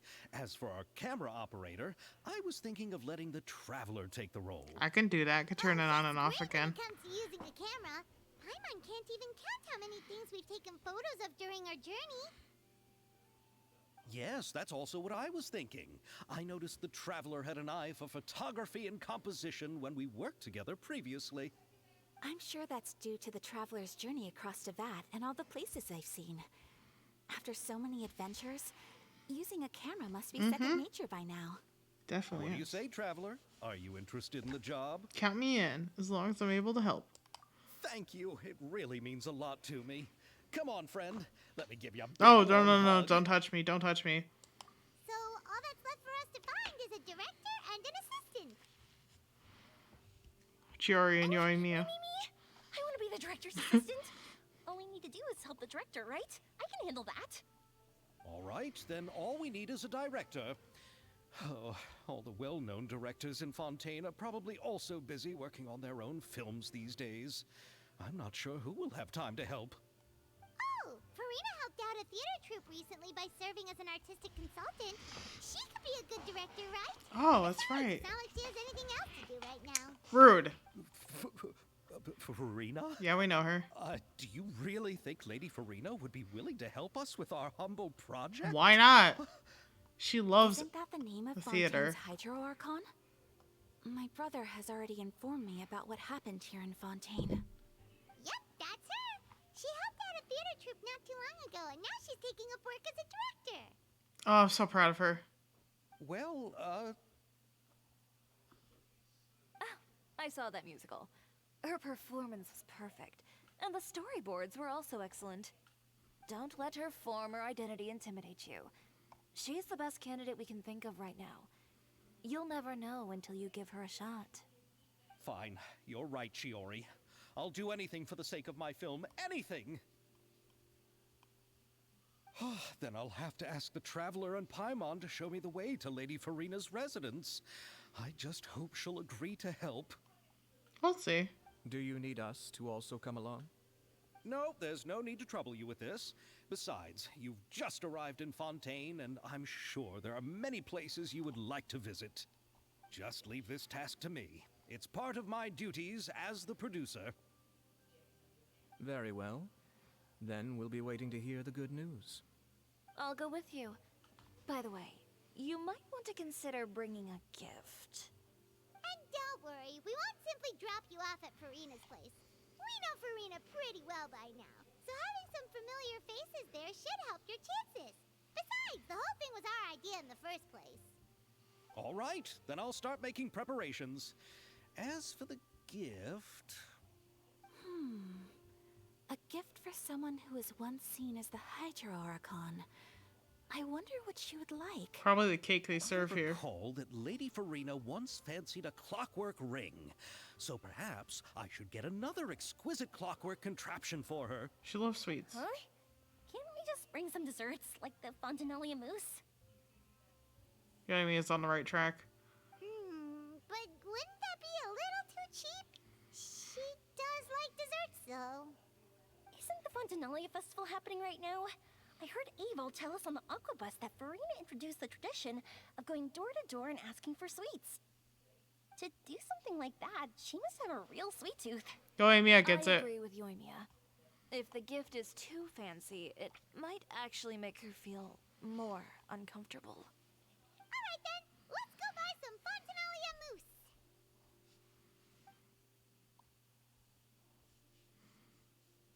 But will that really be enough? We'll be asking her to do a lot of work, you know. You're right. We need to further sweeten the deal. Huh? You want something even sweeter than Fontinalia mousse? Yes, we'll need a gift that's sweeter than any dessert in the world. Well, what could that be? Your words of praise. She's right. That's exactly it. We get it.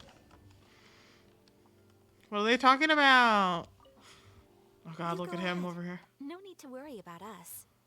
Oh, I hope Farina will like the gifts we prepared. Oh, and if you still think we should get something else for her, just let me know. I should be able to make some fireworks. Oh my god, what'd you bring with you? What about you? What are you doing over here? Looking forward to the good news. Oh, okay. Alright then. I don't know, I was looking forward to having a chat with Kamisato Ayato. I haven't seen you in a hot minute, brother.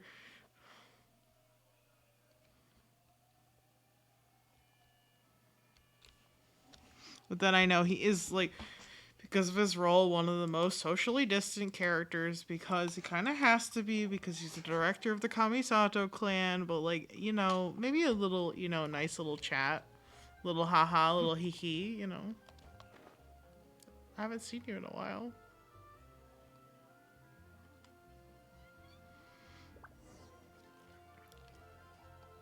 Farina, I'm back to bother you again. This is where Farina lives. Okay, I'll go knock on the door.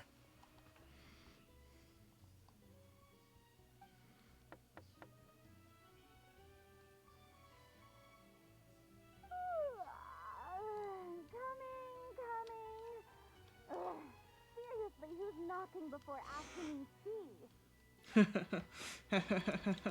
Hi, Farina. Who are you? Lady Farina, please allow me to introduce myself. I am Xavier, a film director. Hello. Oh, is that the traveler in Paimon I see behind you? And who's this? I'm Chiori. Ah, the one from Chioria Boutique. Hello, hello. She's so much softer with us So, than... what are you all doing here? Do you need something?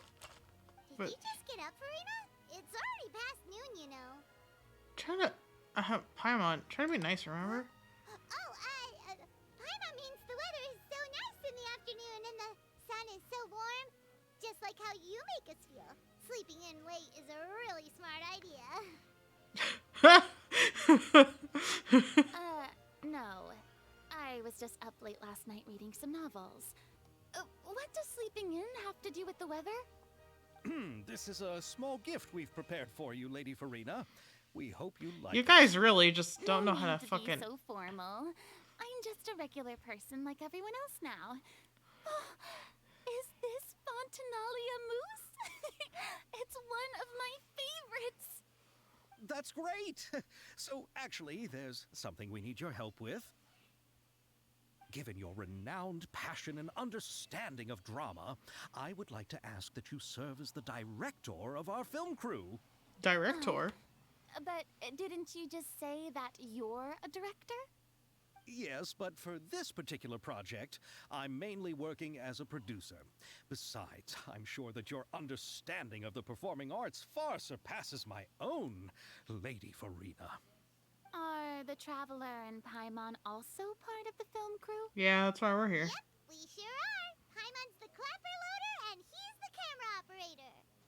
Camera operator?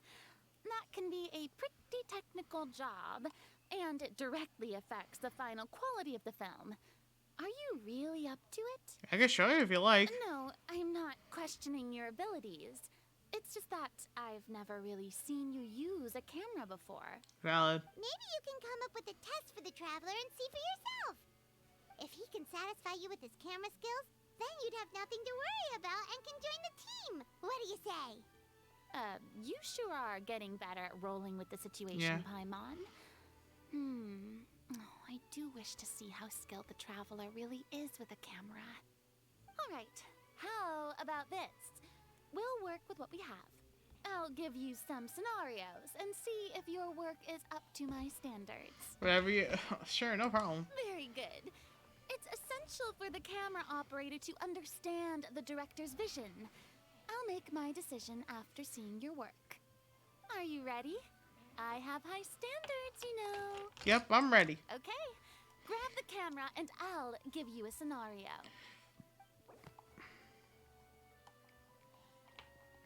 Estelle is the boss of the Beaumont workshop. Beaumont? I don't know.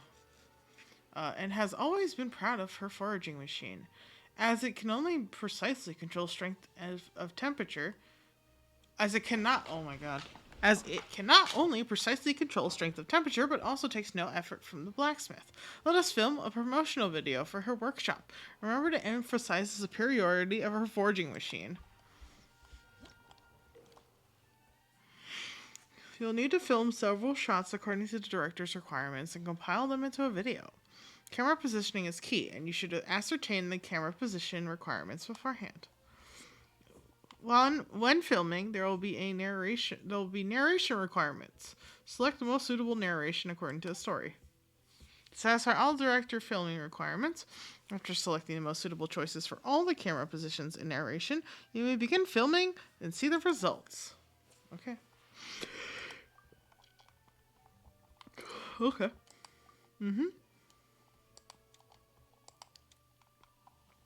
Oh, I didn't... Here. Wait, what? What is this? Located in the Court of Fontaine, Beaumont Workshop is a weapons workshop. Utilizes a forging machine. So that's probably it. Right? Or is it not? Is it not sparkly? I don't know. I feel like that's a better shot. This machine can precisely control the force applied and the temperature, making it perfect for doing exhausting, time-consuming work. Okay. There we go. Thanks to this machine, the owner of Beaumont Workshop, Estelle, can comfortably enjoy each workday. Or each day at work. Yeah? But worry not, for the weapons produced by Beaumont Workshop are of outstanding quality with exquisite craftsmanship and keen edge. This? I don't know, it seems about right. If weapons are what you want, look no further than Beaumont. I think so.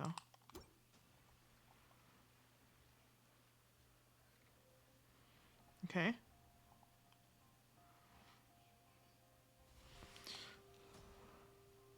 This seems about right. Look at her being relaxed. Okay. Yep, I did that correctly. You see, it shows off the workshop. Well, yeah, because I've seen enough commercials in my life to figure that out. Oh, it appears that you have more skill than I thought. All the shots had a great composition, and I could really feel a connection to the characters and their lines. So what's the verdict? Yeah! Does that mean you agree to be our director, Farina? Did you think I would agree just like that? After our performance of the Little Oceanid, I've begun to make a name for myself again, you know. In fact, I've already had several troops approach me for the Fontanalia Film Festival. Unfortunately, the scripts were all pretty boring and didn't pique my interest. Okay. If others were to find out I agreed to work with you so easily, then, well... Hey, but didn't we have a deal? What else do we need to do to convince you, Farina? The script, Paimon. Well... Oh. What about the pay? Huh? That too. You know, how much you're willing to pay me to be the director? The pay is also an important factor for me to consider, you know. Well, I can offer you this much? What? That's all? If Nervilet were to hear of this, he could charge you with underpaying your labor. I'm sorry, but our crew is in a tight financial spot at the moment. I see. Well, even though it's highly unlikely now that I'll join your crew, there's still something I'd like to ask. Exactly what film are you planning to make? Oh, our script is an adaptation of The Two Musketeers. Huh? Wait, you mean the suspense thriller novel that was a #1 bestseller? Oh, so Farina's read it too. Of course I read it. I've always had a keen interest in artistic works that strike a chord with the populace. I see. It all makes sense now. You must have used most of the budget to pay for the copyright. Not really. The novel's author transferred the copyright to me practically for free once he heard that I wanted to make a film adaptation of the story. The lack of budget is due to another issue. He probably just wants to get his name out there. So, Mora isn't the most important thing to him right now. It reminds me of a delivery courier who wears one of my designs while traveling all across Teyvat. I didn't charge her much for the outfit either. The exposure she provides for my brand is well worth it. So, are you a big fan of this story, Farina? Well, it's alright. The pacing of the story is good, but the character relationships could use some work.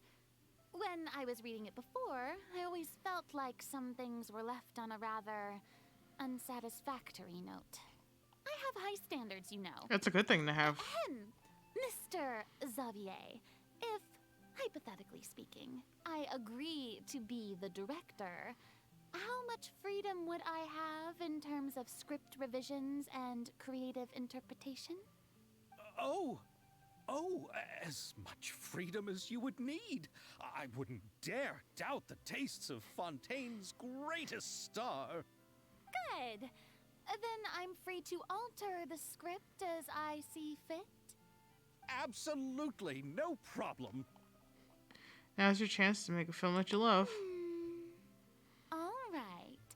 It seems that your crew really can't go on without my care and direction. So, you agree? Yes, I agree. Although the pay is well below what someone of my caliber deserves. A great script calls for a great director. The sparkle. I mustn't let a perfectly good story be ruined due to lack of funds. If you have fine cheese and bread, you wouldn't just let it sit on the counter and get moldy just because you lack an oven, right? Thank you, Farina. Oh, Hydro Archon above! I'm not dreaming, am I? Somebody pinch me. I'll punch you. There's no more Hydro Archon, you know. And it's still a little early to celebrate. Not right now. There's a lot that goes into shooting a film. Although the trickiest tasks of finalizing the script and casting the actors have already been taken care of, we'll still need to reserve filming locations. Not to say set up lighting and props. And by the way, since we'll be filming The Two Musketeers, we'll need to find an action choreographer. Ideally, a professional who has actual experience with muskets. Oh my god, that's how we get the... Yes, I've thought about this as well. I was hoping that you might know someone who could handle the job. The captain. Me? If this was before, I could have simply asked Lorand. But it's already been some time since I last talked to her. Navia can also use firearms, but unfortunately, her style is quite different from that of the characters in the story. Could we ask the Special Security and Surveillance Patrol? Oh, you mean the Special Patrol's musketeers? Yes, that's right. They work with muskets every day. I can't think of anyone more qualified than them. They would be under Nervilette's jurisdiction. Unfortunately, I, don't have any connection with them at all. So, in the end, we still have to start by talking to Nervilette. No need to go to all that trouble. I know their Captain Chevres. Oh, you do? Chevres. Wait, Chiori, how do you know the captain of the Special Patrol's Musketeers? No particular reason. Running a business means dealing with some trouble from time to time, and she's helped me out on a few occasions. In return, I've helped her handle a few situations in which the Special Patrol couldn't get involved directly. So, we've gotten to know each other over time. Damn. You're saying there's been times when the Special Patrol needed a fashion designer to handle a situation? Your work is becoming more and more mysterious. She's resourceful. It'd be best to keep it that way. Anyway, enough about that. What do you all think about asking the captain to be our musket action choreographer? Let's do it. She sounds professional enough. She is a captain after all. I have no objections. But I imagine the Special Security and Surveillance Patrol must be busy with their duties. Do you think she'd really have time to help with shooting a film? You could try. And there's the issue of pay.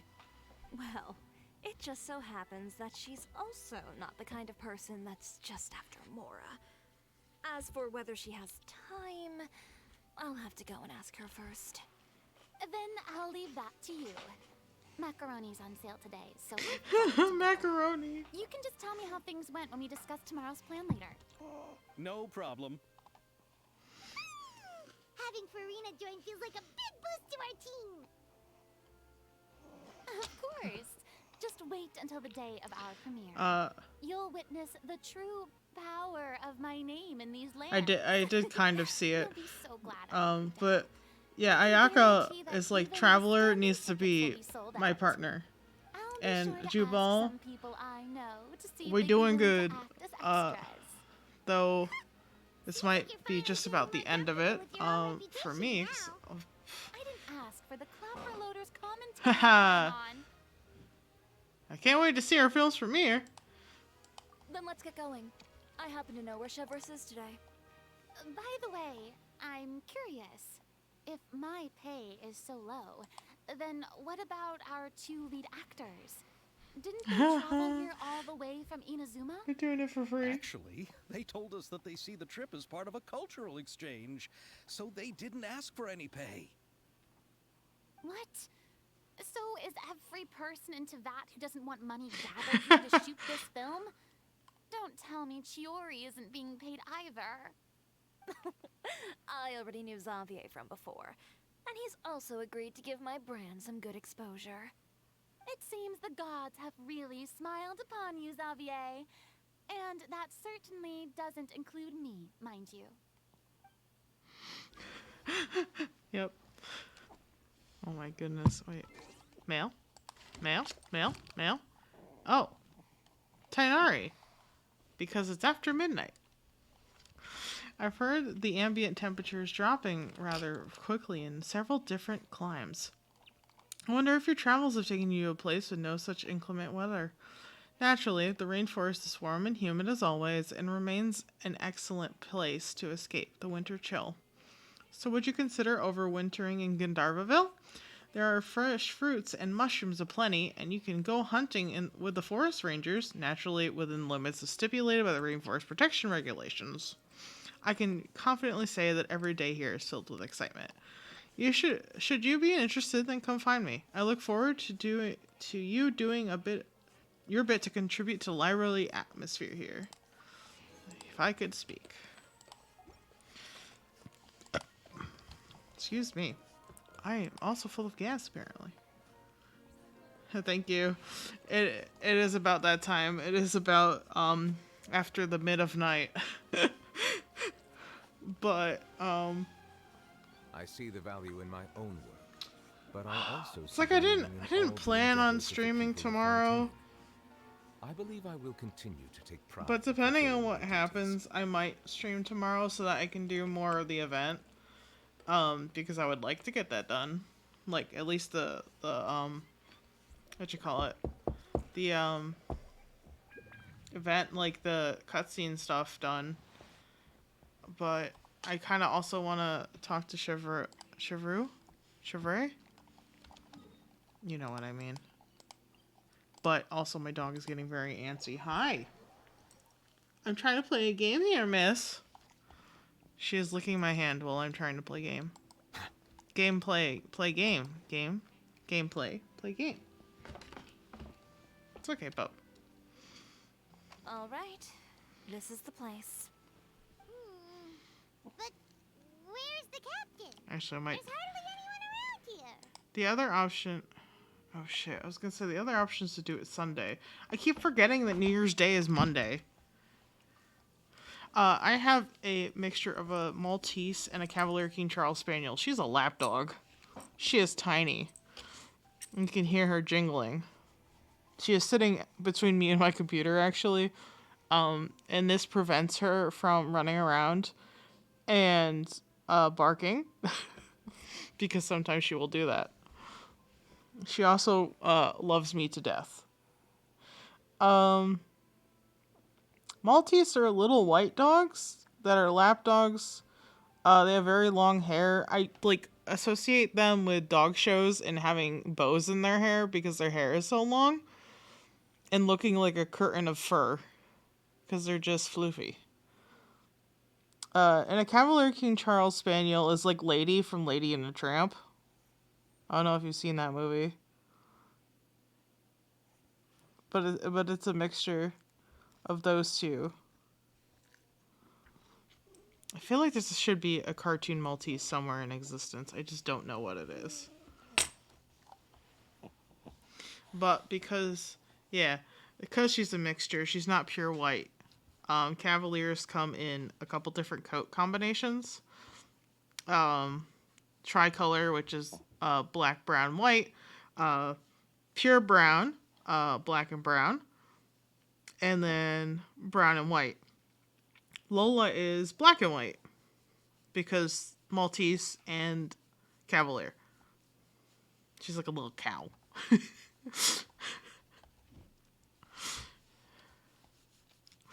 She's my cow dog. Instead of a cow cat, it's a cow dog. Yeehaw. I don't know, what would a cow dog say? Instead of meowdy, it'd be like...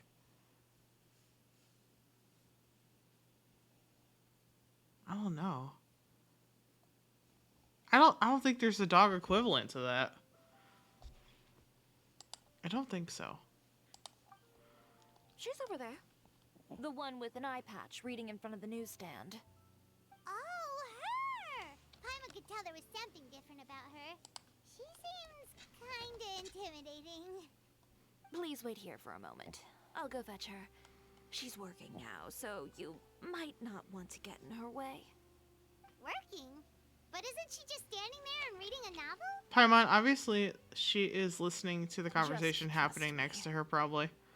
Oh, alright, let's see what happens then. Shiori sure is a mysterious person. She claims just to be a fashion designer, but she knows all these powerful people. I guess instead of a bork, it'd be a mork. That makes sense. How you morkin'? Why you morkin'? She's like, I'm not, I'm sleeping. And you're disturbing my beauty sleep. Alright, cool, fine. Sheesh. The court of Fontaine isn't particularly tolerant of visitors from overseas, so it isn't easy for a foreigner to promote their brand here. Even more so in the competitive world of fashion. Even a local like me just trying to make a film has to face all kinds of challenges. So I can only imagine what Shiori has been through to get where she is today. I'm sure that having more connections has definitely worked in her favor. Yeah. Reading on the job? Detective novel. One main character? No. Multiple. Branching storylines. I see. How's the plot coming along? One of the main characters is about to make a choice that will affect the rest of his life. I'd wager he's going to make the wrong choice. I like how she has earphones to muffle the musket fire That sounds. doesn't depend on me. It all comes down to what the character chooses. Which is exactly why I'm here to help.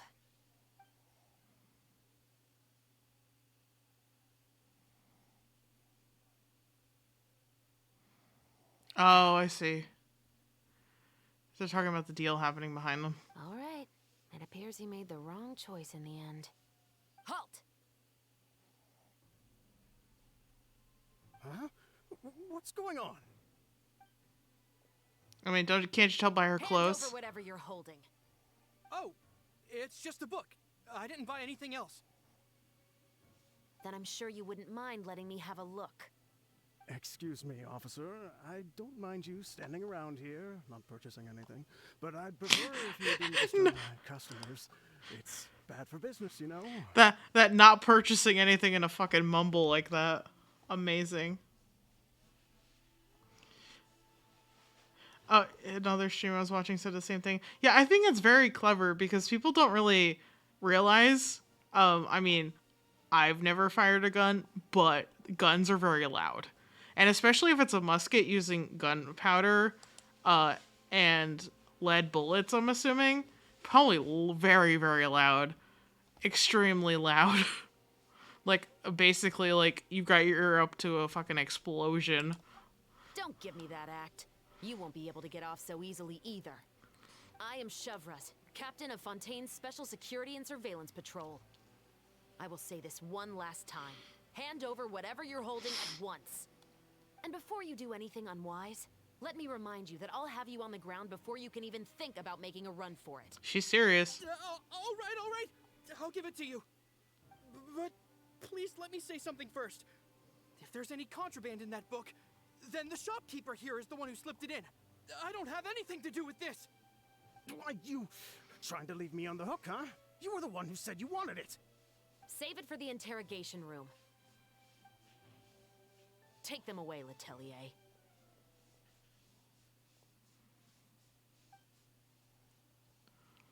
Just like that. What's going on here? One second you're reading a book and the next you're escorting people away. And who are... Oh! Aren't you the traveler who's been all over the papers recently? Chiori, I'm assuming what you wanted to ask me about has to do with them, right? Maybe I can let you in on what's happening then.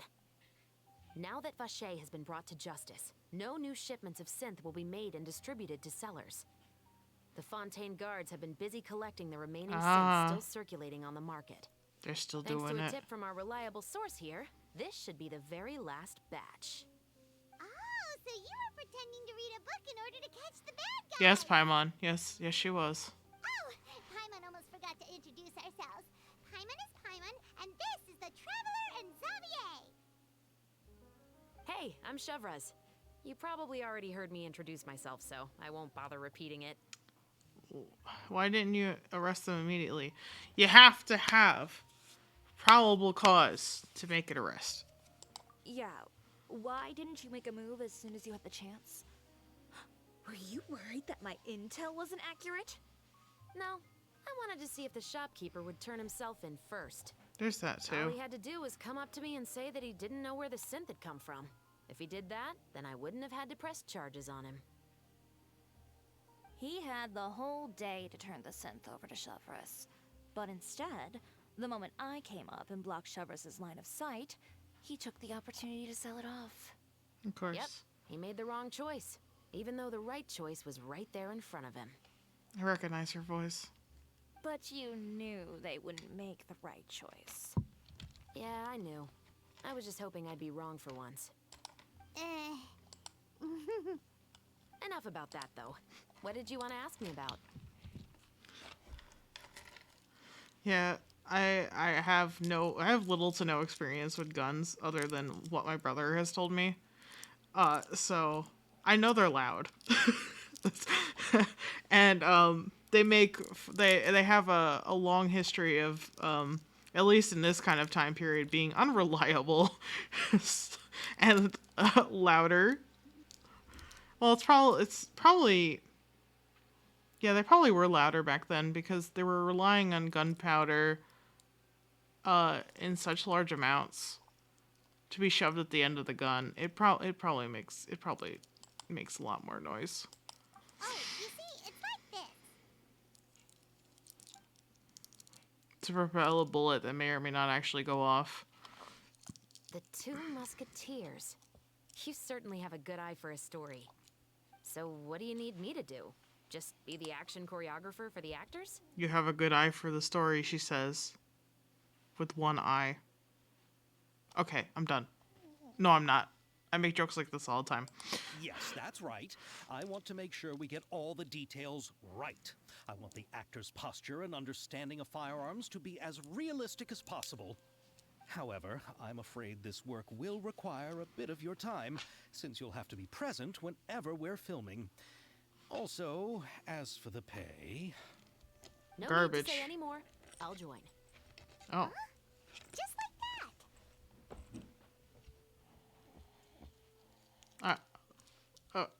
What's with the pause here? Really? You're willing Weird. to help us with our humble film project? Sure, it's no big deal. As I said, we've wrapped up our investigation here, so I don't have any other tasks on my plate for the moment. Besides, I personally really like this novel. I even have the collector's edition at home. Stories where justice prevails over evil never get old for me. Then we've got a deal? I would say so. Yes, I'll see you on set tomorrow. Fantastic. Oh my! I can hardly believe it! I should tell Lady Farina immediately. Oh, and I must tell the prop manager and lighting technician to get everything ready. We start filming tomorrow! He's so excited. He's getting it. Calm down, Xavier. The film is going to take more than just a day to finish. Still, I should also head back now and start preparing the actors' costumes and makeup. Alright, guess that's it for today then. Traveler, Paimon, please stay for a moment. I have something to tell you. Also, I saw on Twitter somewhere that she's a polearm user. This one here. This one here. What's with the polearms again? Then I'll take Xavier back. Poor thing. He's so excited that he can't even walk straight anymore. I don't want to spend our first day fishing our producer out of the fountain. Welp. I think Xavier would probably be able to hold himself together. Nope, absolutely not. See you tomorrow. See you tomorrow. Okay, let's talk to Schiffer. Where's she? Oh, over there. Okay.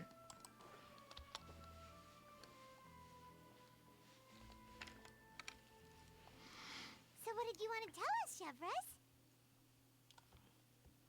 Oh, it's Have you read The Schiffer's. Two Musketeers?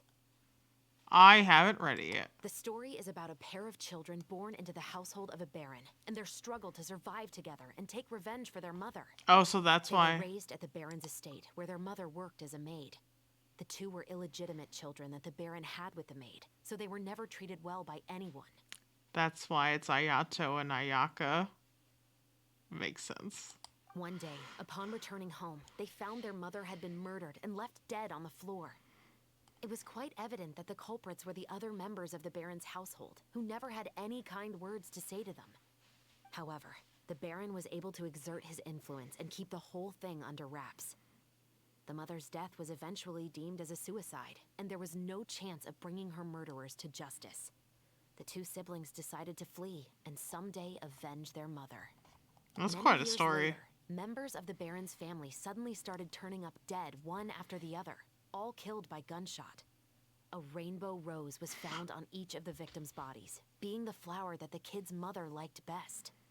The baron believed that the mother's soul had come to take vengeance on him, so he lived in fear each day. It really was his But it was kids. actually those two siblings who had fled all those years ago. They relied on each other to survive and trained day and night, eventually becoming adept musketeers.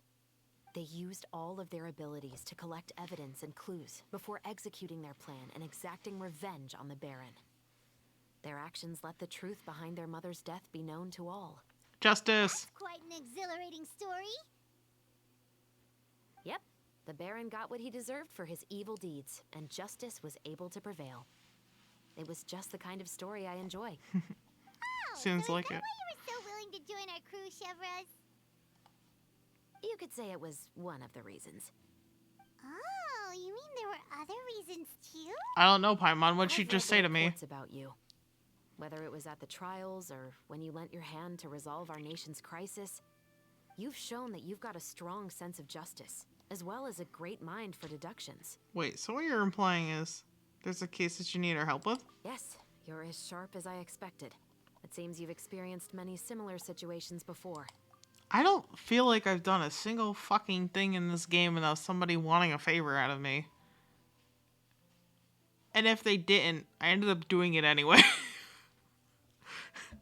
Because I have done so much shit for these people, for all of these people in this game. I believe that's Erica Lindback, by the way. Yeah, that's what I thought. I don't have the, like, voice cast, or, like, I don't have a tweet or anything that confirms this. In my, you know, my little pocket, my little back pocket there. But it does sound like her. There's been a recent murder case involving muskets. The perpetrator's methods appear to be very similar to what is described in the novel. Huh?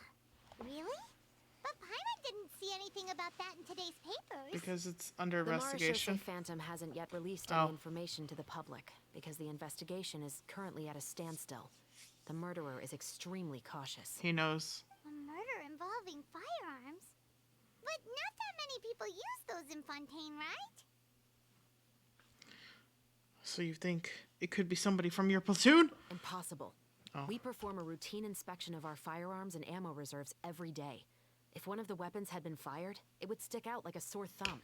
Yeah. Besides, I trust the members of my platoon. However... Well, that's all I can disclose about the case today. Oh, okay. Huh? What do you mean?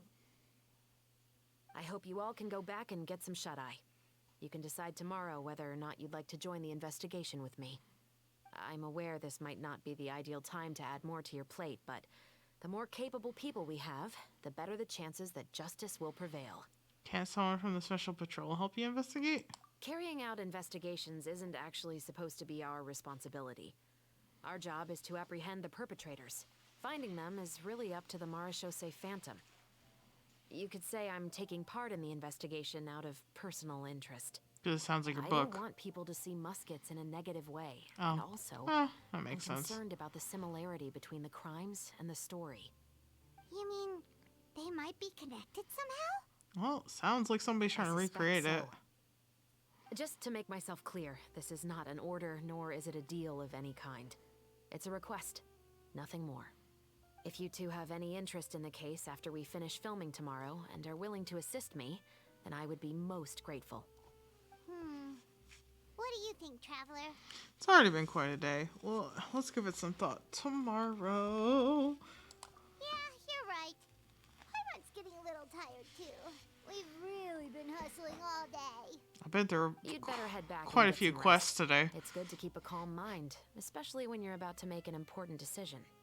Otherwise, when the moment comes, you might end up like that shopkeeper and not even realize that the right choice is right there in front of you.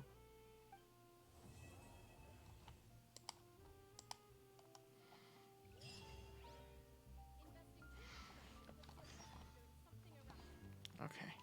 I actually think it's a good place to call it, especially because it is after midnight where I am. Unfortunately. I do have something to do tomorrow in the middle of the day. That's right. That's why I need to go to bed. I was like, why do I need to go to bed? I don't work tomorrow. Turns out, doesn't matter that I don't work tomorrow. I still have an appointment. Water comes in many flavors to the discerning palate. You'll be like, swear to fucking God. Can you please calm down? You and Zhongli, the worst. The worst. Alright, anyway.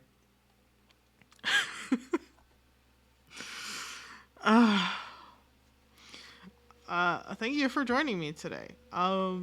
We did Nuvilet's quest, we did Furina's quest, and we started the event. I don't know if I'm going to have time to stream tomorrow, but I definitely I'm streaming on Saturday. So if you want to come back, we're going to be doing the grind time, which is my co-op time with my friends, Mariana the Raccoon, and sometimes Travis the Opossum. And we're the Trashy Trio. So, if you have time, if she is, it's like, if, people are available and not sick, because Mariana's sick again. What's new? Unfortunately, she has a terrible immune system, so she is once again sick. We will do some more chaos. We'll do some more co-op. And thank you for the follow. I appreciate it so much. I hope you will come back. I know I do all my times in EST. So on Saturday, the usual grind time. Yeah, we're we got the trash. The trash is covered because we are a trash can and not a trash can't trio. Up to constant fucking shenanigans. Where I try to keep people on topic and it never works. No matter what I do, it just doesn't work. But hopefully, she probably doesn't have a plan, but mostly we do this to help Mariana make sure that she can level up her boys, and she's gonna come in and be like, I don't know what to do, and I'm gonna be like, you had weeks to do this. We haven't done it in weeks because of the holidays. What do you mean you don't know? What do you mean? But yeah, Saturday, that's what we have planned. And if you want to follow me on Twitter at Doodle Duncan, I think spelled DOODLE DUNCAN, because I don't think I changed it to God of the Trash. I don't think I can change it to God of the Trash. No, it's still at Doodle Duncan, but God of the Trash is my tag name there. I post my schedules there weekly. Sometimes I forget, but I try to do it weekly. I give you the weekly rundown. And I did New Year's happening on Monday already. I can't believe this. Where'd my year go?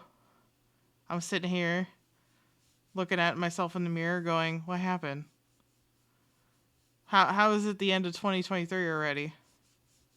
So, all things considered, Saturday will be my last stream of the year.